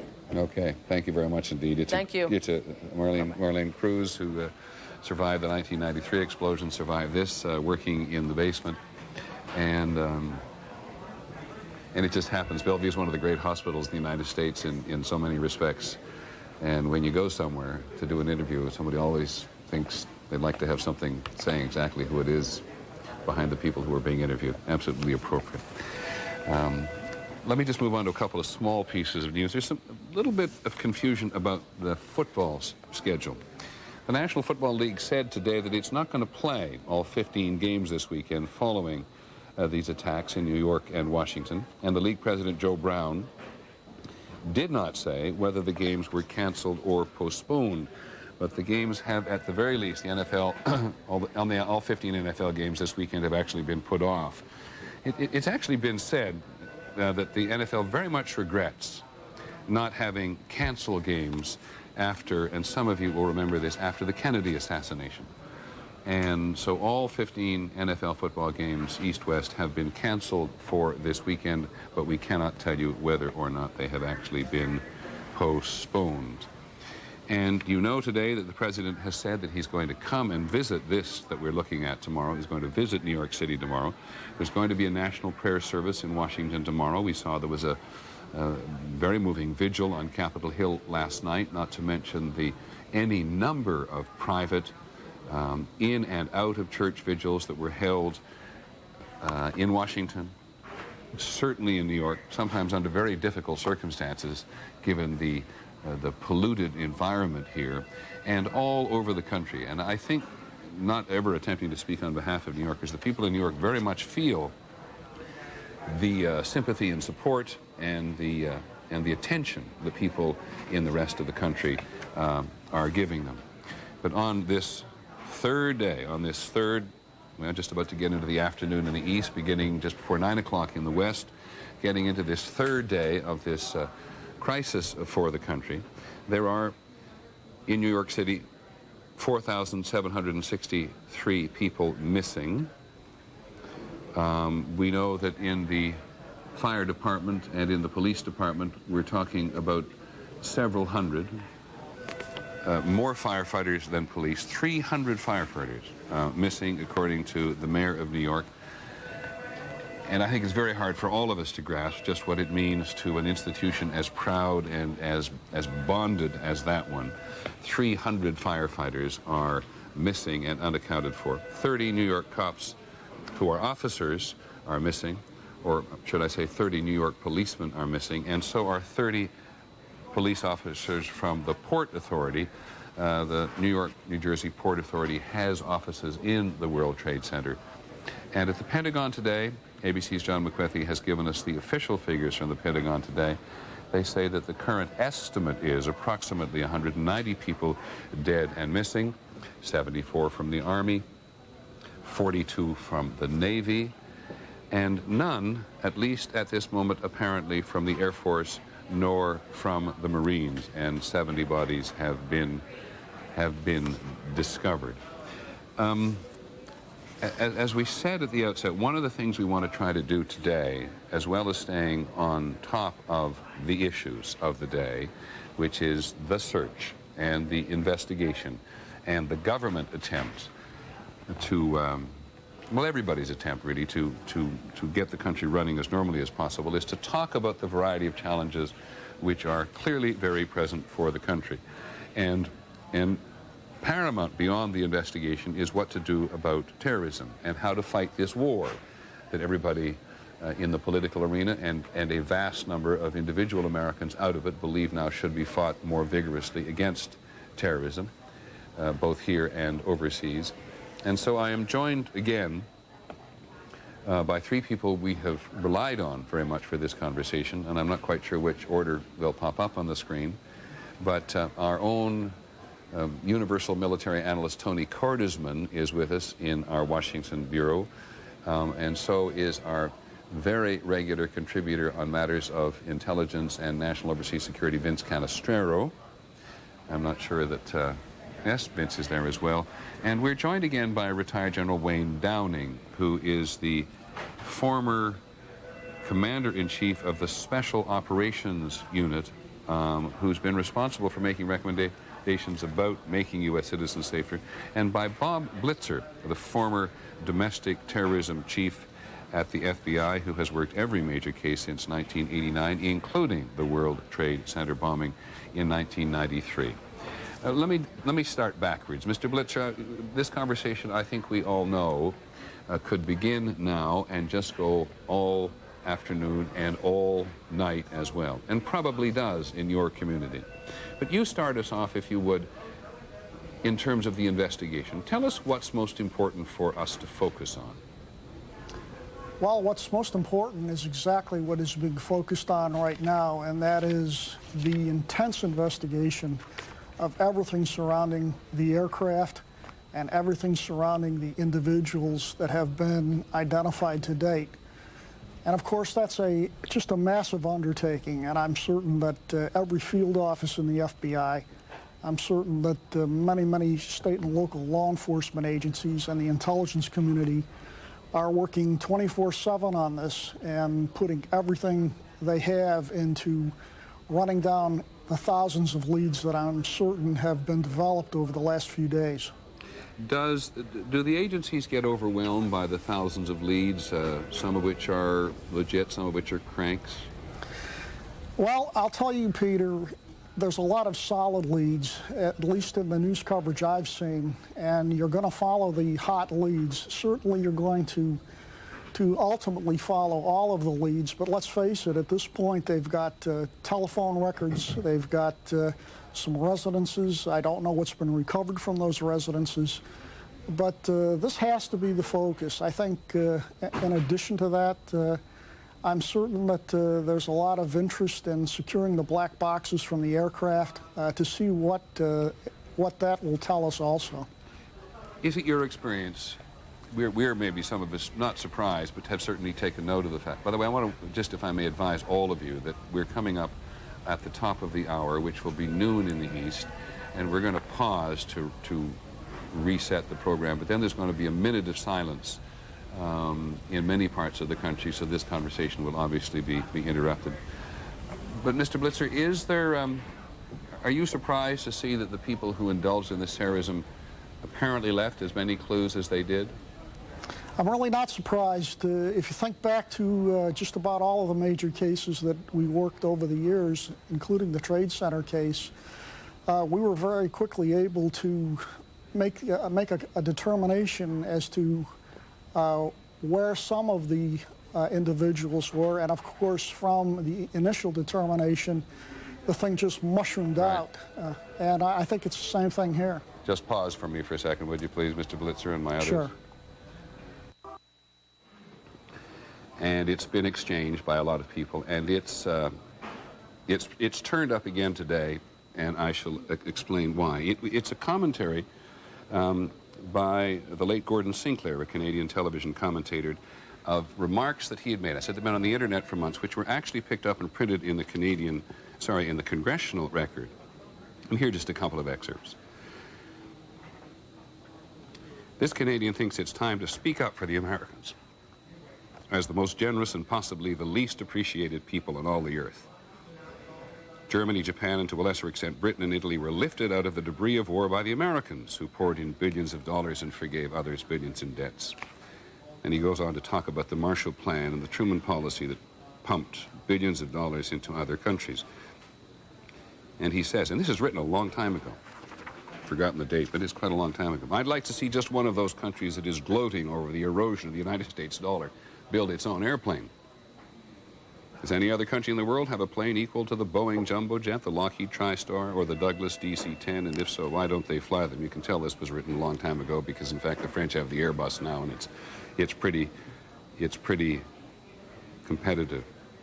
But you talk about American technocracy, and you find men on the moon not once but several times and safely home again.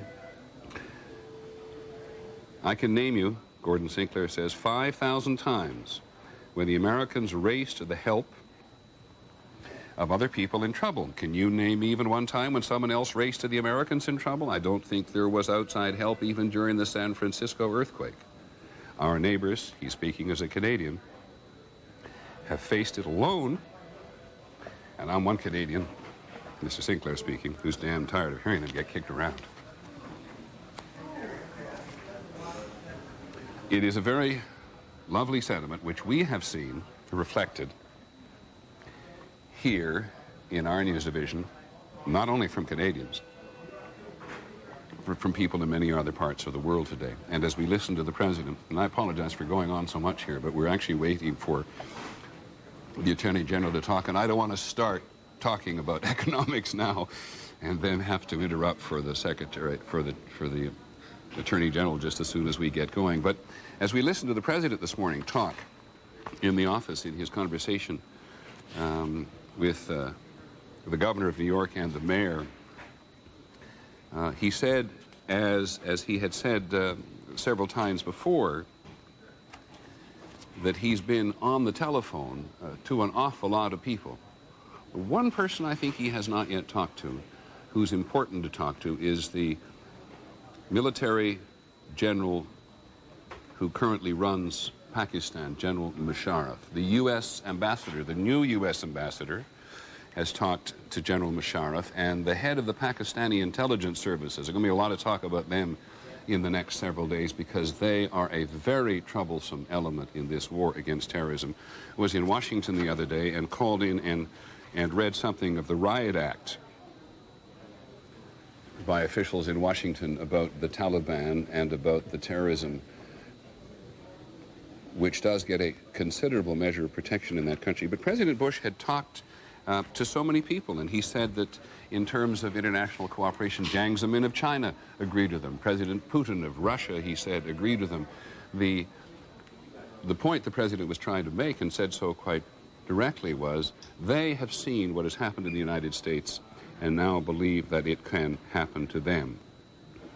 So while, as Mr. Bush said, he is weeping with America, he is resolved and steady as strong, and everybody appreciates that this is a new kind of war, and the President said that the American government will indeed adjust.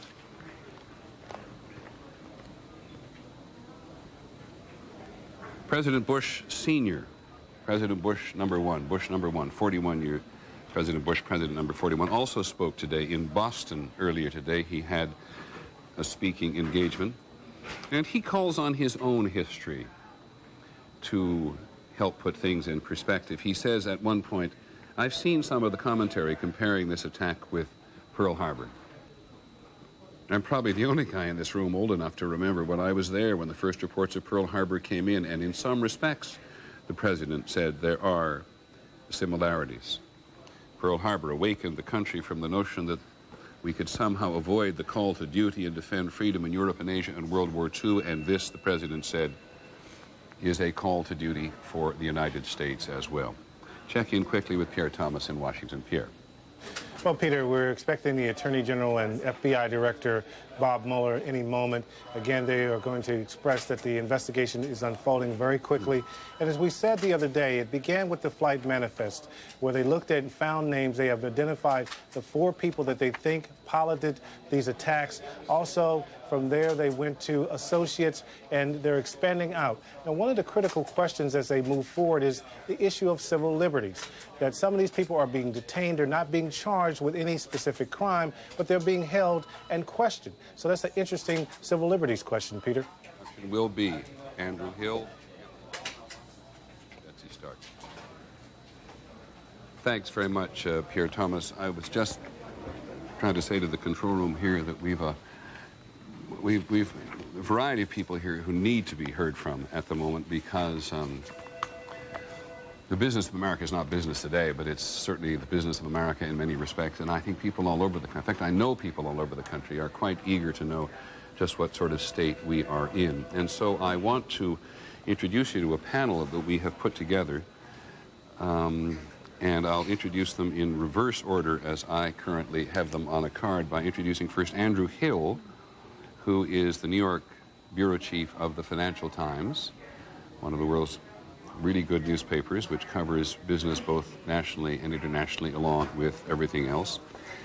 Here in our New York studio, Ken Auletta of the New Yorker magazine, who probably knows more about the Microsoft case than anybody else in the country and writes extensively on the matters of business in the country. Don Marin, who is the chairman of UBS America, and I hope you won't mind me saying so, but just for context today, was mentioned by many people as a possible Treasury Secretary in the Bush administration. We won't get into that today, of course. And finally, and very importantly for us, Betsy Stark, who was our business and economics correspondent at ABC News and talks to us every day, and also talks to these people every day. So I think I'd like, in deference to seniority, to start with Don Marin. And Don, just ask you, if you would, for a moment, give the country some sense, in as broad terms as you wish, where you think the country is at in terms of business and economics at the moment. Well, I think, first of all, for those of us here in New York, this is a tragedy of unimagined proportions. And our first thoughts and our first focus are on the victims and helping the victims and their families in every way that we possibly can. Having said that, this is a human tragedy. It is not a financial tragedy. What we do is important, but it's not as important as helping all those people that have been hurt and worse down at the World Trade Center. As a financial structure in this country, we're very proud of what's happened. The Fed system is up and running, the banking system is up and running, and today the bond markets are up and running. And these things are important because economics are not just American, they are worldwide, and we are the leaders in every part of the world in this very, very important activity. From here we go next to bringing up the equity markets. And that takes the cooperation of all the firms in the business. And all the firms are working together. We're sharing ideas, we're sharing space, we're offering help to people who have been hurt particularly badly down at the World Trade Center. And this combination is working well. The financial firms are ready to go up as soon as things can be done. We need 4 things to happen.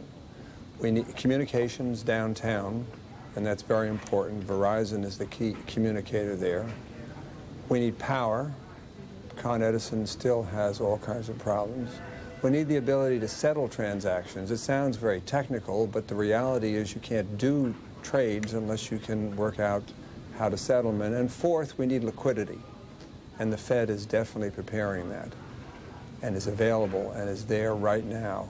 With those things, we can get up and running, but we don't want to do anything that will interfere with the rescue effort downtown. So we're balancing that priority, which is the first priority by far, with getting our own industry ready to go, which it will be very shortly. Could I, Don, ask you just about one of those points? I think people will understand almost all of the points about getting the infrastructure up and running again, but what do you mean that you need liquidity?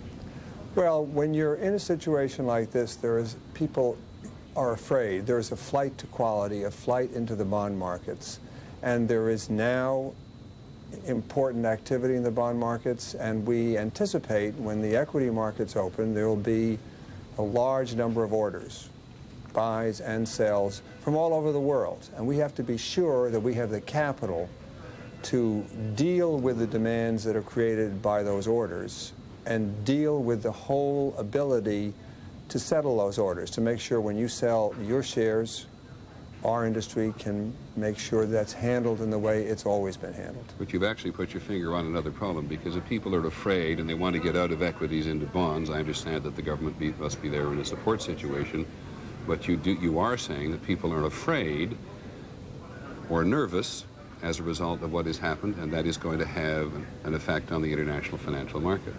It could have an effect in the short term. First of all, we are determined to show in our showing that these ghastly people who did this ghastly deed are not going to impede or alter the strength of this economy or the strength of these financial markets.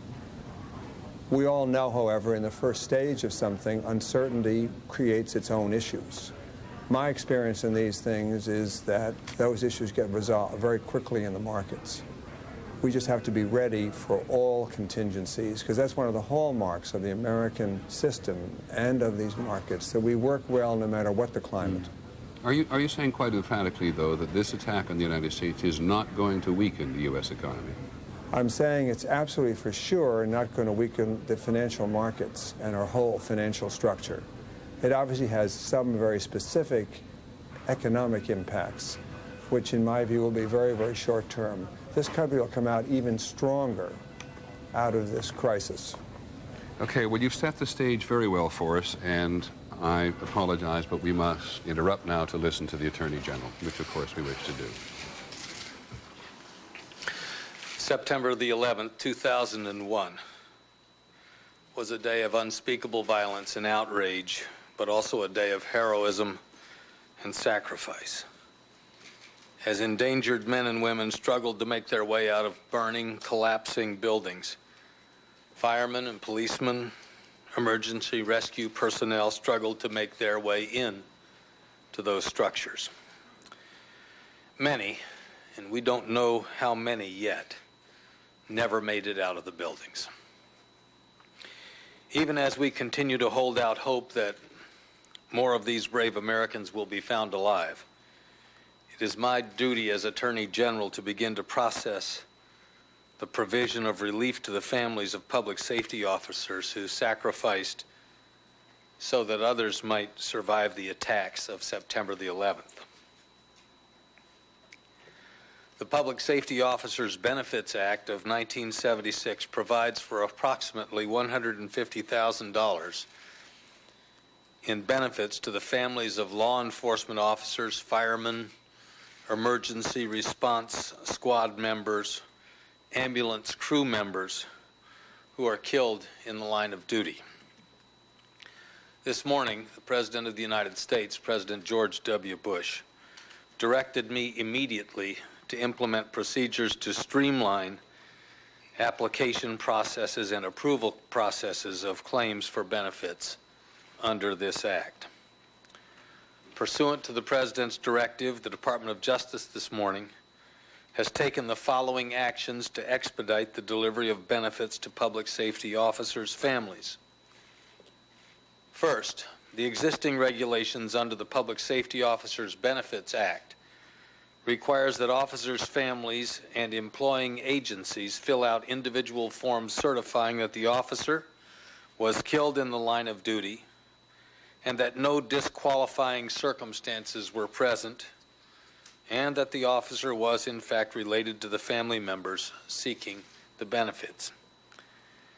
These regulations direct the Bureau of Justice Assistance in the Justice Department to give substantial weight to evidence presented by federal, state, and local agencies and to resolve in favor of payment any reasonable doubt concerning the circumstances of the officer's permanent disability or death. In view of the unprecedented loss of life and the debilitating injuries to public safety officers, I have directed, pursuant to the President's request, that this process be streamlined in this case. I am directing the Office of Justice Programs to exercise the full scope of its direction and its discretion under the statute and regulations to accept applications, consider evidence justifying claims, and to process prompt payment of benefits. In cases in which benefits are sought by survivors of officers killed in the line of duty on September 11, I am directing that blanket certifications from executives of public safety agencies be considered as evidence of eligibility without requiring further individualized documentation. In addition, the family claim form will be abbreviated and streamlined. Secondly, the Department of Justice's Office of Justice Programs is immediately making available additional resources to see that the claims of fallen officers' families are processed as quickly as possible. Staff are being brought to New York from a variety of other settings to assist in case processing. Second, a separate computer database is being established to expedite and monitor the case processing. Third, lawyers from the Office of Justice Programs are immediately reviewing all cases from New York to make sure that those cases move as quickly as possible. Office of Justice Programs, fourth, staff members are being sent to New York to assist with family contacts and the assembly of claim packages, including the gathering of pertinent records. The Office of Justice Program representatives will be available on site, if requested, to pre-certify claim packages in terms of the completeness of those packages. These representatives will also work with the Treasury Department to expedite the payments to families once claims are approved. The provision of benefits is an insufficient but a necessary response on behalf of the American people to the unknown number of individuals who fought fires, law enforcement officers, and medical rescue personnel who died answering the call of their fellow citizens on September the 11th. It is President Bush's and my hope that the actions that we have taken today will provide a measure of relief to the husbands and wives and children that have been left behind. I know that it is the nation's hope that this assistance will stand as a gesture of the inexpressible gratitude that so many Americans feel, as well as a small tribute to the honor of the sacrifice of those who were willing to lose their lives so that others might be saved. Additionally, today I announced with the Treasury Department a step that has been taken to provide additional security at airports across the country. As airports reopen and as travel is resumed, there will be substantially increased security presence, on the ground at designated security checkpoints throughout the country. The Departments of Justice and Treasury have deployed hundreds of U.S. Marshals, individuals from the U.S. Marshal Service, U.S. Border Patrol, and U.S. Customs officials as part of a broad effort by federal law enforcement authorities to provide a larger police presence at airports in addition to the heightened security procedures already put into effect. We will take all precautions necessary to protect American travelers. Finally, our nation calls on us in times like this to be at our best. If we are to prevail in difficult times like this, we must be at our best. Since Tuesday, the Justice Department has received reports of violence and threats of violence against Arab Americans and other Americans of Middle Eastern and South Asian descent. We must not descend to the level of those who perpetrated Tuesday's violence by targeting individuals based on race, religion, or national origin.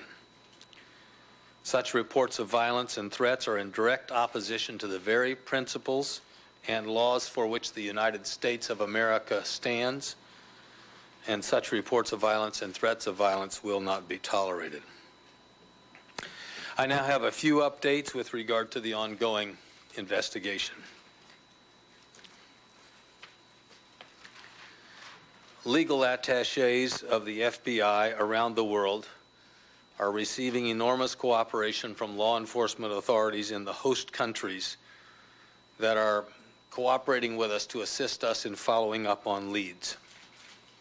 We have also received numerous offers of help from other countries if we need those elements of assistance, and we are grateful for the assistance that has been offered and the assistance that has been rendered. With regard to federal law enforcement personnel casualties, there is an FBI agent assigned to the New York field office who remains missing. 3 U.S. Marshals who are assigned to the Southern District of New York sustained minor injuries. We are also in the process of collecting information nationwide regarding the loss of life and casualties among law enforcement personnel. As of this morning, the FBI's Leads hotline has received 2,055 phone calls. Some of these leads have been helpful to the investigation. The website, which was opened virtually immediately after the crisis, has received more than 22,700 suggested tips. The FBI is working thousands and thousands of leads. As of this moment, none of the black boxes has been recovered yet. However, we believe retrieval of the black box at the Somerset County location is the most feasible in the short term.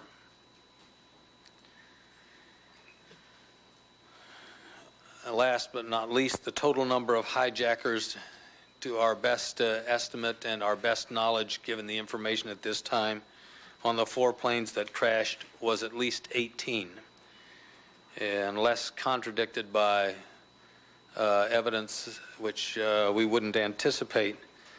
2 planes had 5 hijackers and 2 other planes had 4 hijackers each. The director of the FBI, Mr. Mueller, is here with me, and we would be pleased to respond to your questions. All the hijackers, were they ticketed passengers? And if not, do you know how they got on the planes? Yes, they were ticketed passengers. Are you convinced, based on the evidence in Florida and Boston and elsewhere, that Bin Laden was or may have been behind this? I'm not prepared to identify or to comment on persons ultimately responsible at this time. How many people at this point are detained around the country, and why are these potential accomplices, Mr. Director, of such concern to the Bureau? Well, I can't give you a specific number. What has happened, as I indicated yesterday, that we're, as a result of following up leads, we're interviewing a number of people. And in the course of doing those interviews, we find that a number of the individuals, when asked for identification and the like, are out of status. And when we find somebody out of status, we quite obviously bring in the INS and they are detained. And that is the policy and procedures we're following. And they're concerned to you regarding the investigation? Some may be concerned to us and some may not after we interview them. What sort of indication do you have of other operations being aborted, other plane hijackings, or perhaps other terrorist operations? I'm not prepared to make comments about any other items at this time. Has there been any determination about where the plane crash in Somerset County might have been? I missed. Has the FBI made any determination about where the plane crashed in Somerset County, what its target might have been, and what happened to cause that plane to crash where it did? I think it's fair to say that we're unable to comment on that. How many associates are you looking at? How many hijackers and associates do you have? Well, obviously, I've just announced that there are 18 hijackers. The number of associates is significant, but I don't think it'd be appropriate for me to try and attach a specific number. We are continuing to develop an understanding of all the associates that these individuals had.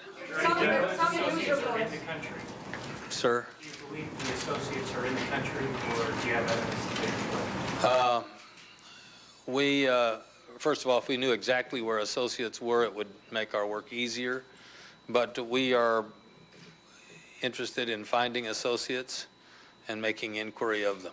What can you tell us about the flight training that any of the hijackers have received? Did they receive any training here in the United States? It is our belief and that the evidence indicates that flight training was received in the United States and that their capacity to operate the aircraft was substantial. It's very clear that these orchestrated, coordinated assaults on our country were well conducted and conducted in a technically proficient way. It is not easy to land these kinds of aircraft at very specific locations with accuracy, or to direct them with the kind of accuracy which was deadly in this case. There were some reports that at least one of the passengers on the flight from Newark kept the airphone off the hook as this was going on, as they were preparing to take the plane back from the hijackers. Were law enforcement officials or FAA people able to listen in on some of what was going on? I'm not prepared to make a comment on that at this time. General, which flights have hijackers have you identified, and what can you tell us about who they are, where they came from, and how long they've been? I think you might be able to say which flights had which numbers on them. On the American Airlines number 11 flight out of Boston going to L.A., there were 5. And we believe our preliminary investigation indicates that 5 of the passengers were involved in the hijacking on that plane. United Airlines 175, also out of Boston to L.A. Our preliminary investigation indicates that there were 5 hijackers on that plane. On United Airlines 93, Newark to San Francisco, 4 hijackers. And American Airlines 77, Dulles to Los Angeles, 4 hijackers. That is our preliminary. The results of our preliminary investigation. The investigation is continuing. That is our best view at this time as to the numbers in the planes they were on. Can you clarify us, please, on what you've been able to verify and document concerning the flight path of 77 into the Pentagon? Did it go over Washington, D.C. first? I really can't comment on what we have with regard to that particular flight. Is the national origin of some, if not all, of the hijackers? What can you say at this point about the national origin? I'm not prepared to comment on that. Can you talk about the warrants? Can you tell us how many warrants and tell us what cities, what states? I can tell you that throughout the country, and not necessarily in a particular region, but throughout the country, when we receive leads, we have followed those leads. We are interviewing any number of people across the country. The number of FBI officers that are involved in the investigation, directly involved in the investigation, has expanded, and they are interviewing witnesses. They are, where necessary, obtaining search warrants, obtaining grand jury subpoenas, and whatever is necessary to obtain the evidence to identify more particularly identify the particular hijackers and anyone associated with them. Were any of the hijackers believed to be U.S. citizens? I'm not going to comment on anything with regard to the hijackers. We're already on the terrorist watch list. Can't answer that question either. Any suicide notes? Have you found any suicide notes? Thank you. All right, that is the Attorney General, John Ashcroft, and the brand new director of the FBI, Robert Mueller, and we'll come back and summarize that for you in just a moment. But there's another news conference going on with the Secretary of State, and we'll pick that up during the question period. A place where terrorist groups get training, or is it a mixture? We have provided to the Pakistani government a specific list of things that we think would be useful for them to work on with us. And I will be discussing that list with the President of Pakistan later this afternoon.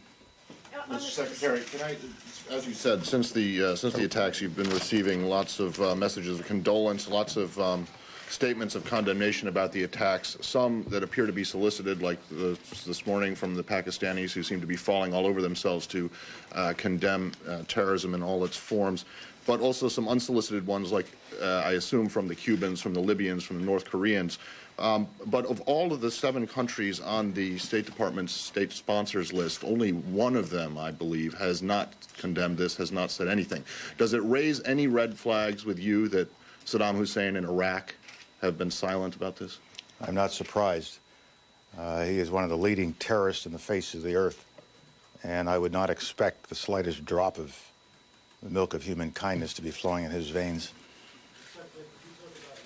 Between Iraq and Osama bin Laden? No, I would not. I would rather, if I were able to talk about such a matter, I don't think I would do it here.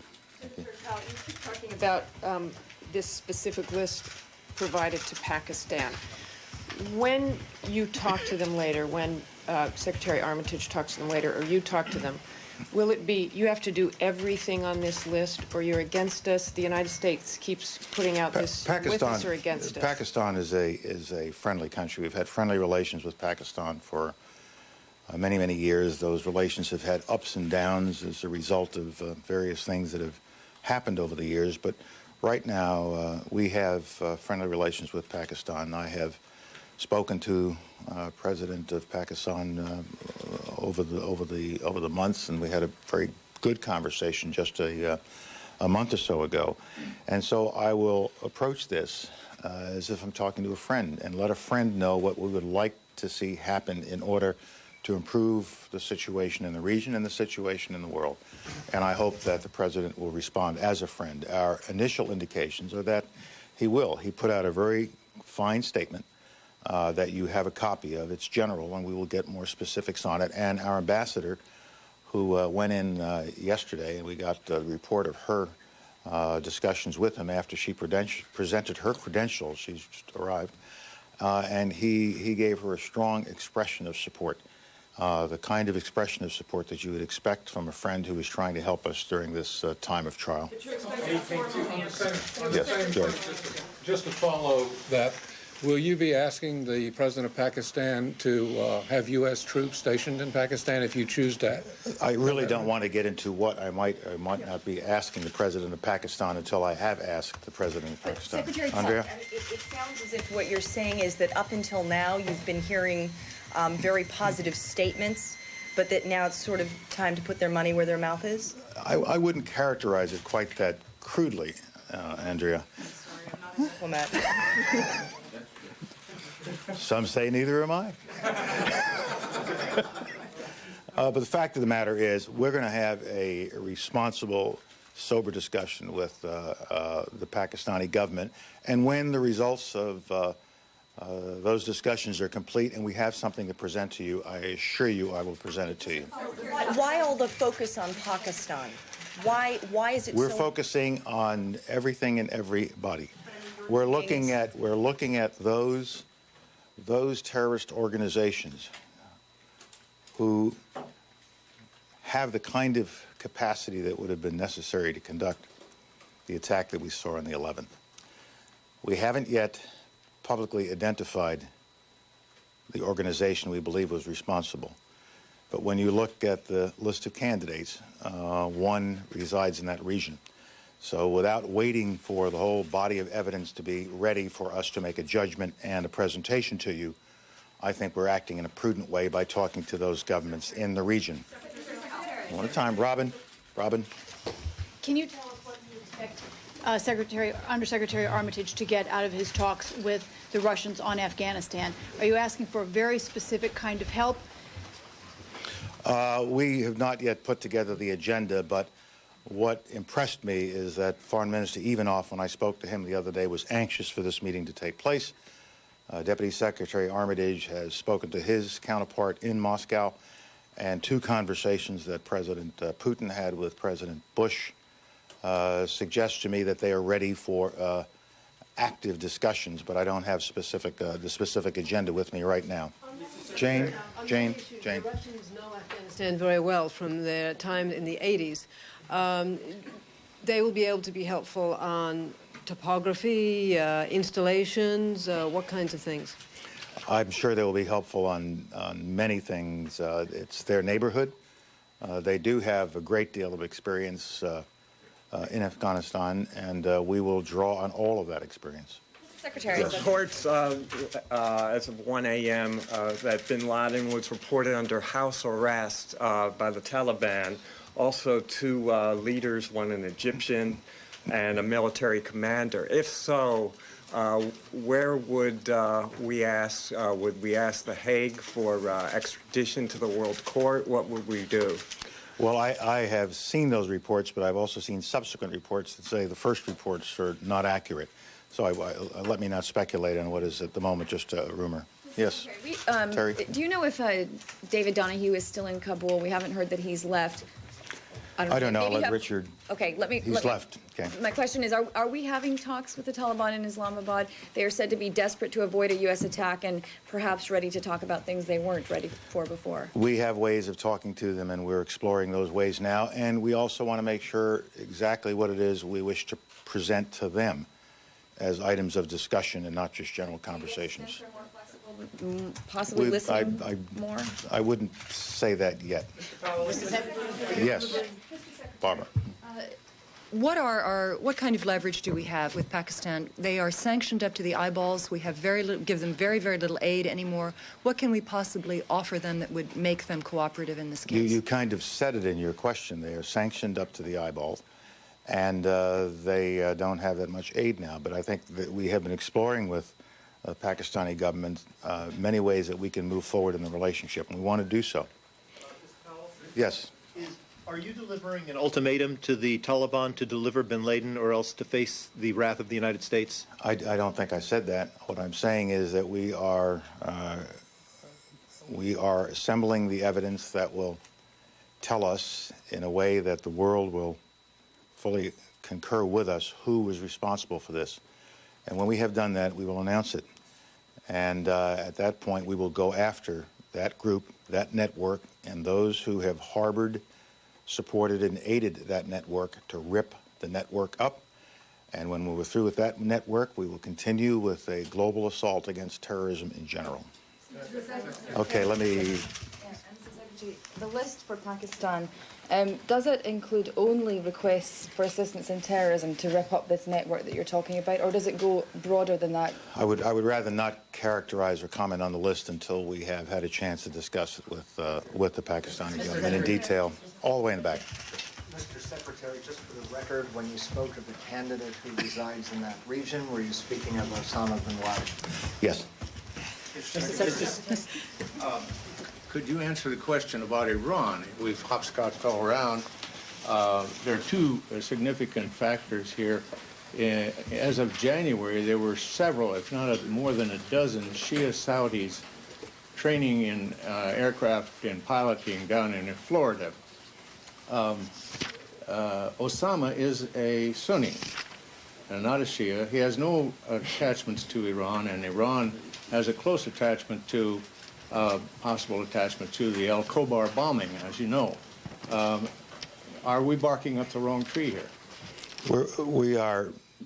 We're barking up every tree that's out there. We're going to find the right tree with respect to what happened on the 11th of September.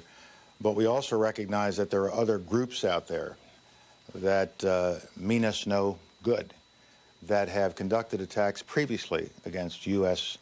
personnel, U.S. interests, and our allies.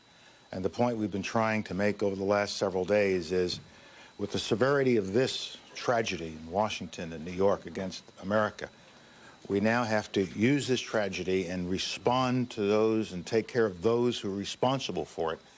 But at the same time, we should see this in a broader sense, that this is a horrible blight on the civilized world.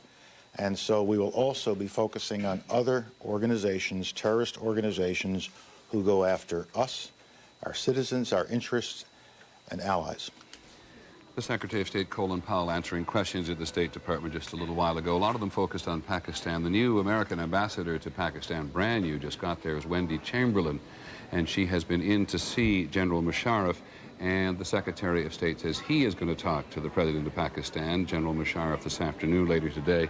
And there are lots of reasons to talk about Pakistan, which we'll do at a subsequent time, but basically so much of this is happening in their neighborhood, and it is not only widely assumed but almost confirmed by the Taliban in next-door Afghanistan that Osama bin Laden is still being given safe harbor in Afghanistan, because when the Taliban said they didn't have anything to do with this, they also said, well, nor did Osama bin Laden, because he had no access to phones, telephones, and fax, et cetera, like that. But as the Secretary of State says very clearly, when asked the question, are you barking up the wrong tree in one case, we're barking up every tree out there.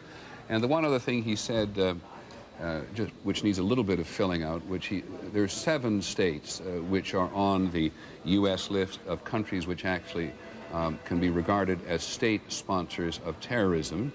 And they are Syria, Iraq, Libya, Iran, Sudan, Afghanistan, and North Korea.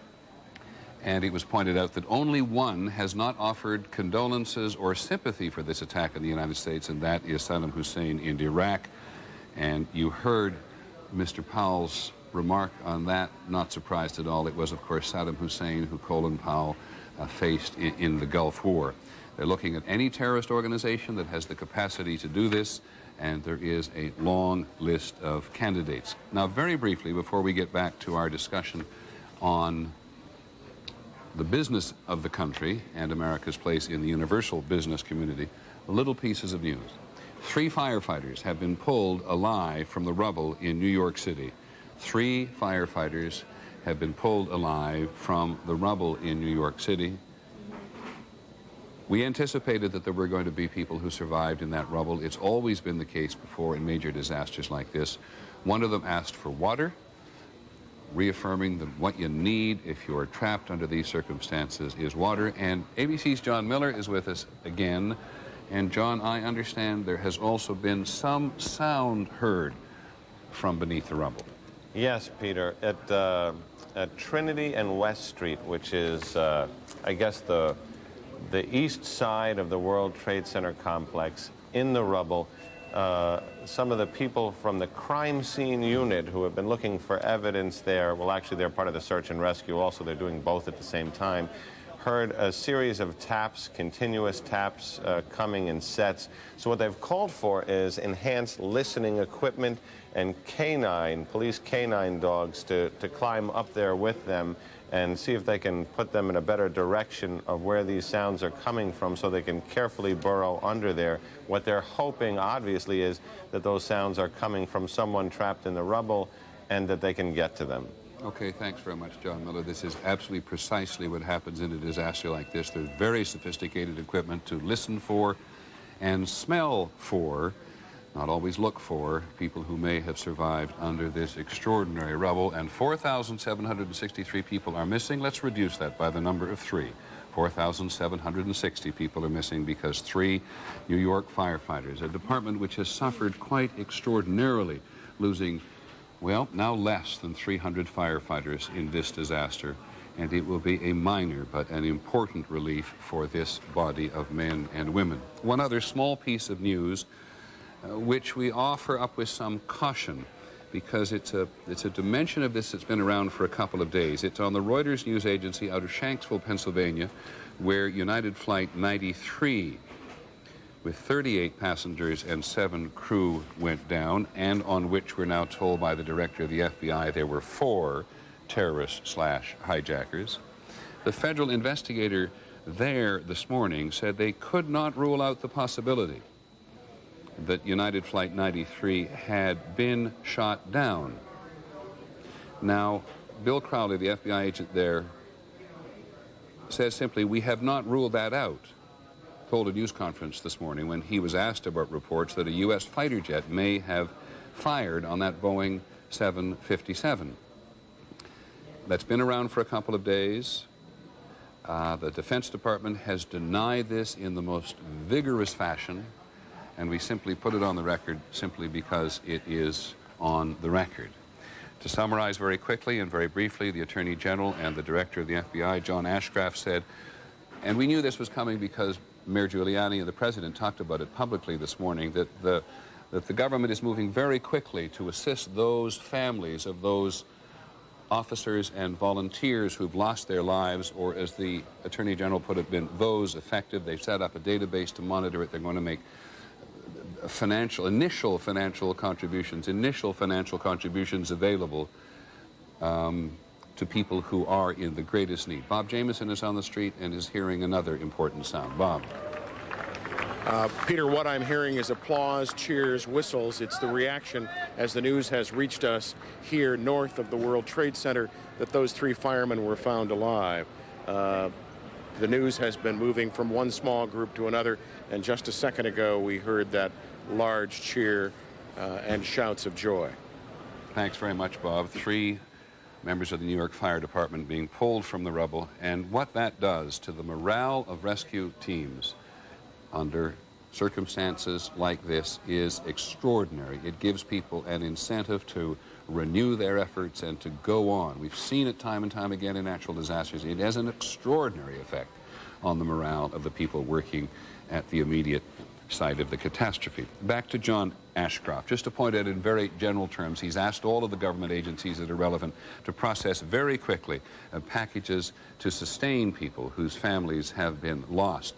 By this I mean official members of the government families. That would include firefighters, police, and others who have been sustained loss. And he points out that it's a gesture of gratitude, quite naturally, from the government and the people to sustain them in this immediate sense of loss. On the subject of security, he pointed out that additional security had been mounted or was in the process of being mounted at airports all across the country, and this includes hundreds of marshals making a very serious presence at the airport, and I think we can come back to that at this point. But we want to go back now, because I don't want to lose anybody here, because they've all got other business to this business of the country's economy. And forgive me while I find my place in my notes, because Don Marin, the chairman of UBS, set a pretty good table for us there in terms of this discussion by saying this is a human tragedy, not a financial one. The bond markets are going on. There's some question about the equity markets because they need people to invest, they need liquidity. But all of these companies are cooperating at all sorts of levels, he says, and the need to settle these transactions, which is why the markets are being delayed, but mostly they need liquidity. This is not going to affect the financial markets in the long run, he said. Let me go to Andrew Hill, who's the New York bureau chief for the Financial Times. Andrew, if you would, pick up where Mr. Marin leaves off, comment if you wish on what he had to say, and try as you will to give us a general sense of the economic status of things. Sure. I'd be picking on sort of perhaps 3 areas where I think markets and investors are nervous. Clearly, there's the immediate reaction to this atrocity. There's the fact that markets have been closed for an unprecedentedly long time in the equity markets, which is bound to make people nervous about whether they can get out of investments if they want to, or indeed buy in if they want to. But the most worrying aspect, I think, for the medium term in the markets is a concern that this atrocity might have a big impact on consumer confidence in the United States. It might dent business, and therefore there'd be a ripple effect around the world on the global economy. I don't want to over-dramatize this, but I think there is a sense in which people are concerned that the reaction will be much more economic. There might be a short-term market reaction, but in the longer term, the concern is that this pushes the United States over into a recession, 2 quarters of declining growth, and that the markets begin to worry and pick out companies that they think they are going to be punished during that downturn. And the third point, or did I miss the third point? The third point, I suppose, is the ripple effect to the global economy, and the fact that international investors are also, who have in many cases been supporting the markets in the United States, considering their options now while markets have been closed for so long. I could point out that the ABC Money Consumer Index, as of last Sunday, was at its lowest level since 1977. And I'm going to come back to Don Marin. I want to apologize to Ken and Betsy, because we're going to lose Don Marin in just a minute, because he had another engagement. Don, you still there? I'm here, Peter. Talk a little bit about the broader economy. Talk about business. Talk about this possibility of pushing the country into recession. We've heard it any number of times in the last while. Well, I think there's no doubt that the economy is suffering now from a slowdown in productivity. I think it's because our own research base has been used up too much in terms of development, and we need to do more in long-term investment and research. The consumer is keeping the economy going, but the consumer is 2/3 of the economy. Anyone looking at your pictures and hearing these tragic comments is going to have a pause as to what the impact is going to be. My own view is that the consumer is very resilient. And while there'll be a short-term impact on this, the fundamentals that were there before this Dastardly Act will still be there after it's over. They are basically, the economy is slowing down. The consumer, as 2/3 of the economy, is supporting the economy. And it may take us a little longer before these things resolve themselves into resumption of growth. I wonder if it's possible that actually the consumer, as an act of patriotism, as an act of solidarity, may invest in the market more vigorously. Well, I think, and we thought about that, there is no doubt Americans will come out of this with stronger resolve to underscore our leadership position in the world. We will not let these criminals slow this economy down or slow us down. I think there is no question about that. So I think we will come out very, very strongly, and my guess is there will be a rallying cry to make this country even stronger, go forward even faster. And just before we do lose you, because I know we're going to, let me ask you the question about government leadership. What must government do? There is the open checkbook notion in order to fight this campaign against terrorism in the Congress today. There'll be huge, there's already the beginnings of a debate about reallocating or re-emphasizing on what to spend in terms of defense spending. Do you see that having a big impact? Well, I think first of all we should spend everything we can as fast as we can pointed at this terrible act and in supporting the families that are directly impacted by what's going on there. I think going forward, the most important thing that government can do in addition to that in the short term, and the President is doing that, in my view, extremely well, is to show the American public that he understands, as he does, how serious this issue is. He is going to resolve it. He is going to do the right thing for this country. And that further, in a few days or a few weeks, he understands how important the consumer is to the economy and how important it is that the government and the consumer work together over the next 6 months or a year to make sure that this growth is renewed.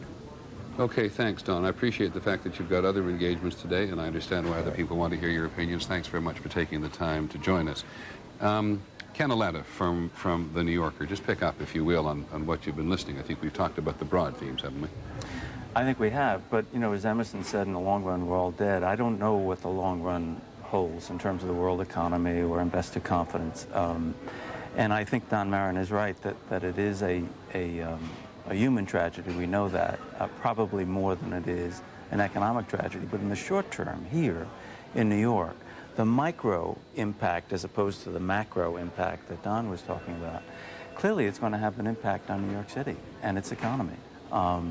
Just think of the companies that are out of business in terms of having office space. Where are they going to work at it? There's a story in the Wall Street Journal today that the SEC lost a lot of its records in terms of enforcement. So there are a lot of people that will be impacted for a long period of time in New York. Don Marin may wish to put an optimistic face on this, and one can't question that, but he seems to imply that this is in some respects a technical problem, that there are backup records somewhere, that these offices and companies, as badly as they've been hit and hurt, will manage to recover, and there's even a measure of cooperation. No, but the Wall Street Journal story today, for instance, on the enforcement division of the SEC pointed out that a lot of records were not put in the computer, were not in letters, were interviews and notes and notebooks that were taken by investigators, and those are not duplicable. Betsy, I'll come to you in 1 second. Okay. I apologize for this. Well, I know you are, and I want you to add to it. But this is about, as Don Marin says, as we all know, 2/3 of the economy is made up of consumers. And I want this little panel to just listen to some folks today. First of all, in Miami, and then in Dallas. We just asked people what they were thinking. As far as business, it's been down.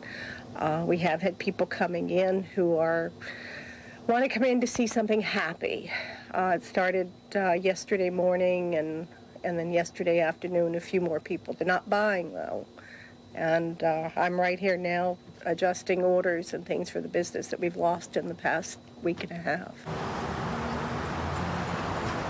Business is slow, you know, it's slow, and we're expecting to be more slow because we have a lot of people from South and Central America this is our, priority in the business is the people from Venezuela, Colombia, Peru, everywhere. And now we don't think that they are coming. Been quiet, very quiet. In fact, the streets have been empty. Plenty of empty parking on the street here because a lot of people are glued to their TV sets at their offices or at their homes. I think everybody has probably reassessed their economic impact and what disposable income they may have. They're probably going to be somewhat reserved, but as our leaders have asked us, we need to try to get the country and our lives back to normal. You never know about the security of your job, and I'm close enough to the retirement that I don't want to jeopardize any of my retirement funds, and I'd just like to see what's coming up in the next 30 days before I'd make any major purchases. Patience that man has, and it's rather what the president asked the country to have. Now let me turn to Betsy Stark, weigh in. Well, a couple of points I want to pick up on, Peter. First, I think what we were hearing is, in a broad sense, the mood of the consumer. And the mood of the consumer is a very important factor in how the economy is going to perform. I mean, stores are open, so in that respect, it's business as usual, but nobody's in a mood to buy. I mean, there's a gloomy atmosphere. People are preoccupied, or people are at home following the coverage here in New York City, of course, in a more personal way, trying to grapple with it. But if you have people who are gloomy, if you have people who are preoccupied, if you have people wondering how the markets will open, you do get an economic impact from that. That's why some economists are saying this may tip a fragile economy into recession. I also want to follow up on a point that Ken was making. For sure, there are some businesses whose records will be lost, whose records were only on paper, but the major Wall Street firms all run what they call hot backup sites, so that whenever they're performing transactions, there is in another location, a secured location, a simultaneous record of everything that's taking place. And a lot of this was beefed up during the preparation to Y2K. That's when they thought the big meltdown would occur. They would have, power blowouts and the computers would crash. In fact, what they're finding now is that a lot of the preparations they made for Y2K are working to benefit them now because they've had that kind of crisis situation they need to grapple with. And yet one of the things that Don Marin said, they need a way to settle transactions. Now, is this simply a temporary disruption because of what's happened to the World Trade Center and on the edges of Wall Street? My understanding of what he was saying there was that what they need is enough cash in the system to make sure that whether it's you going to your ATM or businesses looking for payments from customers, that money will be there. And the Fed has injected many more billions than usual dollars into the system. Central banks in Europe have done the same thing there to make sure that wherever people are transacting business, that the money is there in the banks, in the system, to let them do that. And that will be, of course, important when the markets open. Ken, let me ask you this, because it's you and Betsy now here. I'm very grateful to our other guests. They just had to go on and do other things, and I know you do as well. We've been talking for several years about whether or not the financial markets don't have more power than government, and that money markets don't have more authority in international relations than governments do. Is this a time when money markets are likely to operate in such a self-interested way that government won't be able to control them? I don't think government does control them. I mean, I think they operate under their own selfish interests in the best sense of the word. That is to say that people are making investments based on whether they think they're going to make money on it and not lose money on it. And that goes on all around the world. So government is peripheral in many ways. Now, obviously, they help with credit and enforcement, et cetera. But I actually think the issue is not so much the macro issue of what's going to happen to the world economy based on this. But you think this will essentially not change it? I essentially think it probably will not change it. But I do think it alters and it does change some things in New York. I mean, just think about 10 million square feet of real estate that's empty, and where do those people go from Morgan Stanley and Cantor Fitzgerald? I mean, Cantor Fitzgerald, the talk is that 9 out of 10 people are gone. Right. What happens? Which is this huge bond trading company. Yeah, I mean, and that's just one of many. And will American Express and Lehman Brothers be able to get into their building nearby? I mean, there are a lot of other companies, Merrill Lynch. Well, yeah. I mean, in fact, Peter, we know that that many of these companies, not just World Trade Center businesses, obviously, they're, you know, that space is gone. But across the street in the World Financial Center, the headquarters of American Express, the headquarters of Merrill Lynch, the headquarters of Dow Jones, they can't work in those buildings. They may be out of those buildings for several months. Now, the big Wall Street firms, they have locations all over the city. And many of them have offices in Midtown. Many of them have backup operations in suburban Connecticut, across the river. So some of those people will be absorbed in those locations. But Ken is right, for smaller businesses particularly, I mean, the loss of human capital, I mean, you're missing critical personnel. That's an irreplaceable problem.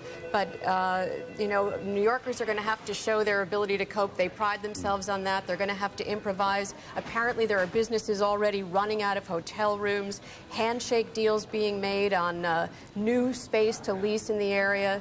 There was a developing surplus of space in Lower Manhattan. Right.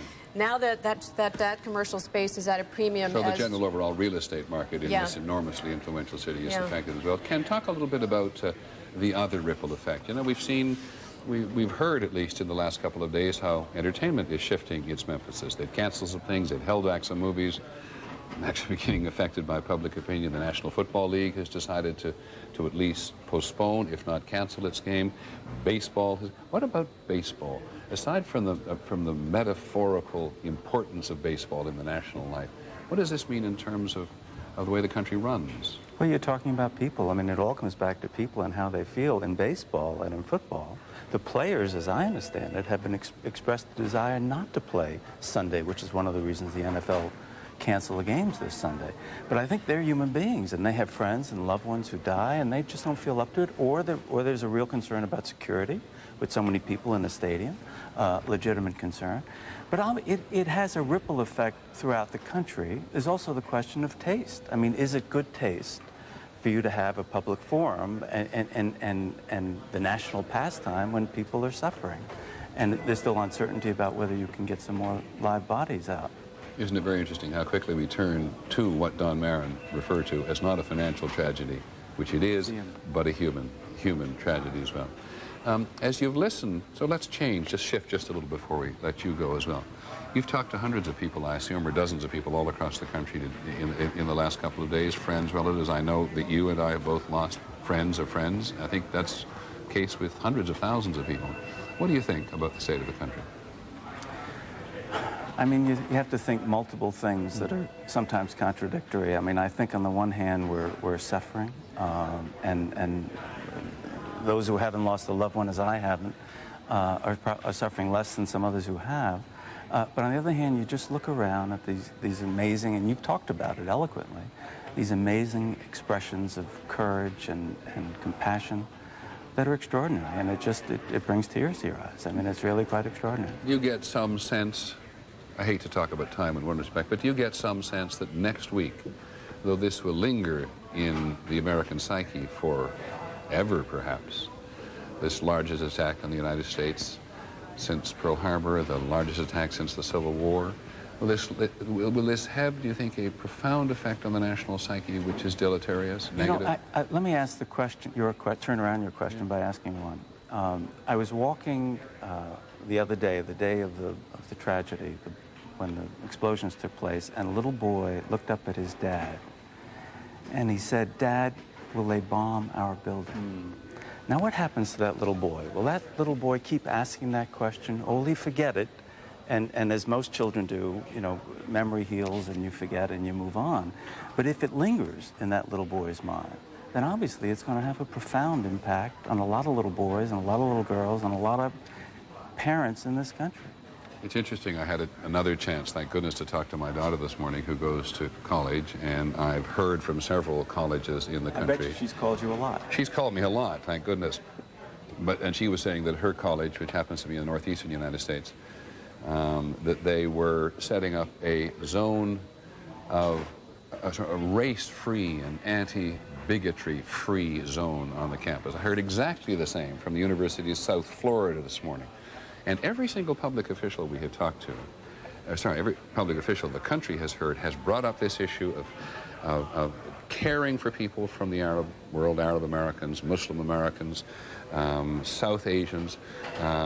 John Ashcroft, the Attorney General, is on the latest person to recognize publicly that we have a problem, Betsy, in this country when it comes to bigotry about others. One of the things that strikes me as interesting, Peter, as you and Ken were talking about the mood and will it be forever changed, I think in the aftermath we may see the mood shift first from, and as it shifts, the impact on the markets as they reopen change and may move from being frightened to being angry to being defiant. And you were talking before about emails you had received. I received a couple this morning talking about a patriotism rally, just that sort of thing that you had actually raised. I mean, that kind of talk's already in the air.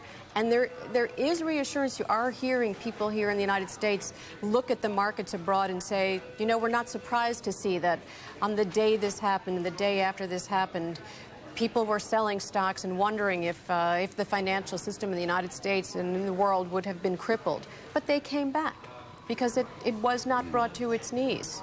This system went on. As I said, we lost both Don Marin, the chairman of UBS America, and we lost Andrew Hill, the New York correspondent for the Financial Times, because they both had other things to do. But I wonder if you two would like to stay and listen to an interview which is important to this subject.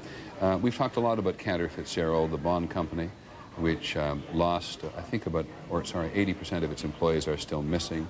We know all companies took a devastating hit at the Trade Center, but this company has risen to the forefront as having suffered grievously. And Connie Chung has sat down to talk with Howard Lutnick, who is the head of Cantor Fitzgerald. And why don't we listen to that? You got a call this morning that meant a lot to you. Yeah. One of my employees' wives, actually, I had two this morning, one from Jonathan Newman's wife and one from Glenn Kerwin's wife, both men who are in their the young 30s. Both have kids under 5. And so I picked up the phone and spoke to their wives, and they both had the same message, which was unbelievable, which is they said that if their husbands had to die, that it should have been now because they were so happy. They loved their job. They loved working for me. And they loved the firm, and they thought they were doing great things, and they were really happy. And so for a woman who just lost her husband with little kids to actually have the strength to call me, to try to tell me good things, to support me, was just unbelievable. These are the kind of people that I have, and they're unbelievable. You have suffered such great professional and personal loss. What is the fate of your brother and your roommate who worked for the company? My brother was on the 103rd floor. He worked for me, and he worked at Cantor, and he called my sister just after the plane hit, and he told her that he said that the smoke was pouring in. He was stuck in a corner office. There was no way out, and the smoke was coming in, and he's not good, and things are not good, and he's not going to make it. And he just wanted to say that he loved her, and he wanted to say goodbye, and tell everyone that he loved them. And then the phone went dead. So while I'm the head of the company, I'm trying to help my 700 employees who are missing their loved ones. I'm just another one of them. Just another one of them. Normally, you would have been in your office on which floor? 105th floor. On the 105th floor. And yet you didn't go in early that morning because of a critical decision you made. My little boy, I have a 5-year-old, and it's his first day of kindergarten at Horace Mann, so I took him for his first day of big boy school. And because of that, I was late getting down to the office, and therefore I wasn't in the building. I was on my way to the building. So. And when you got to the building? Well, I saw the building on fire, so I didn't go in. But I stood at the door off of Church Street, where there were flags there, and I stood at that door, and people were coming out, and I was yelling at them, to run and get out. And there were police sort of around me yelling at people, telling them to get out. And I would ask them what floor they were coming from, what floor are they coming from.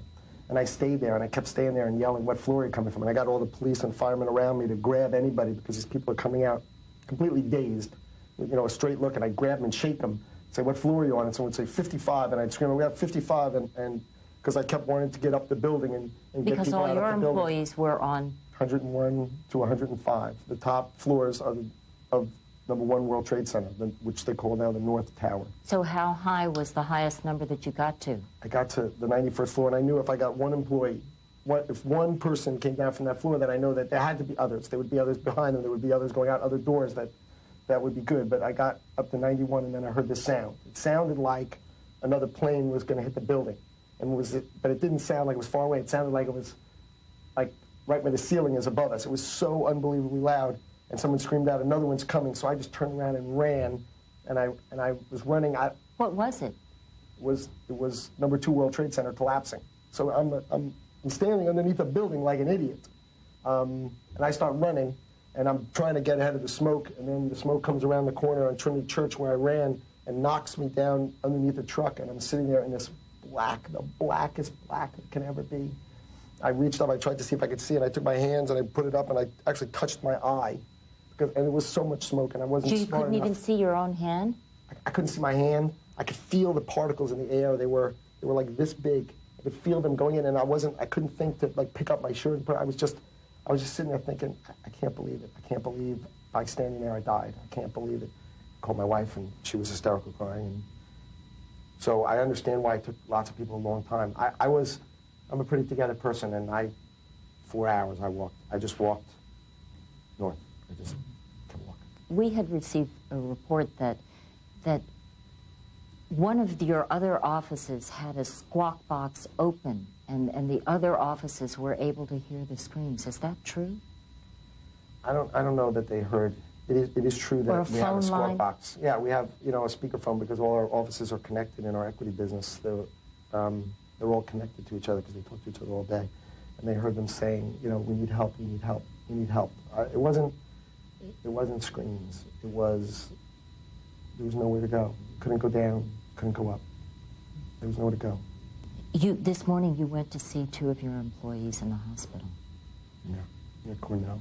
I had 2, Lauren Manning and Harry Weiser, and both, I think, were on the concourse. And there was a fireball that went through the concourse, and fortunately, it seems to have caught both of them, and they are very, very badly burned, and they're in critical condition, and we're just praying for them. We're praying for them to pull through and be strong. And I've got. When I told their families, I said, look, I have 700 families who are dreaming for the way you feel. And you might feel terrible, but I got 700 families who are dreaming to find someone in your husband or your wife's position. So it's just the definition of tragedy. You actually lived the American dream. You made it. Unfortunately, your parents died of cancer and didn't know. But now, can you gauge or tell us what you think can happen to you and your company? I have no idea why things happen, and I don't know why this should have happened to us and our 1,000 families. But things are different. I mean, my view of business is different. I need to try to be successful in business so that I can take care of 700 families who. I gave my home number out on all the websites for people to call me. I have women calling me saying they don't know if they can pay their mortgage, how they're going to live, what are they going to do. And I think, the remaining staff, both the people in New York, the roughly 300 people we have who are okay in New York, and it's sad, but the 300 people were just not in the physical office. They may have been walking in, they may have been near the elevator, they may have been 5 minutes late, they may have been on vacation or out. But I don't know of a single one of my employees who got down. Zero, and it's really sad. But I think we're all pulling together with a view that we want to make things happen for them. We need to take care of them. We need to figure out how to take care of them, give them more take care of them, and I think it's going to be a different kind of drive than I've ever had before. It's not about my family. I get to kiss my kids. I get to kiss my kids tonight, but other people don't get to kiss their kids, and I just have to help them. And I think it's amazing, and I think it's amazing. You have 300 people. They lost all their friends. They lost the person to their left. They lost the person to their right. And they call me up and they say, I want to go to work. I said, why do you want to go to work? Let's just go to funerals. And they go, no, I want to go to work. I can't stay home. I can't stay home. I have to work. I have to do something. And so they actually wanted to try to figure out how to be in business. It's unbelievable. It's great. It doesn't make sense.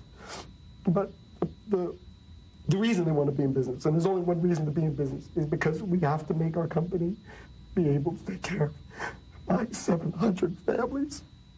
700 families. How do you have 700 families? Just, I can't say it. I can't say it without crying.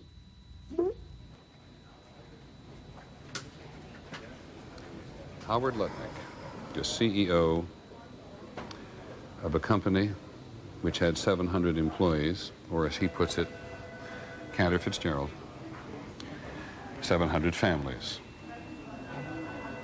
And the survivors, 200 of them, want to go to work. He says, why not go to funerals? He lost his own brother from the 101st to the 105th floor of the World Trade Center. He knows of not one of his employees who got down. 2 on the concourse were badly burned, are in critical condition. You heard that as clearly as we did. Connie Chung is with us. Connie, what strikes me aside from the story is how extraordinarily generous it is of this man to share this story with us, because, man, it was hard for him. I agree with you, Peter. He, every day, he goes to the Pierre Hotel, where he set up a crisis center where all the relatives can come, and he has phones set up, he has information banks, and he goes and talks to every single one of them. If they have any questions, he answers them. He's given out his home phone number on his website so that anyone can call him, so that he can receive phone calls at 3 a.m. in the morning, and he takes those calls. He talks to his employees. I mean, there is no question that this small, scrappy company, which has now become a symbol, actually, for Wall Street in many ways, since it may very well have suffered the greatest loss of all the companies that were housed in the towers. He's an extraordinary boss. I said, you know, perhaps these employees are calling you because you are an extraordinary boss. And he said, no, it's the other way around. I have extraordinary people who are working for me. Thanks, Connie, very much. Connie Chung talking to Howard Lutnick, the CEO of Kearney Fitzgerald. Peter, let me just ask you, I mean, and I know it's hard. We just want to sit here and think about that, I know, but let me ask you a question based on what Connie said. Is it the company which has suffered the most? Do we actually know that? I keep thinking back to, is it Morgan Stanley that has 15, 20 floors, Ken, in the World Trade Center? They have, as I understand it, 3,500 employees in the World Trade Center, but they have a total of 65 or so thousand around the world. So this company, I suspect, was percentage-wise was decimated, except for some smaller companies that were there. Proportionally, probably the most decimated. I was just struck by what a good man he is, and you didn't hear talk about profit margins, and he just said, I'm going to do whatever it takes because I'm a human being first, not the CEO first. And I just thought he was extraordinary. And we talk so much about families. He can kiss his kids tonight, as he said, and we've heard any number of people who have survived this who've turned to us and said, hey, man, make a connection with your kids. Peter, I've in the last couple of days, as New Yorkers wander around, they ask each other, did you know anybody? And everybody seems to know somebody or know of somebody who was lost in this tragedy. And at Cantor Fitzgerald, everybody knows 40 or 50 or 100 people who were lost in this tragedy. So the magnitude is astonishing. Please go on. Yeah, I was also, as Connie said, that Cantor Fitzgerald had set up an operation in one of New York's hotels. I was reminded that other firms are doing that as well, that they are recognizing that in the aftermath they need to cope with not just logistically how are they going to get their businesses up and running, but how are they going to heal their employees. And so Oppenheimer Funds, for example, has set up in 4 different hotels what they're calling reunion groups. So employees can get together and share the experience, share what they saw, and begin to kind of heal psychologically before they actually have to get back to, you know, what really is the rat race of Wall Street, where you've got to be able to keep up with this frantic pace, this real-time pace of trading in the markets. It was quite, I don't know if you saw it, Ken, and it's hard to move on from an interview like this that we've just heard, or from an experience like this, not the interview, but the experience that we listened to in this, but we must. And it was interesting to see the Mercantile Exchange in Chicago today. Did you see it? I mean, there was a moment of silence at noon Eastern time, 10 o'clock in the Midwest. And then when it was over, wham, it was in some respects a reinvigoration of the energy of the country to see them go back to trading almost immediately. Well, you have to move on. You can't be frozen, and this man will move on too, and this company will move on. But it's hard to imagine that at this moment. Yes, exactly. It's always the moment. Betsy, you talked very briefly about the Federal Reserve tomorrow, and I'm not sure people fully understand that the Federal Reserve today was made, about $50 billion available primarily to bolster the liquidity of European markets? Well, the central banks of Europe, in a coordinated action, moved to bolster the liquidity of European markets. Our markets aren't up in trading, so the ones that are, financial regulators around the world want to be sure are operating smoothly. So this was basically the subsidiaries of European banks operating in the United States?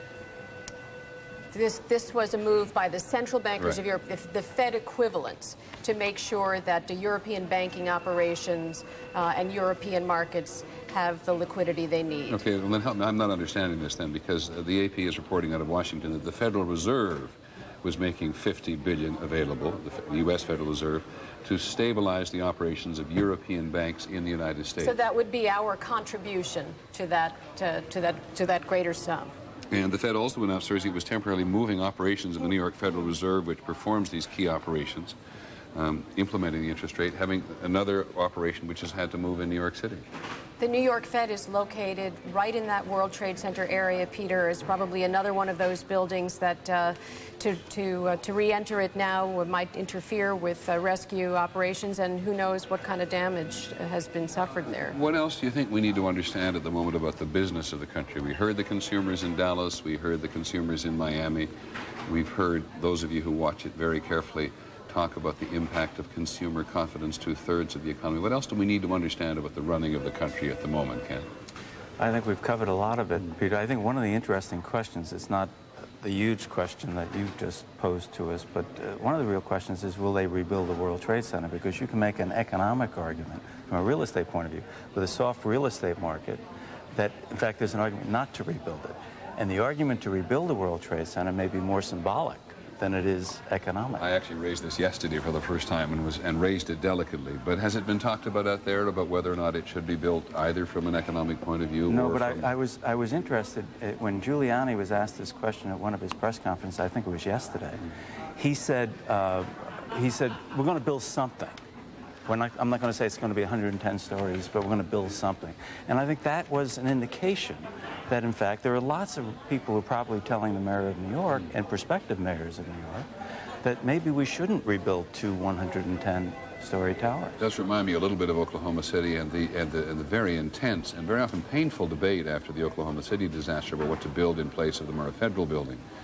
And they ultimately built a memorial which I think has satisfied most of the people in Oklahoma City, but not everybody. But there was a real debate about what you do for yourselves in your community in order to sustain or cherish this memory, and what you do to show the rest of the world who you are. Right. A very tough call. And we've heard, Peter, and some of our coverage, people say, well, I wouldn't want to go work again in a building that is such a symbol as well as an office building. That's a notion that gives some people pause. And I think New York City officials will be thinking about how to make sure they can keep Wall Street as Wall Street. Make sure that there isn't some exit over to Jersey City where some of these firms have operations because of some feeling of vulnerability. That's a very interesting point. We've seen several pieces today. I've seen several reports today that this vulnerability of New York. People have always been tempted away. People in other places are always tempting New York businesses to go somewhere else. And this, I agree, is a real issue for the financial capital of the United States. I want to thank you both very much. Betsy's going to stay, Ken. I can go to work. But yeah, absolutely. and I look forward to whatever it is you write in the New Yorker about this or anything else. Great reporter. Thank you for coming. Thanks, Pete. Ken Auletta of the New Yorker, Betsy Stark, our financial editor in so many respects. You're not going anywhere. Okay. Except maybe to the phones. Thank you both very much. Well, it's 9 o'clock Pacific time. I beg your pardon. It's 11 o'clock Pacific time. Try always to have things in focus from the point of view of those in other parts of the country, not just those of us who live here in New York. And we're going to try to there's been a good deal happen this morning, and those of you who have been with us very recently saw this quite astonishing expression of his company's experiences from Howard Lutnick, who is the CEO of Cantor Fitzgerald. And we will undoubtedly see that or portions of that again today. But we've been talking here about the business of the country, and the general consensus, or the consensus, I think, among Ken Auletta, Betsy Stark, and others who joined us here this morning, is that the financial markets now rely very much on the question of American consumer confidence.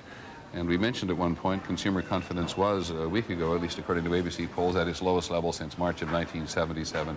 And we've been discussing the impact, and you at home and everywhere else have been thinking about the impact of this attack on the country, on business consumer confidence as well as life in general.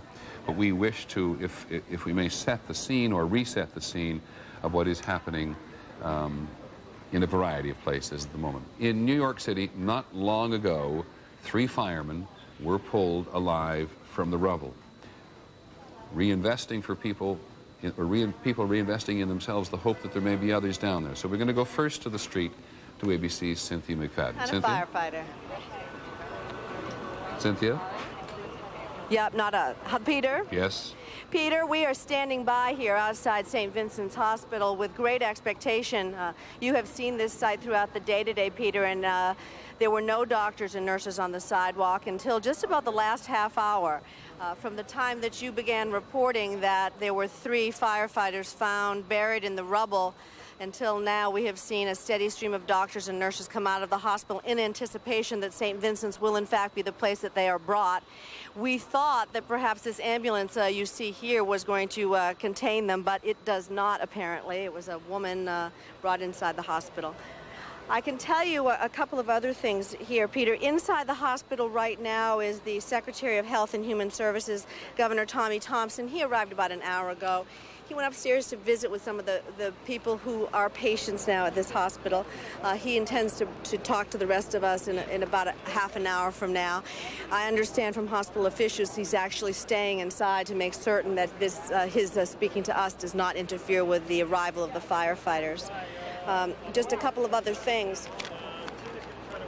I heard you discussing earlier, Peter, if the president indeed comes to this hospital tomorrow, we know he's coming to New York, and perhaps he will be coming here. How big an entourage he will arrive with? I can tell you that Tommy Thompson arrived with 8 unmarked cars today and 2 police motorcycles as well as another police van.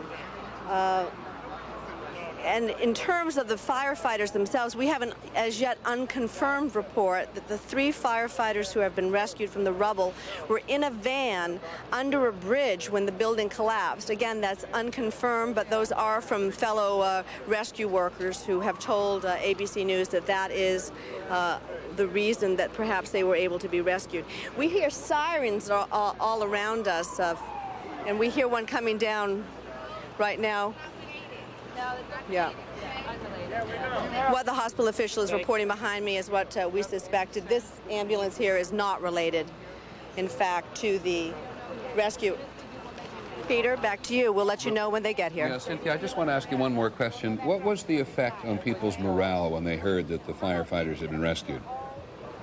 Oh, Peter, I mean, hard for me to describe. I mean, these doctors, these nurses have been extraordinarily depressed that they haven't been able to use their enormous skill and talent to actually do some good. They have been enormously frustrated that now we're going into hour 37 since they have received a patient here, someone that they could actually help. So they were enormously elated. I can also tell you, Peter, that we've taken a little walk around the immediate vicinity here in Greenwich Village. We are on 7th Avenue and 11th Street, and everywhere you go, plastered all over the walls, are pictures of people who are missing. Having covered Princess Diana's funeral, and the bouquets of flowers that were everywhere all over London, these flyers may perhaps be remembered, remember this tragedy that way. They are plastered everywhere. Back to you, Peter. Thanks very much, Cynthia. And your mention of Diana, the former Princess of Wales, leads me to say that in London today, where they change the guard every day at Buckingham Palace, the Coldstream Guards, the band of the Coldstream Guards, part of Her Majesty's household regiments, played the Star-Spangled Banner, while hundreds of Americans outside the palace gates wept, waved U.S. flags, and sang the words to the national anthem. That's outside Buckingham Palace in London today. It was Queen Elizabeth herself who has a long and very deep relationship with the United States, both in personal terms with numerous leaders and, of course, as a country, ordered the special ceremony as a sign of solidarity with the American people suffering, as we all know, from the worst terrorist strike ever. And there were thousands of people there today. The U.S. Embassy in London is in a square called Grosvenor Square. And outside the embassy, there has been, as we have seen here in New York City and elsewhere in this country, large numbers of flowers being laid. The embassies had to add extra consolation books to those they normally have so that people can write messages of sympathy and condolences to American families who have lost loved ones. But at some point today, we do indeed want to see and hear the Coldstream Guards playing the national anthem outside Buckingham Palace, and I have no doubt that our news desk will be looking for that already. Now, John Miller is with us. John Miller, can you bring us any more information on this issue with the firemen? Yeah, and there's a lot of confusion down there, which is why many different versions of the stories are coming out. But as we can sort through this, there's 2 or 3 different things happening right now. Number one, there's been a shift in the rubble, not as much as a secondary collapse, but certainly something that's kicked up a lot of dust and a new plume of black smoke. They have pulled all rescue workers out of the area of West and Liberty Street, which would be the southwest corner of what had been the Trade Center complex. There were several injuries there. We are told all minor injuries, just cuts and bruises. They are being transported to area hospitals, including a group that's been put on a tugboat towards New Jersey, where they still have a triage staging area.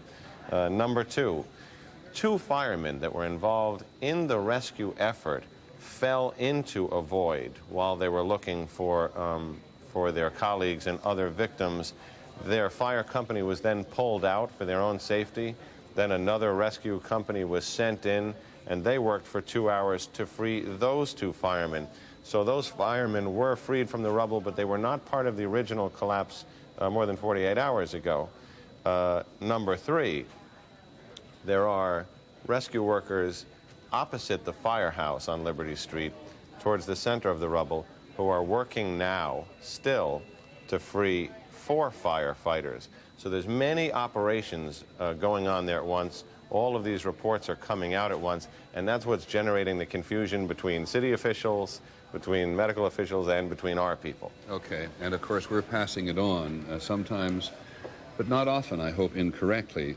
Just to clarify, John, when I said a while ago that 3 firemen had been rescued, in fact it was 2, and it was 2 firemen not who'd been trapped in the original disaster, but who'd fallen into a hole while they were looking for their colleagues. Am I correct? Right.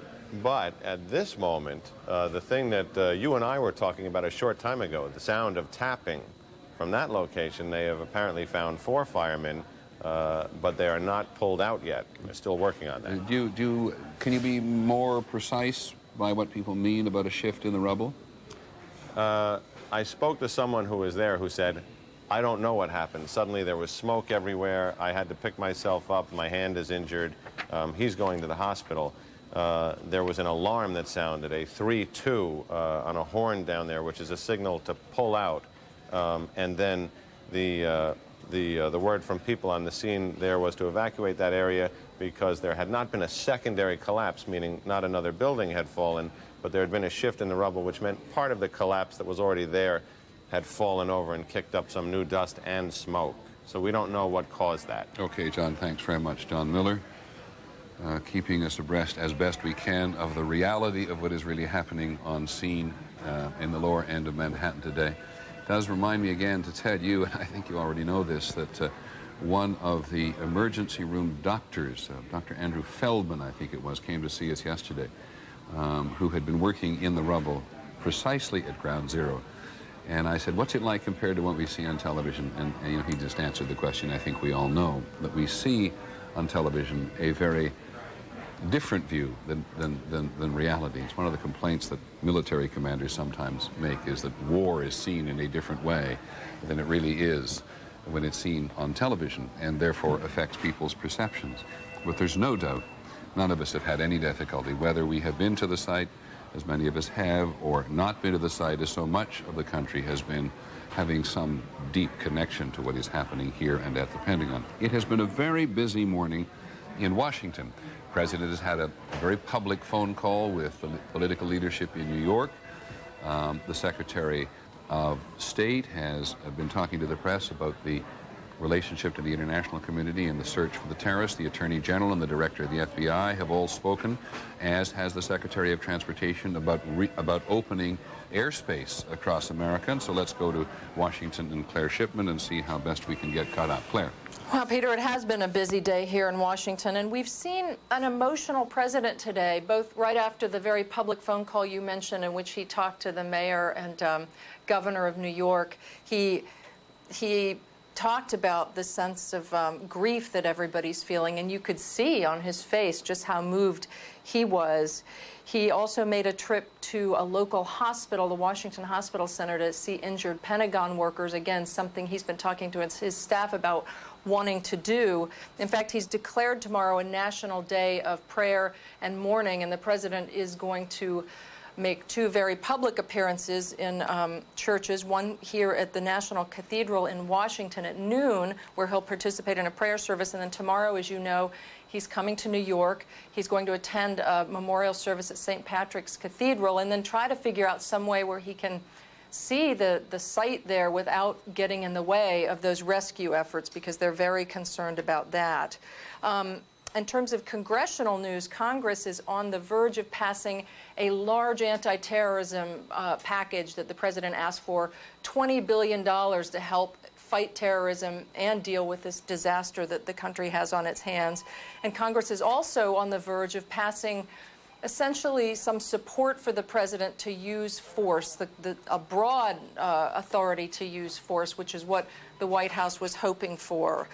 We've also learned, Peter, that security detail in Washington is considering some new security measures around the White House. They're thinking about closing a few more streets that surround the White House. We're not sure which ones yet, but we're told that we should know by the end of the day if they're going to move ahead and do that. Okay, thanks, Claire, very much.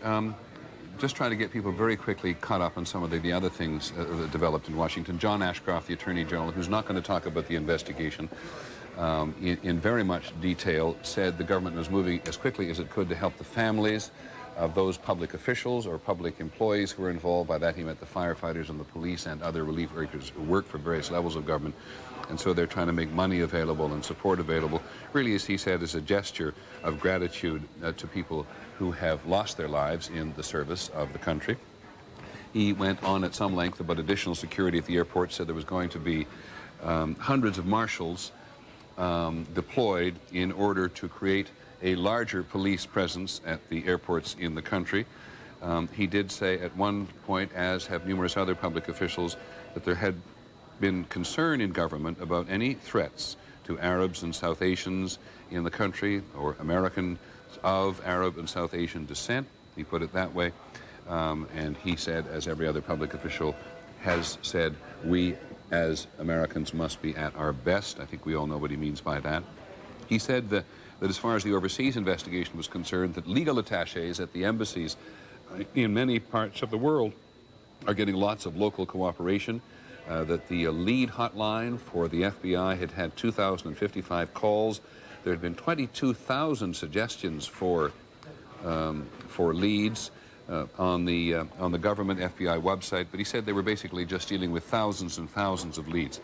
In terms of the black boxes from the 4 aircraft that went down, he did point out the obvious in some respects, that the ones in New York are going to be most difficult to retrieve if they are ever retrieved. But he did say that the black box from the crash of the United Flight 93 in Pennsylvania was probably the most feasible. And that is, even though the plane is in pieces over a very, very large area at the moment, he thought, and when I say large area, I mean over 6 miles. We'll try to understand that in a little while. But it is the least complicated disaster site, now a crime site, of the 4 aircraft that went down. In terms of the hijackers, he said they now believe there were 18 of them on the 4 aircraft. 2 aircraft, the American Airlines out and the United Airlines out of Boston, had 5 on them each, and that the one that crashed in Pennsylvania and American Flight 77, which of course crashed into the Pentagon, each had 4 on them. He wasn't prepared to identify any of the people who they are looking at in the country, but if you've been listening to the television or to the radio, you will see that there have been a number. There's a group of people out there at the moment, maybe 49 or 50 of them, I think is the latest figure, in which federal authorities are very interested. And then Robert Mueller, the director of the FBI, said they were looking for people who were out of status, by which he meant there's a series of Immigration Naturalization Service regulations, and they're looking for people who they have in their system who may be out of status, so they can at the very least talk to them, but they have not yet made any arrests. He would make any other comment on any other operations. It was the Attorney General, I think, or the Director of the FBI, forgotten, who said that indeed they could confirm that some of those involved in these terrorist acts had flight training. Yes, they had the capacity to operate planes, and it was substantial. They were, in all respects, technically proficient. No comment whatsoever on this whole issue of the White House as an argument, as a target, and no comment whatsoever on any of the ongoing operations of the Justice Department. But let me go at that particular point to ABC's Pierre Thomas, who's in Washington. Pierre, have I got the investigation right? And if I haven't, please correct me and add to it. Peter, you're exactly on the money. One major point today, however, the 18 hijackers, we now have information from our sources that they have identified all 18 hijackers. They actually have photographs, and we may be getting those photographs and their names in the next couple of days, maybe as early as today, Peter. So that is a very significant thing in terms of their investigation, knowing who these people are, and they're moving out in concentric circles from that particular group. Pierre, I wonder if you know any more about the investigation of the crash site in Pennsylvania, do you? Well, the only thing my sources are telling me there is that, again, the black box is so critical because that will augment what they heard from the cell phone calls. It will give them more information about how these attacks were first launched. And the Attorney General has said he is not prepared. Everybody's being asked about Osama bin Laden. He said he was not prepared to identify anybody who had ultimate responsibility for that. And is that precisely the company tone, the company rule at the moment in terms of talking to the public? Peter, it is the company tone, but I can tell you I've talked to a number of very senior officials in government, and they say Osama bin Laden is prime suspect, that a number of these suspects had connections to him, and they're pursuing them, but they want to be clear on all the details before they make that final announcement, because after that, action will be coming very, very quickly. Okay, thanks very much. Now let us move to the international dimension of this, because this is a crisis, which many people call a war, certainly a crisis. which has any number of international dimensions. The Secretary of State, Colin Powell, held a briefing today, said a couple of things that were simply interesting, including the fact that of all the 7 countries which are on the U.S. list of those countries which sponsor, those states which sponsor terrorism, only Iraq had not extended its sympathies or whatever to the United States.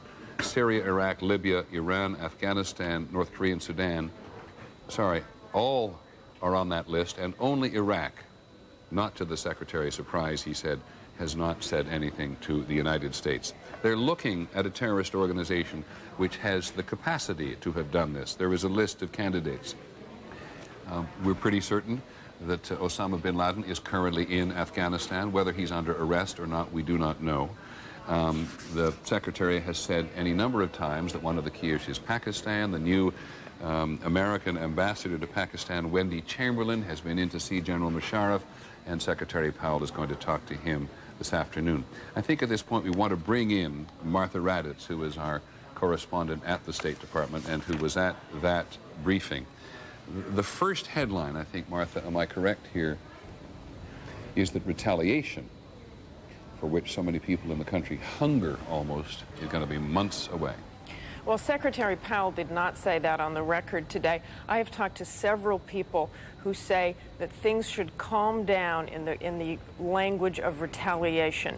Indeed, they are looking at suspects. And in fact, Secretary Powell did say on the record today that one of those suspects is bin Laden, and he's the first cabinet member, first senior official to say that on the record.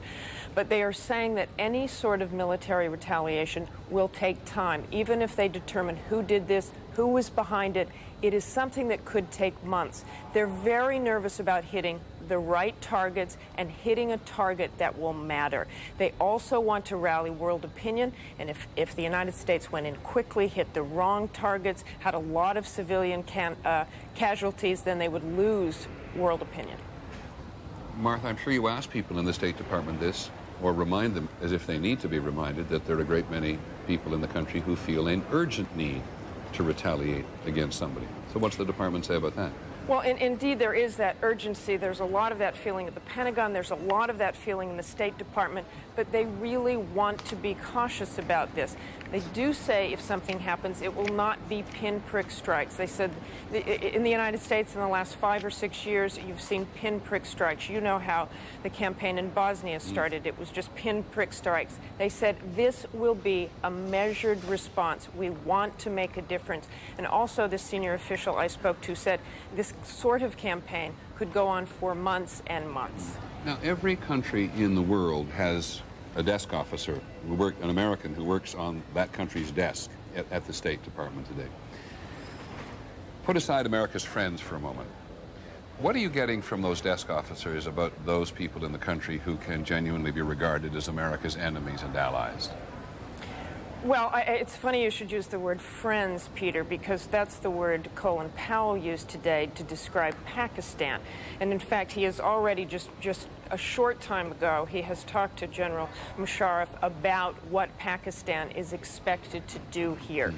He will not, again, say that on the record. I've talked to some senior officials, desk officers as well, about what he said to Pakistan. And basically what they're demanding is that Pakistan provide airspace in case there is some sort of military response, that they close the borders to Afghanistan, that they stop sending fuel to the Taliban.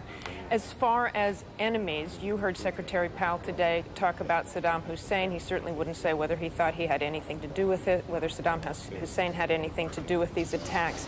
But he did say he doesn't expect any kind words from his kind. They are getting some sense of support. You've heard the world condemn the violence, but they really want action. They really want formal answers, and they have not gotten formal answers, including from Pakistan. Okay. Thanks very much, Martha Raddatz at the State Department. Many Americans have had a hard time. I'm just trying to think precisely how to begin this. Many Americans have had a very difficult time understanding. Let's put it this way. I think all of us have had a hard time understanding those characters, those terrorists, those people who are so indifferent to human life that they would take the lives of innocent civilians into their hands on 4 aircraft and then take the lives of so many other Americans by crashing them into 2 buildings and the Pentagon and into rural Pennsylvania. But what we want to try to do in the next period of time is to try to understand in a little broader terms why people out there feel so strongly about the United States. In some cases, why do they hate the United States? And we've asked 3 people to come and join us who we all think can make a contribution to our understanding about this. And I think it'll be a very interesting discussion.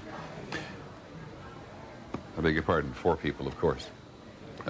In no particular order, I want to introduce first in our Washington bureau Hisham Melhem, who is the Washington reporter for As-Safir, which is a Lebanese newspaper. Mr. Melhem, thank you very much for joining us. In Washington as well, David Makovsky, who is at the Washington Institute for Near East Policy and a former editor of the Jerusalem Post, which is an English language newspaper in Jerusalem. On the telephone from Ramallah in the Palestinian territory. Oh, she's on television. That's wonderful. From, well, then you have to tell me where she is. She's Hanan Ashrawi. It's important where she is. Hello, Hanan. Hanan Ashrawi is hello, Peter. widely known in the United States and is a spokesperson for the Arab League. She is, of course, a Palestinian. Where precisely are you, Hanan? I'm in Ramallah, Peter. Oh, you're in Ramallah. On She's the in West Ramallah, Bank. which is her hometown on the West Bank. Yes. And finally, in our Washington bureau, Judith Kipper, our longtime analyst of affairs both East-West and Middle East. And Hanan, you know America very well. You went to school here, as I recall. You're a scholar from the University of Virginia. Your children have gone to school here as well. I don't know many people in the Arab world, certainly among Palestinians, who know the United States any better. Those people who attacked the United States yesterday, why do they hate us? That's the question everybody's asking. Well, it's very hard to forecast and to conjecture on motives, but certainly the whole issue of the legacy of the Cold War is still with us. And I think in many cases there are a combination of factors. U.S. foreign policy, a sense of power and unbridled power. If by any chance Osama bin Laden or any of the other groups are involved in that, it would mean that the U.S. Itself had contributed to the formation of these groups in the days of the Cold War, when it trained people like that. The CIA funded them, trained them, gave them weapons in its fight against communism. And also during the days in which the U.S., for example, fought Arab nationalism, and instead of using it as a cohesive force and viewing it as a source of stability, it fought it and supported all sorts of extremist groups in order to undermine that and, as they said, to fight communism.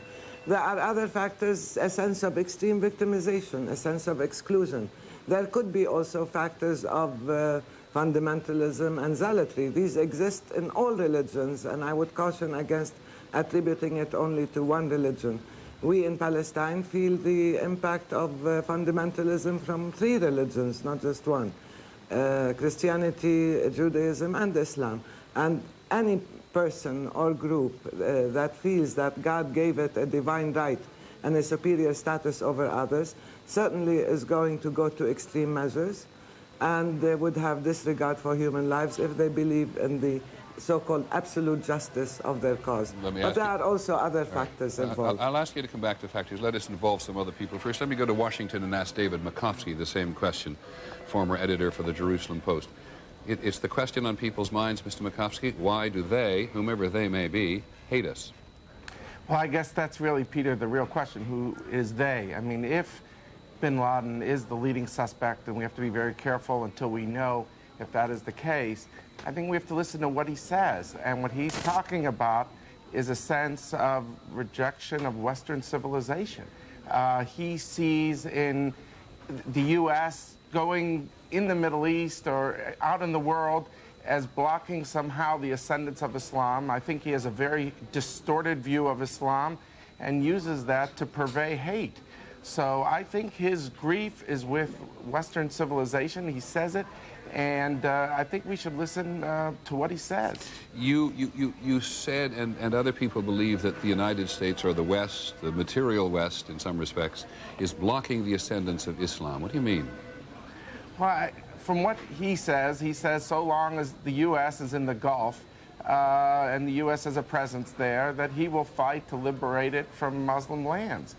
And I mean, the fact that the U.S. 3 times has used force in the last 10 years, it's interesting. It's always been on behalf of a Muslim state. For the Albanian Muslims, for the Muslims in Bosnia, for Kuwait, which was a vanquished Arab state, although it was fighting another Arab state. But 3 times the U.S. has used its military, and it's been on behalf of Muslims. And yet, he has a beef with the U.S.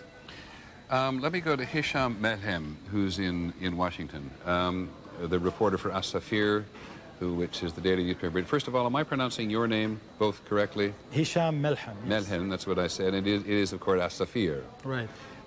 Try to answer the same question. I mean, no country in the Middle East has been so tortured, perhaps other than the Palestinian and Israeli conflict, has been tortured by Islam, capitalism, communism, Christianity, Islam, as has Lebanon. So you should understand who out there hates the United States and why.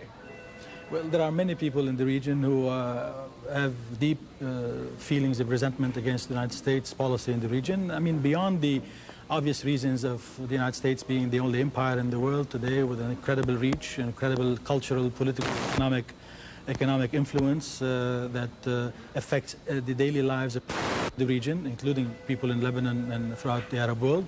But I think if we're talking about Osama bin Laden, we're talking about zealots. Religious zealots are absolutists, whether they are Christians or Jews or Muslims.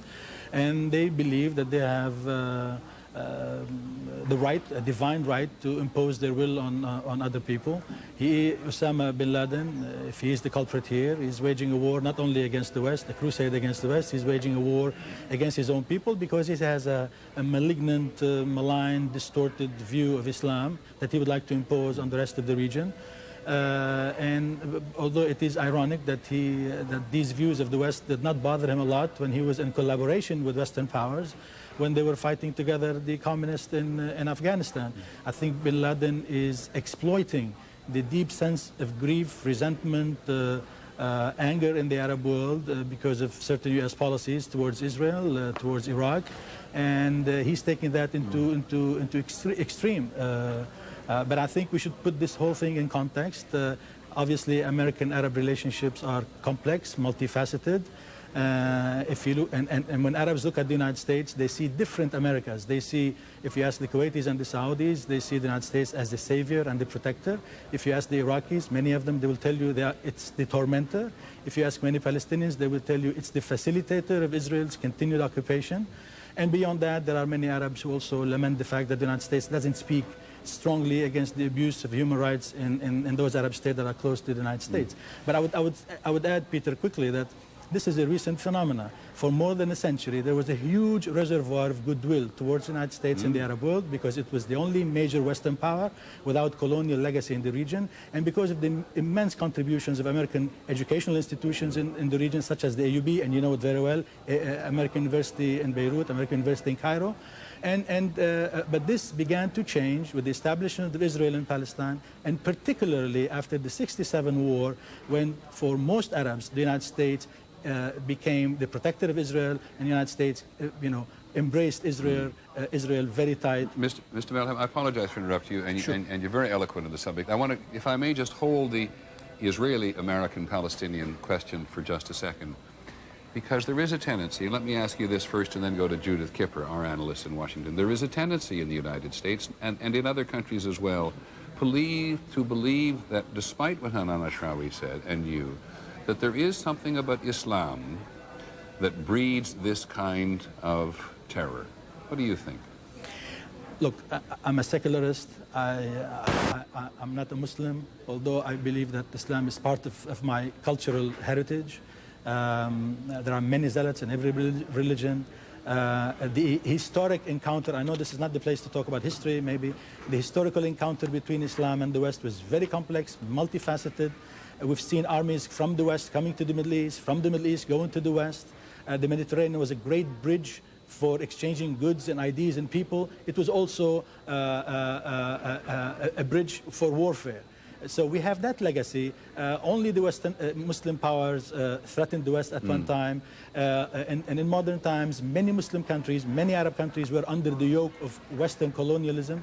with all the ramifications of such a control. So yes, we have a legacy. We cannot escape history, I think, is the point Absolutely, you're making. absolutely. Okay. That's the problem, and we are in many ways we are still hostage to the suffering that kind of complex history brought about. But we are not condemned to fight a civilizational war, as some people allege in the United States, as some people like Osama bin Laden allege on the other side. Okay. Now let me ask Judith Kipper a question, and I apologize for interrupting you. I just want to make everybody gets a fair crack at this.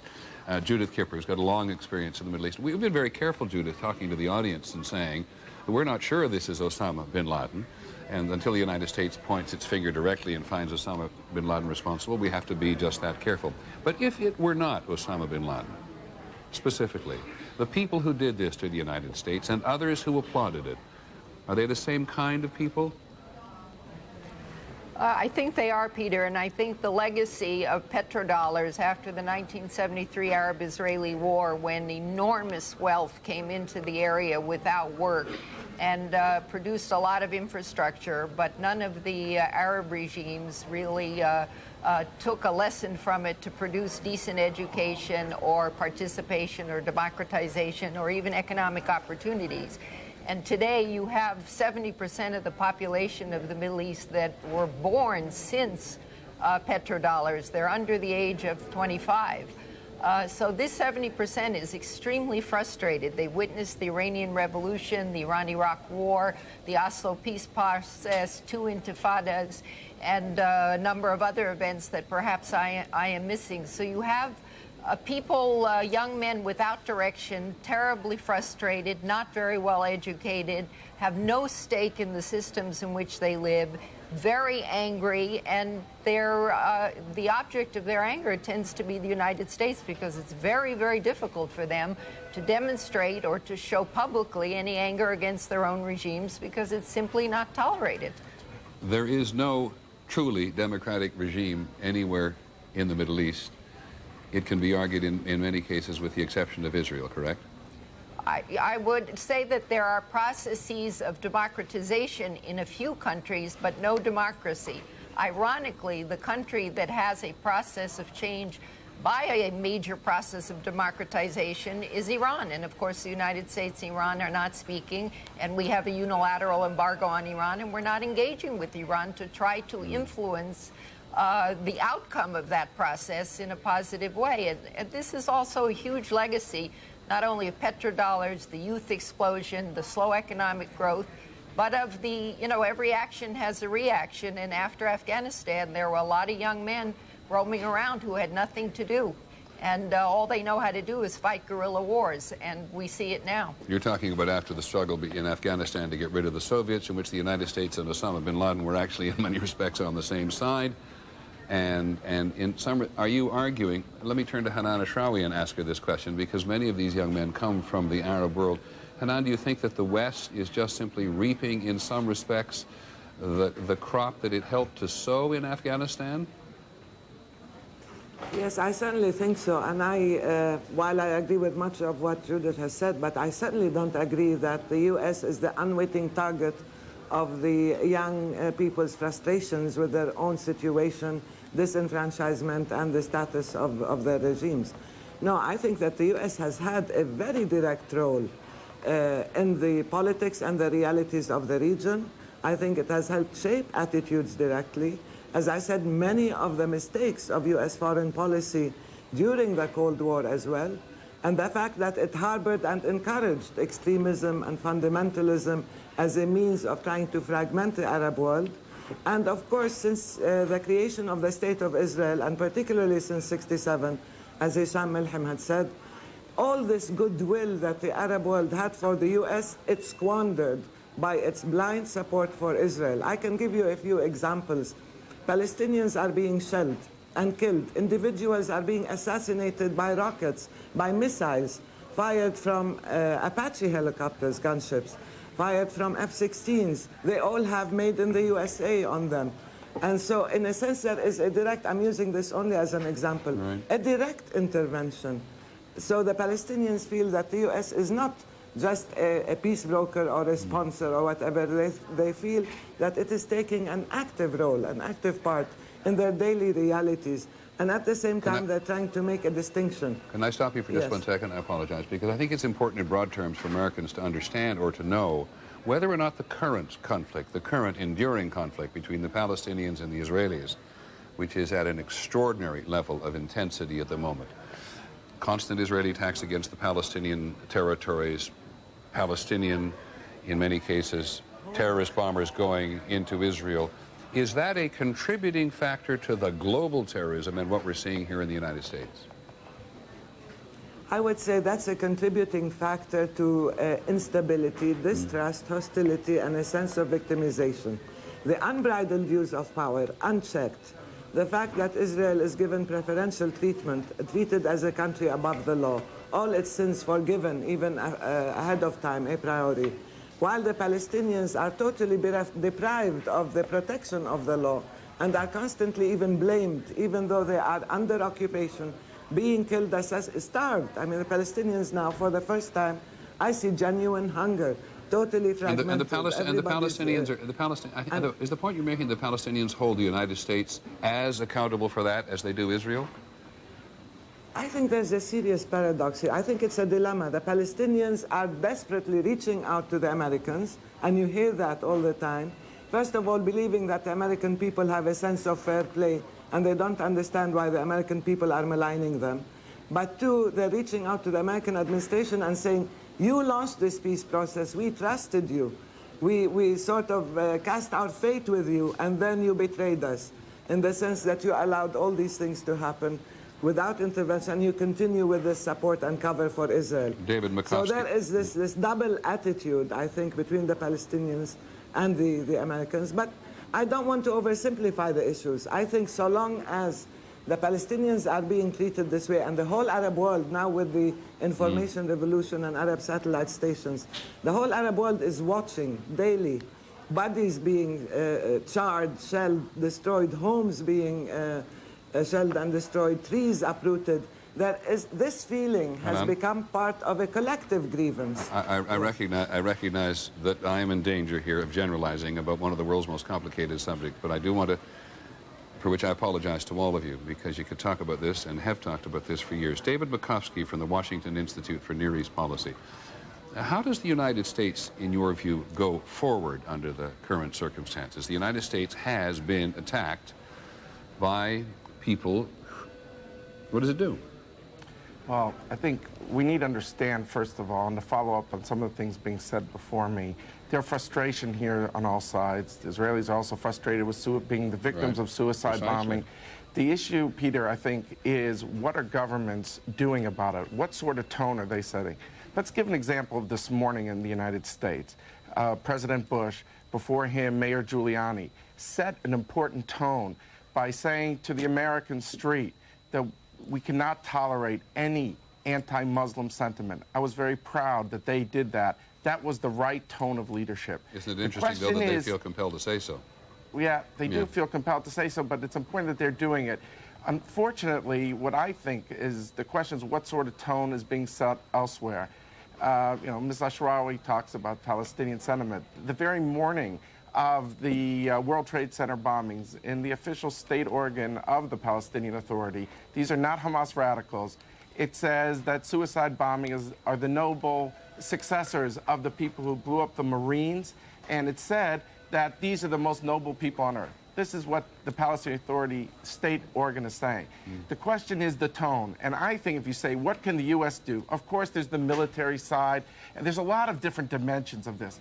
But one of the most important things, in my mind, I feel very strongly about this, is to get leaders across the world, and that includes in the Arab world, but not exclusively so. And I want to be clear about that, not exclusively so, on all sides, to say religion does not condone suicide bombings, and that is illegitimate. And if we don't root out this sort of idea that religious leaders can get on television, state television, and call for the killing of Americans, which is what's going on in the Palestinian Authority and elsewhere, if they don't set that tone, then what do we expect? And I think Judith is 100% right about the economic failures and all that. The point is that the leaders find it easy to deflect attention from their own failures in terms of their own economies, what they could do constructively, if you say tomorrow morning what should be done, what should be done is very simple. Ask every religious leader to get up and to say that suicide bombing is against religion. Okay. Have a world conference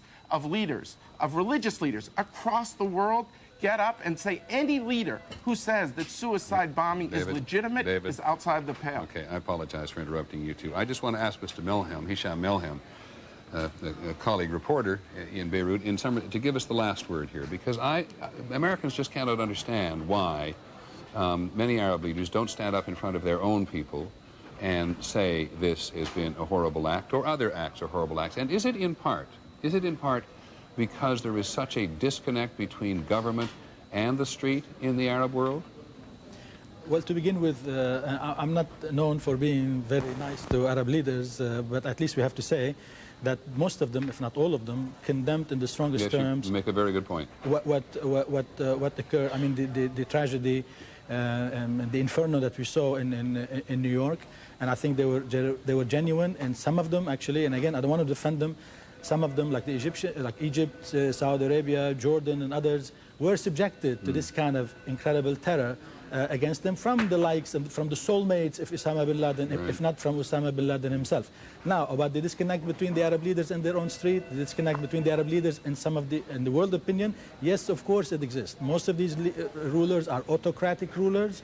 They were not elected. They are not accountable for the opinion, public opinion in their own country, although we have to admit that even though we are dealing with non-democratic regimes on the whole, there is such a thing called public opinion in the Arab world, and we can measure it in so many ways, including opinion poll, but there are other ways also to measure it. And some of them are aware today that there is a great deal of resentment and anger and frustration in the Arab street because of the ongoing tragedy in Palestine, because the United States appears to them as the protector of Israeli conquest of the Arabs. I mean, the Arabs will understand an American commitment to the survival of Israel, but they cannot understand and they cannot tolerate America's support, or it seems the American support for Israel's conquest or continued conquest of the Palestinians. There is also the frustration over the tragedy of Iraq, although not only the sanctions are responsible for it, the regime, the brutal regime of Saddam Hussein is also responsible for it, but many people sometimes probably find it easier to lump it on and to blame the Americans. Again, this is the empire. I mean, the American reach in the Arab world, Peter, is incredible. It's cultural, it's political, it's economic, it's strategic. It affects the daily life of every Arab, and that's something sometimes the average American cannot understand. Please. The incredible heavy weight of the American influence in the region, and sometimes the Americans do not use that influence for good deeds, for the welfare of the people there, and that's why I mentioned in passing the issue of human rights in the Arab world, and where we see a great deal of violations there. Okay, I apologize. To have four people who know this so well, and to realize that this is what they have discussed throughout their lives, and to have to cut them off, not a good idea. But I want to thank them all. Hisham Melhem, the reporter for As-Safir, who is based in Washington. Hanan Ashrawi, who is the spokesperson for the Arab League. And it's interesting, on the television from Ramallah tonight, in the Palestinian territories, a city that is very often cut off under the current circumstances. Hanan, thank you very much for giving us the time. David Makovsky at the Washington Institute for Near East Policy in Washington, and our own Judith Kipper, ABC's analyst Judith Kipper. And we're going to keep you around, Judith, to help us interpret, not interpret, but to restate some of the opinions that we've heard so eloquently today. Thank you all very much. Let us continue with our coverage by turning it over for just a couple of minutes to Charlie Gibson. Charlie, find out what you've discovered in the last bit. Well, Peter, I want to talk to you a little bit about the mood down at the rescue site at the World Trade Center, the former World Trade Center site, really, I guess is the only way to refer to it. The rescue workers, and there are thousands of them, were going in and out in shifts during the day, at night. The mood was so discouraged yesterday. They are rescue workers, and they had no one to rescue until this afternoon. Now, I know you and John Miller were trying to discuss the absolute number of people who had been found today. I'm not sure I'm going to be able to clear it up for you, but I'm going to give you some sense of how elated the rescue workers are down there, that finally some people have been found alive. You're going to hear the voices of some of the people who were down there. One, a carpenter from Harlem, here in the New York area who was volunteering, going in there on his own time. Then a fireman who seems so elated that they have found some people. The carpenter again, and then a second fireman. But they are up now that some people have been found alive. Just listen to him. Today is a lot of good hopes today because a lot of firemen is coming out. I've seen 5 firemen come out in the last 2 hours walking on their own feet. And they've been buried this whole time? They've been buried for 2 days, and they coming out there, and they coming out alive. So keep our hopes up. We should have a whole lot more living under there. We were removing the debris. We had a large steel wall behind the beam. When they removed that, 2 firefighters just came crawling out. It was unbelievable. What was your feeling after having been there yesterday, seeing nobody, no people living come out? Amazing. You can't believe it. The whole place went crazy. Everybody's screaming, chanting, just happy you could do something good. How are they physically?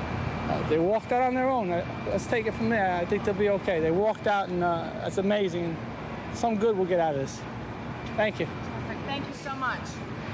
It's a much better day than it was yesterday because yesterday all I seen was body bags. A lot of body bags? A lot of body bags. Tell me how today is better than yesterday. Because at least it gives you more hope to see the firemen. I mean, every time a fireman comes out of there, and that's all I have seen. I've only seen firemen. I haven't seen any survivors from the building. But everybody's cheering, USA. It keeps them strong, keeps the people working, keeps us happy. It gives us a reason to come back out here tomorrow, that's for sure. All I know is 5 alive, 2 walked away. That means there's going to be more survivors. There's finally a good feeling coming out of this. They were all firemen, sir? Yes, ma'am, to my understanding. That is a wonderful phrase. It is euphonic and it is euphoric. 5 alive, they're able to say. 5 firemen who were found today. 2, as they said, just walked away. We're not sure if a 3rd walked away, but all 5 are alive. And that, as you saw, gives a sense of hope to all those who are down on a site that has been so difficult. But I don't mean in any way to sugarcoat this. It is really a hellish scene is being described by all of those who are down there. And so just as a counterbalance, I want to show you, Peter, a piece of videotape of another fireman who was down there who as he sat after a shift at the Trade Center site, he was talking on a cell phone to his mother and also conversing a bit with reporters, but giving us some sense of just, there's no other word for it, just what a hell it is down there on the World Trade Center site. Take a listen. All those signatures on my bandana are for guys that I fought with within the last 3 days, and 2 of them are dead. And I can't disclose their names. And my heart goes out. My heart goes out. Will you be going back in? I don't know. Maybe. Are you still there? You look... I love you, Ma. I said this earlier, but Glenn Ray is talking to his mother. We've just made contact with her in Long Island. It's hell. I've been trying to beat a lot of stuff in my life, but it's hell. Can I get some water, please? Can someone give me some water, please? I've never seen anything like it. It's one of the worst things I've ever seen in my life. But we're all brothers. We all got to stick together. So just some reflection of the really the different emotions that exist for people that are on the site involved in the rescue. The hopefulness of the firemen having seen 5 of their brethren emerge, and that young carpenter who said so eloquently yesterday it was all body bags, and today it's live people, and that gives us hope. And then the other rescuer who has been in there talking to his mom and talking to reporters, just talking about what a hell it is with the body parts and the debris and the extreme depression that a lot of the fellows feel that are in there. So 2 snippets there, Peter. Thanks very much, Charlie. 2 very important and more than snippets indeed. Thank you very much indeed for your continuing contribution. Now I want to go to the street and just have both Cynthia McFadden and ABC's Bob Jameson as we see other examples of unification on the street. And it's fascinating in the wake of this conversation we've just had about another very, very violent, troubled part and complicated part of the world to see the unity which exists here in the United States. It is just so extraordinarily different. There are a lot of airplanes, by the way, now on the move all over the United States, and I think in a couple of minutes we'll be able to give you a sense of what air travel and air traffic looks like throughout the United States and Canada today. But for the moment, let's go to Cynthia McFadden, who is on the street, and then to ABC's Bob Jameson. Cynthia. Hi, Peter. I can tell you that things here have really increased in number. A huge crowd is gathered behind us, a couple hundred people lining the sides of the street, with word that some of these firefighters have been rescued and perhaps will be brought here. It's still a waiting game, of course. They have not yet been brought here. The number of press reporting from this location is also about quadrupled in size in the last hour and a half. But so far, the firefighters have not arrived. I can tell you a little bit about Governor Tommy Thompson's remarks, having gone inside and met with some of the survivors of the building collapse. He says that he came because the president wanted to make sure that the American people understood that we were doing everything possible, that there was no resource that wouldn't be provided to this, that he fully expected the $20 billion to go through, and that would just be the first round of funding. He said two important things, I think, to the people of New York. One is that the CDC, the Center for Disease Control, would immediately be coming to New York to test the quality of the air and water. We've talked a lot about the air and about the acrid smoke in the air and about the problem that the rescue workers are having breathing downtown. As you know, when the wind shifts, that air starts coming uptown. And they said the CDC testers would be here imminently to start testing the air. Water, of course, is also a concern. And he said that that should be happening any moment. There's a counseling line been set up nationally for anyone who wants to call and feels that they need support. That number is 1-800-331-7767. With the Commissioner Thompson was the Secretary of New York's Commissioner, Health Commissioner, Novello, and she said that the commissioners of health in Indiana, Connecticut, Rhode Island, New Jersey had all called her offering any amount of resource. She says she expects to hear from other states as well. They both emphasized, Peter, that resources were not the problem. Resources are not the problem, but rather just getting to the people, that the problems at this point are simply a question of trying to get to anyone who still may be alive downtown. Commenting about the number of people, the Commissioner of Health said that as to reports that there are tens of thousands of people buried, he believes the number is lower than that, but that there are no numbers. There are no official numbers, at least as far as he was willing to confirm on the record. And Peter, at this moment, it's pretty much hope. As you said earlier, it's the awkward, strange position that these doctors want someone to treat. The frustration is that they haven't been able to treat anyone so far. We're now in hour 38 since anyone has been brought out of the rubble to this hospital. Thanks very much, Cynthia McFadden, downtown. On the subject of statistics about lower New York, the New York Department of Economic Development gives us a sense of the scope as well. 292,000 people live below 14th Street in New York City, and that is this a site of desecration, but that they were actually looking for people, and I hope that that does not bring despondency to that site again. But Peter, you mentioned the New York City Police Department. The numbers that the mayor supplied us this morning were that there are about 300 New York firefighters missing and about 60 police officers, New York PD and Transit Authority police. Right. But even when you talk to the police, and I've talked to some of the cops on the street in the last couple of days, they talk about the fire department. You know, they've lost 30 men, but they're talking about the losses that are even greater in the fire department. And the people who were coming down, fleeing the World Trade Center, as they ran down the stairs for their lives, the other way. They were running into the firemen going the other way and saying, you know, we're trying to make speed in our suit coats. These guys are wearing 50-pound packs and they're going up, and we stopped to help them.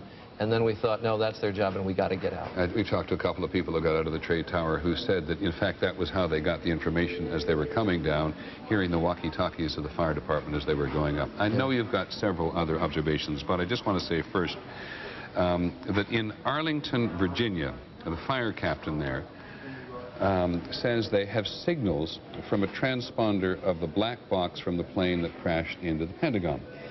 That's only one report. It comes to us from the Associated Press. And when John McCarthy went to the Pentagon this morning with the Secretary of Defense, Don Rumsfeld, and they looked around the outside, it was the Secretary of Defense who said that the force of the onslaught had been so considerable that the forward part of the plane, the nose of the plane, had got so far in. So it may almost went all the way through the Pentagon. You know, it's the second place. In Pennsylvania, where the plane is apparently broken up quite badly, we'll try to investigate this.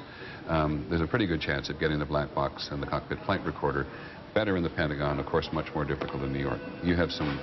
The Pentagon situation, of course, though, the rescue people there at the Pentagon were saying earlier today that there's still such instability in that part of the Pentagon that's collapsed that they were worried about whether they could get into the people there, and maybe they can't get into the black box either. Actually, John McCarthy's at the Pentagon at the moment, and I've just heard in my ear that John may have some more authoritative information than we do. Yes, Jack?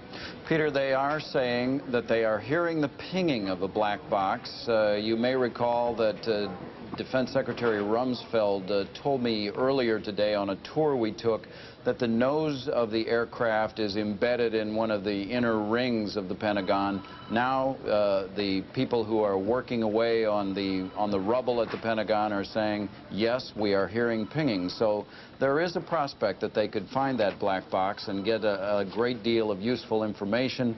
The problem, of course, is it is in one of the most unstable parts of the building, as Charlie just said. Okay. Thanks, John, very much. Charlie, why don't you continue for a bit here? Well, Peter, what I have information on is something that sort of pales in significance when you talk about black boxes and when you talk about the numbers of people who were missing and firemen lost and all that. But it's a decision, I think, that had a lot of symbolic value. We've all been waiting to find out whether the National Football League would play its games on Sunday. And as you mentioned earlier on in the broadcast, that the National Football League has decided not to play this weekend. The decision was announced by Greg Aiello, who is a spokesman, or was acting as a spokesman, for the Commissioner of Football, Paul Tagliabue. And here's the reasons that he stated as for the cancellation of the games this weekend. We in the National Football League have decided that our priorities for this weekend are to pause, breathe, and reflect. It is a time to tend to families and neighbors and all those wounded by these horrific acts of terrorism. We understand those individuals in sports who want to play this weekend. We also empathize with those who want to take the weekend off and resume their personal lives and professional careers next week. We strongly believe that the latter course of action is the right decision for the NFL. On Sunday, September 23rd, the NFL, its players and coaches will return stronger than ever and resume our playing schedule. The decision on whether to reschedule this weekend's games or play a 15-game regular season schedule is under consideration and will be announced as soon as possible.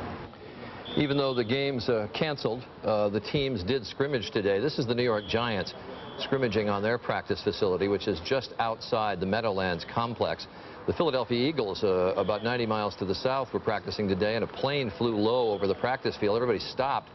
This is Wellington Mara, the owner of the New York Giants, the venerable owner who has been such a force in the National Football League. He supported the suspension of games this weekend, as did almost all of the owners. You know, there's been something of a debate as to whether this was a good idea, because some felt that it might be in some way disrespectful to play the games. Others felt that the games might be a worthwhile diversion, a sort of manifestation that life goes on. But it's interesting when you talk to the players, they didn't take either side in that debate. They just said they really didn't want to play, that their heart couldn't be in it, and that their thoughts are like everybody else's, with the families of the victims, with the rescue workers, generally with the situation that's going on in this country in the past few days and what they saw on Tuesday.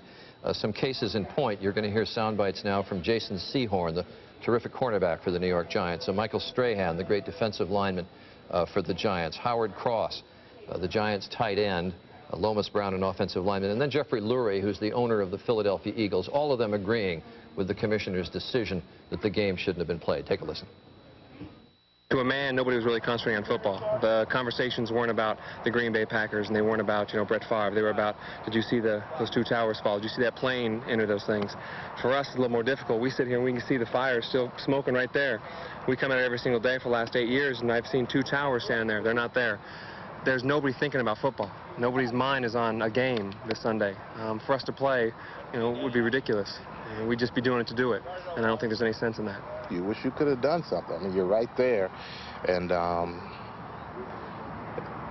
you can't believe you're so close. You can't believe. You just can't. The guy's in disbelief of that. So, I mean, we all spend so much time in the city, and I'm pretty sure most of us have been to the World Trade Centers, and now you look and you see, and they're gone, and all the people that were in them, and the people on the planes, and I can't imagine the horror that people have gone through. I can't imagine the horror that the families who are looking for their loved ones are going through right now. And I think that's why, for us as players, this is so secondary. Football is so secondary right now. I think New York City and the country needs to be behind everybody with the effort of trying to save as many people as possible and trying to get the city back on its feet. For myself personally, you think back of things that you use reference all the time when I speak to kids how great our country is, how we never have moments where you see kids your age, throwing rocks at tanks, or we're not getting bombed and things like that. That's a hard thing to say now to kids. It's going to be it's a different outlook on life. I mean, it changes the world a lot for us. We haven't seen the worst part. I mean, the worst part is when they start pulling victims out of the debris and start putting names to these numbers of casualties. I mean, that's when it's going to get real sad. And I'm just glad the NFL did the right thing. I couldn't have thought of anything more appropriate than for us to just take this Sunday off and just mourn the loss of a lot of these people here. It makes no sense to have played our games on a Sunday when most of America is watching. Mourning comes before escape. And let's separate football from the rest of life. Life comes first. And Sunday is a time for mourning and thoughtfulness and support for all, of our loved ones and friends that were affected by this tragedy, and not a time to escape and watch television or attend football games, in my opinion. That Jeffrey Lurie, the owner of the Philadelphia Eagles, and those players with the New York Giants. The players generally adamant that it was not a good idea to play.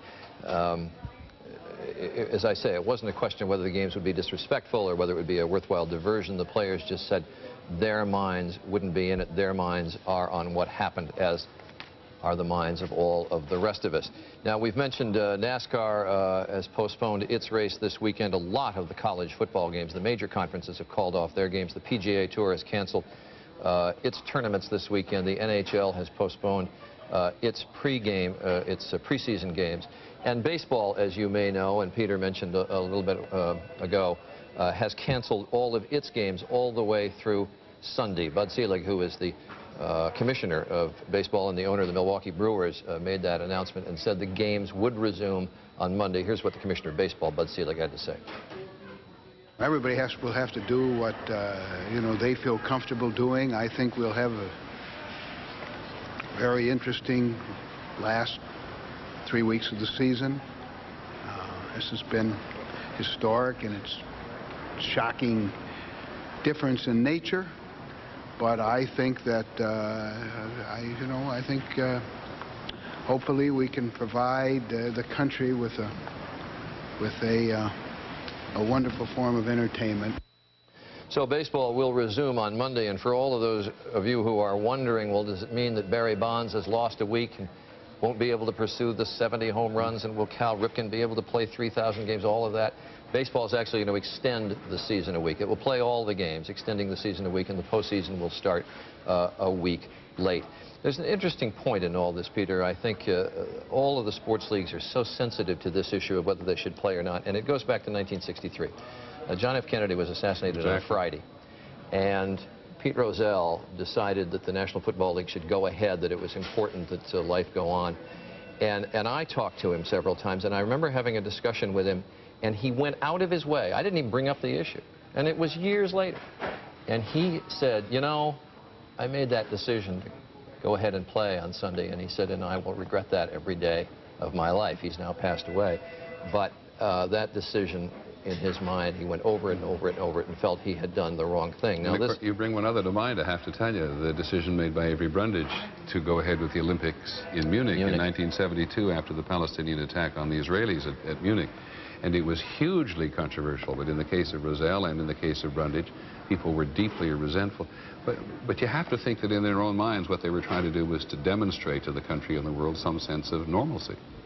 Yes, and I've often wondered about that. I was going to get to the Brundage decision. I'm glad you mentioned it because you were there, and it's very fresh in your mind. Brundage faced an issue where he had an international games, and it was a statement of international resolve, and also he had a games that if you canceled them, it was 4 years again before it would happen. But I thought at the time that I felt that he'd made the wrong decision, and I felt the same way about Roselle, although I must say when the commissioner raised it in my conversation, I didn't tell him, yeah, I thought he'd made the wrong decision. I'm going to tell you something even worse. I covered the Kennedy funeral. The Kennedy assassination was the first story I ever covered in the country. And I don't remember. That's even worse. Maybe that's just simply old age. Thanks, Charlie, very much indeed for bringing us up to date on that. Sure, Peter. Here's a question that everybody in the country wants to know. Well, not everybody, but a great many people. Is the country able to travel at the moment? And you heard the Secretary of Transportation, you've heard the Attorney General earlier today, I think you even heard the President very briefly talk about opening up the skies again so that people can begin to move. But it has not been easy to move. We'll talk to Lisa Stark, our aviation analyst, in just a moment about the 40,000 flights per day that the country is accustomed to. But first we want to go to ABC's James Walker because he has come upon something which gives us an absolutely fascinating picture at the moment of what the country's status is. Jimmy? Peter, this is some relatively new software from a Boston company that shows us exactly what flights are in the air virtually in real time. Each one of those dots that you're looking at represents a plane. You can still see a lot of flights north of the border in Canada. They're probably making their way back into the U.S. If you count up those little dots, I'm told that there are 638 flights. And the company that produces this flight view says that on a normal day, there would be some 3,000 commercial planes in the air and another 2,000 private planes. So that's a total of 5,000 aircraft, and right now we have 638. This software is used primarily by regional jet companies and by cargo carriers who want to and are able to track their aircraft from takeoff to touchdown so they can coordinate cargo deliveries and things of that nature. It's updated every 15 seconds, so every 15 seconds you get an exact real-time look at where your planes are. Now you're looking at a graphic there, you're actually looking at their computer site, which is flightview.com. I am looking at a graphic. Okay. All right, so now there's Peter, there's the tri-state area, New York, Connecticut, New Jersey, and we see 1, 2, 3, 4, 5 aircraft in the air, and I would imagine that any other day you would see hundreds. Say again, Jimmy? I'm just looking at this picture right here, and I can add up 3, 4, 5 planes over the New York vicinity, and I was just saying that on any other day you probably have hundreds there. Well, I can guess what those planes are in the air over New York City too. They may be helicopters being used by the rescue authorities. I think in all likelihood they may be that contingent of fighter jets of which have been flying in New York airspace since this disaster happened. I think in this case they are commercial commercial jets. And why do you think so? Because the company explained that they get the flight plans, and that's what they enter. Oh, I see. Anything else, Jimmy? Peter, that's it. Great. That's a terrific piece of information. Can we just have a look at the original graphic again and thank flightview.com again? We're going to use them. Have they given us permission, James, to go on using them? Oh, I think if we keep saying flightview.com, they'll be very happy. Well, thank you very much indeed, and thank you to them, because this is really the best picture we can possibly have at the moment of how the skies over North America are beginning to change from only a few hours ago. And with that in mind, let's bring our aviation correspondent of the day, because she covered so much else for us, Lisa Stark, in from Seattle. And were you able to see, have you got a monitor anywhere near you, Lisa? I am not able to see that, but I am familiar with that sort of software, and I can get an idea of what the picture must look like. All right, so now supplement it, if you will, with hard time information. Well, I guess the good news, Peter, is that there are some flights in the air.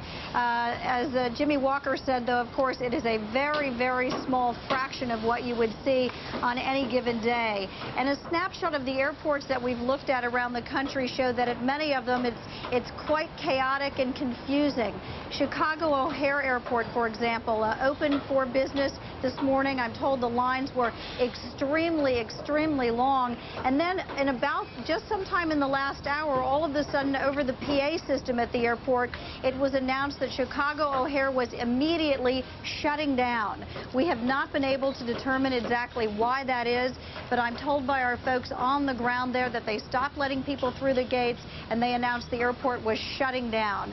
We don't know, again, why. We're trying to ascertain. So it's a very confusing picture out there. Let me interrupt you just about Boston, because there's been quite a lot of controversy. First of all, this is where 2 of the aircraft took off, but there's been quite a lot of controversy today ever since I think the chief of security at Logan Airport said they had some of the best security in the country. And I gather that may be one of the reasons they're having trouble getting up and running again. Well, I'm not sure if that's one of the reasons, but I know that it's taking a lot to convince the FAA to let airports go back online, if you will. And there are a lot of security procedures that have to be in place, both by the airports and the airlines. One airport spokesman, the spokesman from San Francisco, said it has just been a logistical nightmare. And the airlines, too, are telling me they have to reposition crews. They have to reposition planes. They have to get the catering reordered, the fuel trucks. It really is like starting all over again, and it's been very difficult for them to get the system up and running today. Lisa, when Ari Fleischer, the president's spokesperson, was asked at the briefing a while ago whether sky marshals and military personnel would be used on aircraft, he said he didn't really know the answer to that. It wasn't clear to him. Do you know? Well, what we're hearing from the Air Transport Association, they are the folks that are the trade association for the airlines. They indicate to us, at least, that they believe there will be a very visible sky marshal presence on a number of airplanes. Now, Secretary Norm Mineta today indicated that he would ask the military for some help with the special Delta forces, that they would go on board the aircraft as well. During the Pentagon briefing today, we're told that the military said, no, their understanding was that they would help train sky marshals. So I think there's a little bit of confusion about who will be on board the plane, but certainly on some planes there will be sky marshals. But you may not notice them, Peter. The whole idea with the Sky Marshal program is it's the guy sitting next to you and you have no idea that that person's actually a Sky Marshal. Now help us put something else in context. There's a trade group which represents, I think, 266 airlines around the world, estimates today that the expenses incurred this week for airlines may be $10 billion because of their inability to operate. And they go on to say that 40% of a carrier's costs continue even when they don't have planes in the air. Does that make sense to you? Absolutely so. What I'm being told is they're still paying everyone. No one's been laid off. They're still paying their crews.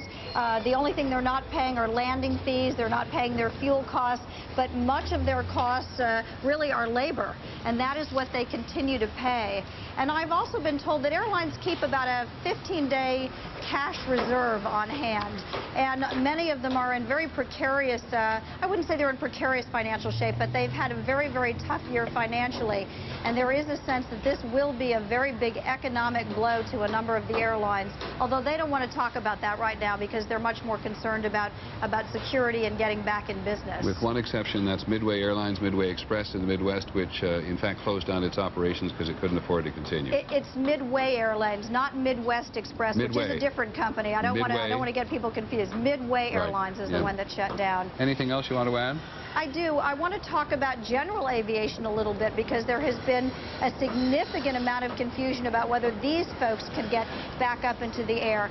Initially, the Department of Transportation said at 11 a.m. Eastern Time this morning, they would open the skies to everyone, basically, general aviation as well. What is by general? Sorry to interrupt. By general aviation, you mean private aircraft? I mean private aircraft and corporate aircraft. That's what we're talking about. And they indicated that the skies would be open to basically everyone starting at 11 a.m. Apparently, the Department of Transportation changed their mind shortly before 11, but we're told by folks in the general aviation community that the notice wasn't really received by anyone until 11:22 this morning. By that time, there were already a number of general aviation flights up in the air, and as you know, there are military aircraft. I think we have some videotape, actually. There are military aircraft, F-15s, F-16s, patrolling much of part of the United States, off of the Oregon and Washington coast, for example, in the New York area. Apparently, there were a number of force downs by military aircraft of general aviation planes this morning because those planes, it turned out, were not supposed to be up in the air. We don't know exactly how many planes were forced down, but we know that a number of them were, in fact, forced down by military aircraft. Lisa, thanks very much indeed. Lisa Stark in Seattle. You can imagine how that must have made the pilot feel when a military jet comes nearby and says you're going to land immediately.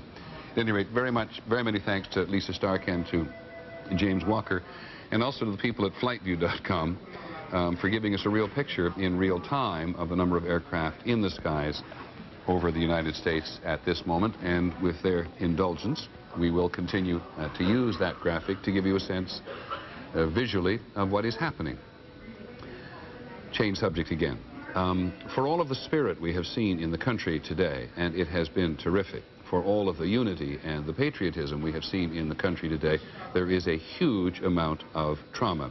And we want to talk a little bit now with some experts about trauma and people's emotions and how they deal with the impact of this enormous shock to the national and personal system in many cases. First of all, here in her own words is the story of a survivor named Sheila Moody. I heard a whistling, like a whistling sound and a rumble, and then just a big whoosh of like, it felt like air at first, but then I realized it was fire, just a big ball of fire that kind of came in. It felt like it came in through the window, and it just kind of engulfed us all, and then it was gone. My clothes were kind of, my hands were on fire because I think I instinctively put my hands up to cover my face. And I was kind of knocked back, but I wasn't knocked down, and I never lost consciousness or anything. And then just kind of realized that, you know, there was an explosion. Something had happened. And the other lady that was in my office, she was calling, and she was saying, I can't move, is anybody there? And I told her, I said, I'm here. And she said, who is it? I said, it's me, it's Sheila. I said, I'm here. I said, we got to try to find a way to get out of here. And I could see a little light coming through a window.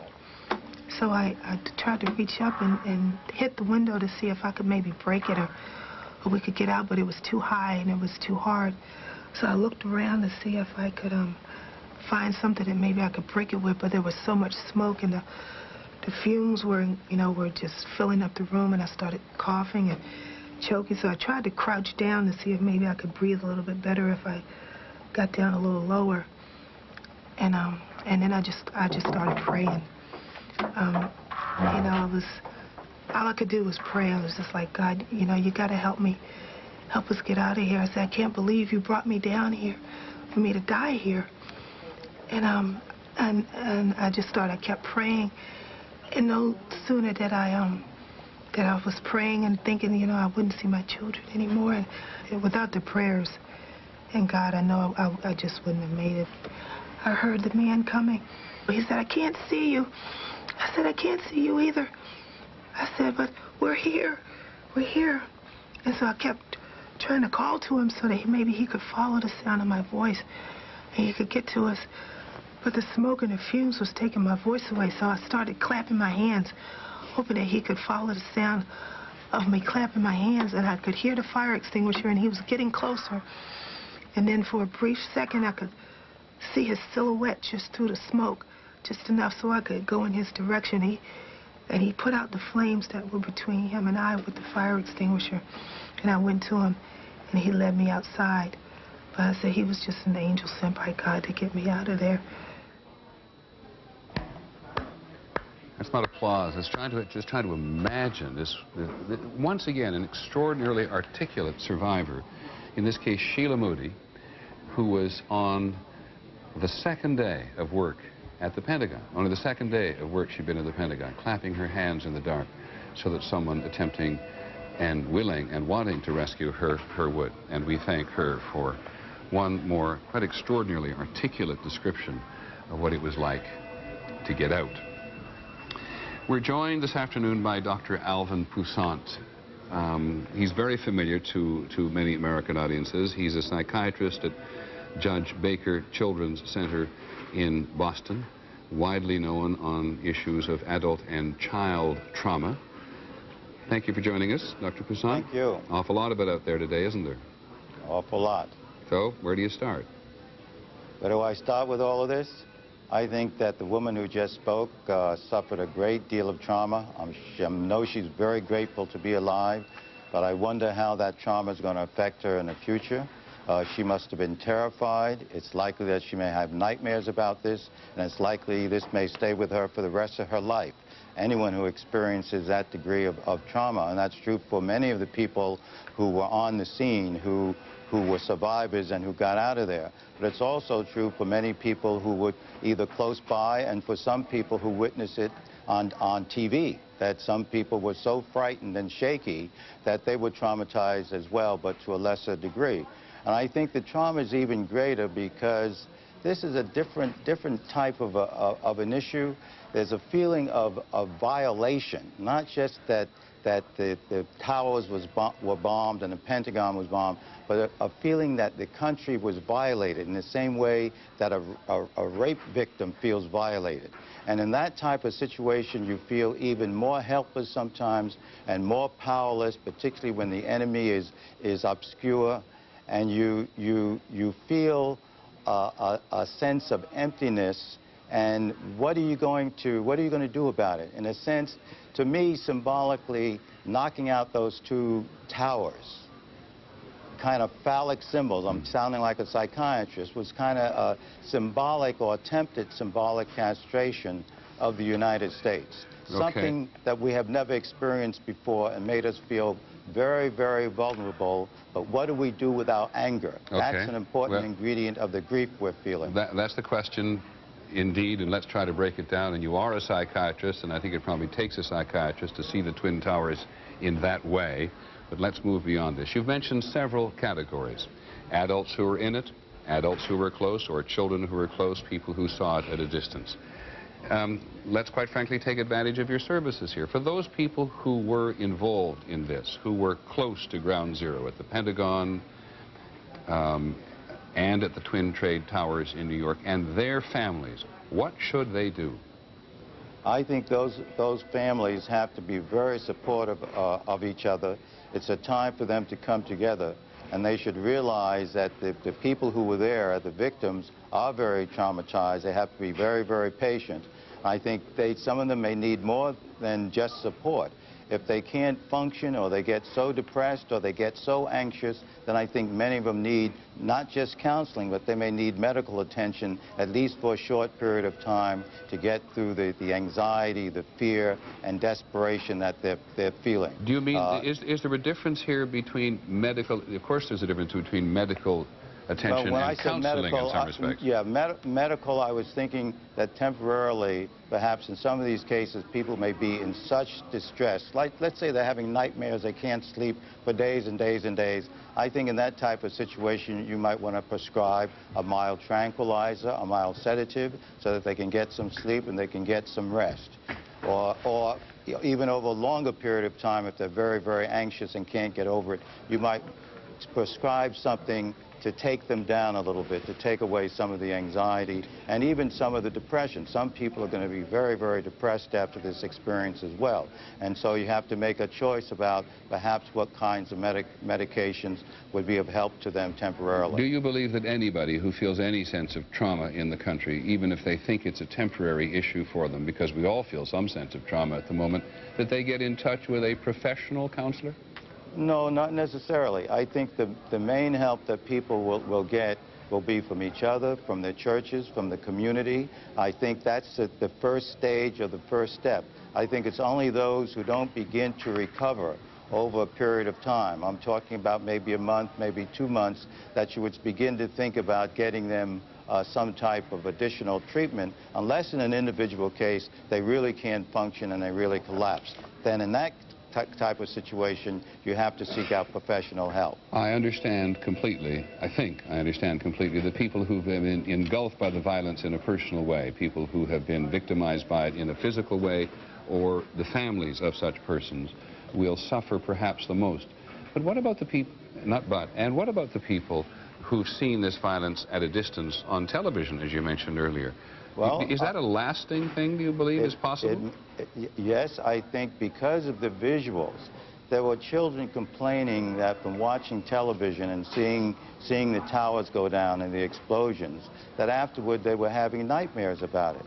They fear for their own personal safety. We feel very vulnerable. A lot of people are going to be afraid to get on those airplanes again, particularly since many people fear flying anyway.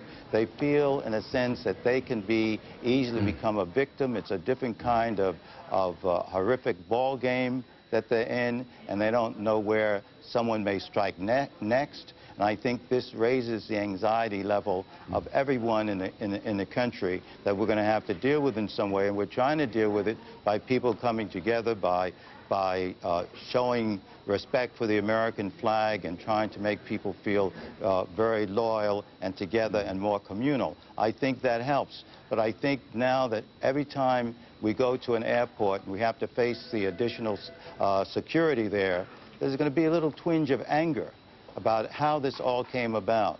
And I think the need for retaliation is a way, in fact, we're thinking of getting rid of some of that anger and getting some revenge on the perpetrators of these atrocities. But essentially, you've talked in very general terms about the need to be in communication with people, a counselor or a family member, a professional church or a community center. Right. Now, on Saturday morning here on ABC, we're going to devote a considerable period of time to trying to answer children's questions about this. But let me ask you, and I could ask you 100 questions, as you well know, being a representative of the national patient here for a moment. But let me just ask you one. If I'm an adult, is this relationship between adults and kids? If I, as an adult, am so distraught about this, how do I talk to my kids? Well, I think that if you're very distraught about it, and that's you know, relative type of thing, I think that the adults should try to get some control. But I think it's okay to tell your children and let them know that you're upset and you're very distraught by what happened. It's a very normal reaction, and that you can understand that they would be very distraught and very upset and very anxious by what happened. But then reassure them that all of you can get through it, and in fact, that they're safe. That's safe, nothing's going to happen now, and this will pass, and they will be taken care of. We have to reassure the children as much as possible. And I think the adult who is upset, in time, they'll begin to calm down, but I think their upset is normal and something that we should all expect.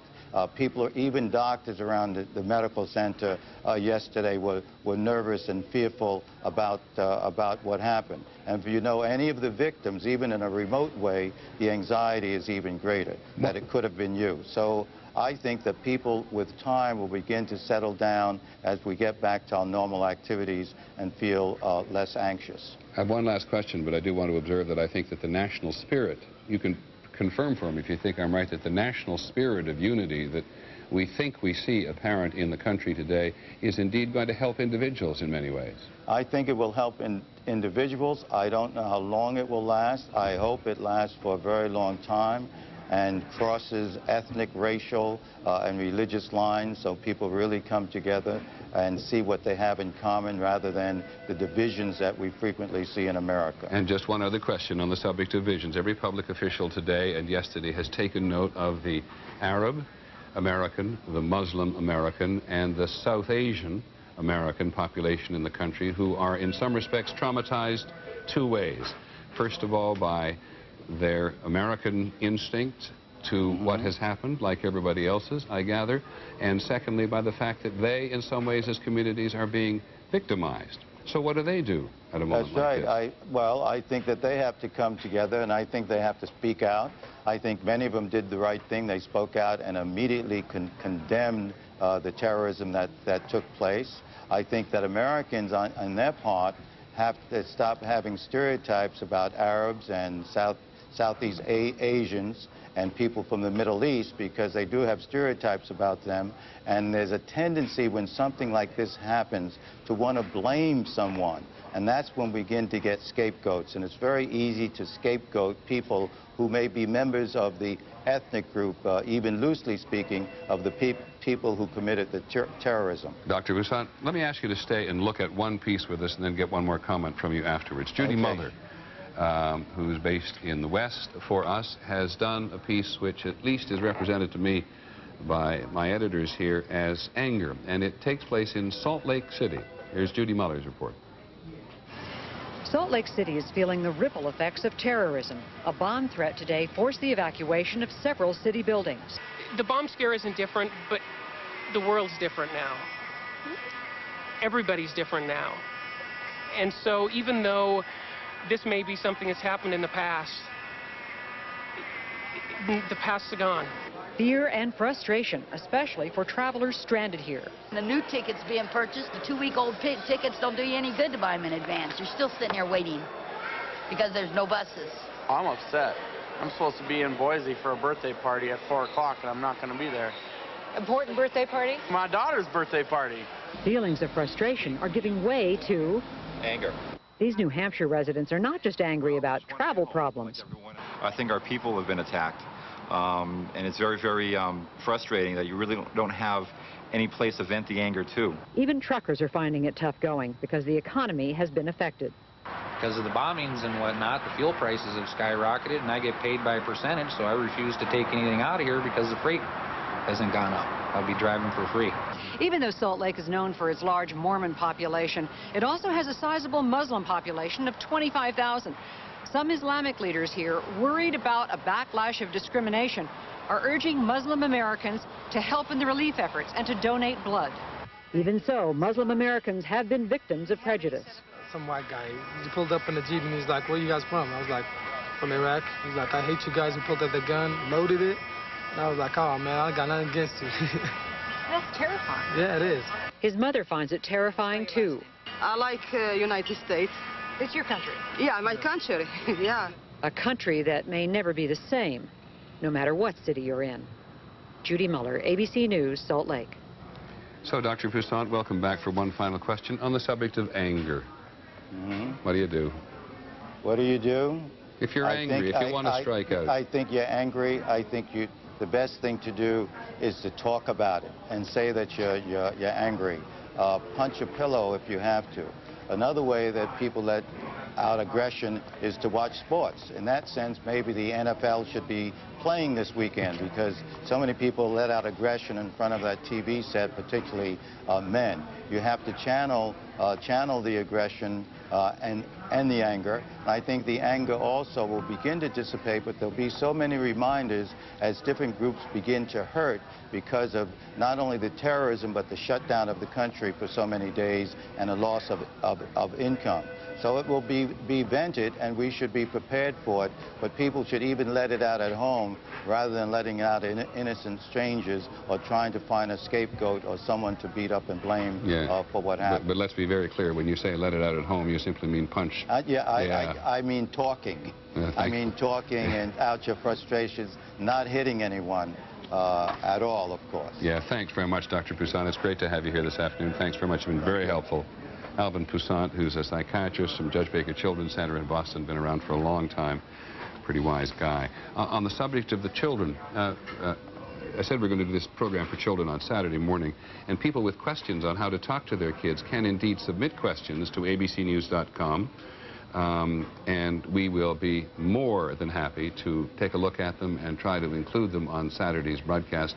And as I said, one of the things we want to do on Saturday is begin to get a real sense of this crisis from the children's perspective. But abcnews.com has a tremendous amount of material, including a whole lot of professionals in every subject that we have been talking about today who are there to answer your questions. And there's a message board there, as all of us know, and it's a real chance for people to vent, sometimes in a pretty ugly way, but at least in a non-violent way. On the subject of concern, Mayor Giuliani of New York said just a while ago that he wants public to keep in mind that do not panic when you hear one more report about a bomb threat. Yeah, sure, there are a lot of mouthy, bad, dumb people around, but he points out today that 90 bomb threats were made in New York today, and not a single one of them was valid. And he also said, this is very important when you go to the website, don't trust the unofficial websites. We said a while ago people are scamming folks in order to raise money, allegedly, for the victims of this disaster. Be very careful at the moment with unofficial websites. Talk a little more about public opinion. Gary Langer, the director of our polling unit. Boy, this is a lot different from politics, Gary, when you and I talk and fight so often. We did a snap poll the other day, and I, to be perfectly honest, don't have it immediately available. But I remember you asked questions whether or not people, like such as, would people give up their liberties in order for more security? How did they feel about responding if a target be found? How did they feel about the leadership in the country, etc.? Is it changing, or is it pretty constant? It seems pretty constant, and in fact, public opinion in cases like this tends to be surprisingly stable, changing only as the facts on the ground change, if you will, when and if they do. People tend to form opinions that are stable and that move when new information comes out, and there hasn't been a lot of new information that's going to change opinion. So what are you finding in the country at the moment in terms of public attitudes about all this? You know, we see a lot of, indeed, a lot of anxiety, as the doctor mentioned, a lot of personal concern, a sense that this could happen again, a sense that this could happen to me or someone close to me. And that fuels, indeed, anger and similar emotions. At the same time, we see a broad sense of, I think, what can be called national resolve, and indeed even national confidence. In that, for example, even the night this happened, we had 9 in 10 Americans telling us they were confident that the perpetrators, people responsible for this, would be caught. A majority even very confident of that. And is confidence in government, confidence in law enforcement? Yeah, even though there was a split in opinion as to whether or not the government could have done more to prevent it, there was nonetheless majority belief that future attacks perhaps can be deterred and that the perpetrators here can be caught. We also saw overwhelming support for military action against any groups or individuals found to be responsible. Now, that could be an expression of anger, but it also could be an expression of self-protection as well, a view that it's necessary to protect ourselves. And as I recall, you asked the question in a very specific way. Did people support military action if you could identify those who were responsible? At first, there was a tendency to think the country just wanted to strike out. That seems to have dissipated pretty quickly. Well, precisely. I mean, you need a target, of course. And not only that, but, you know, there have been plenty of cases in which there was not broad public support for military action. Somalia and Haiti and even Bosnia come to mind. There have been other cases, though, when there is strong and broad support for military action. And the Persian Gulf War is a good example of that. And that was support that was very resilient, that held steady, and that lasted throughout the many months of that confrontation. We can't predict where this will go, and as facts change, opinion may or may not change as well. But it would be a mistake, I think, to underestimate the resolve of the American public to deal with crises of this type. We've said often that this is an extraordinary test for a president under these circumstances, and we know from all of the polling data you provide us all the time that the public is, at the very least, moderately disenchanted with politicians and with government in general.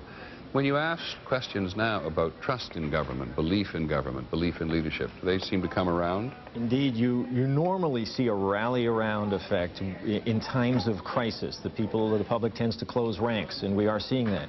George W. Bush's job approval ratings and approval ratings for handling this are much higher than they were a week ago. And this notion, this sense of some confidence that the government can prevent future attacks and can catch those responsible here are quite high, all a reflection or a representation of support for government and confidence in it. The kind of thing you normally see, a closing of ranks in times of crisis. When you look at public opinion, are you able to ask questions which get the answer now that how complicated this all is?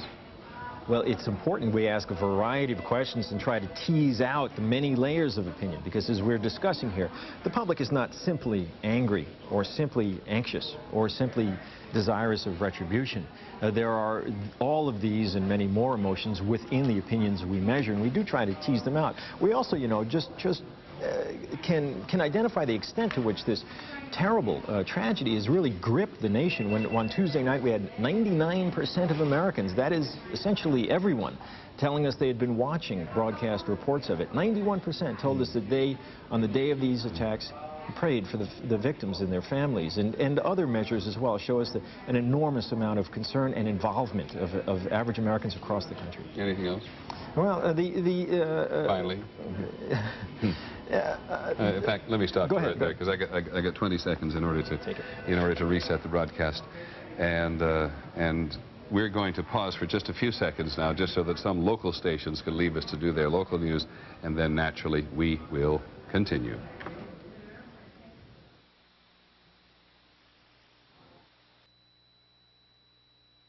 Quoting Peter Berman, who makes flags in St. Louis, Missouri, who points out today, as we focus on that flag at the Pentagon, that they might get orders for 150 to 200,000 American flags on a busy day before a traditional patriotic holiday.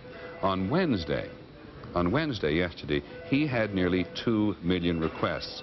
And by noon today, another 750,000 requests for flags had poured into his one company in St. Louis, Missouri. And we talked to a wonderful flag maker in New Jersey, flag seller earlier in New Jersey today, and he said he had never seen anything like it, that in the last year he'd been selling more foreign flags than he had been selling American flags, and he says in this couple of days he has sold more American flags than he did in the whole year. And we were very interested to see that in Amherst, Massachusetts, they had recently voted to actually restrict how often and how long American flags could fly along downtown streets, because, in the words of the town manager, extended displays of the flag had seemed a bit much. The very next day, as the Trade Center crumbled, the banners were all quickly hoisted into space. For most of our stations across the country, we're going to take a break, because World News Tonight is coming along for many stations in its regular place. I hope you'll stay with us.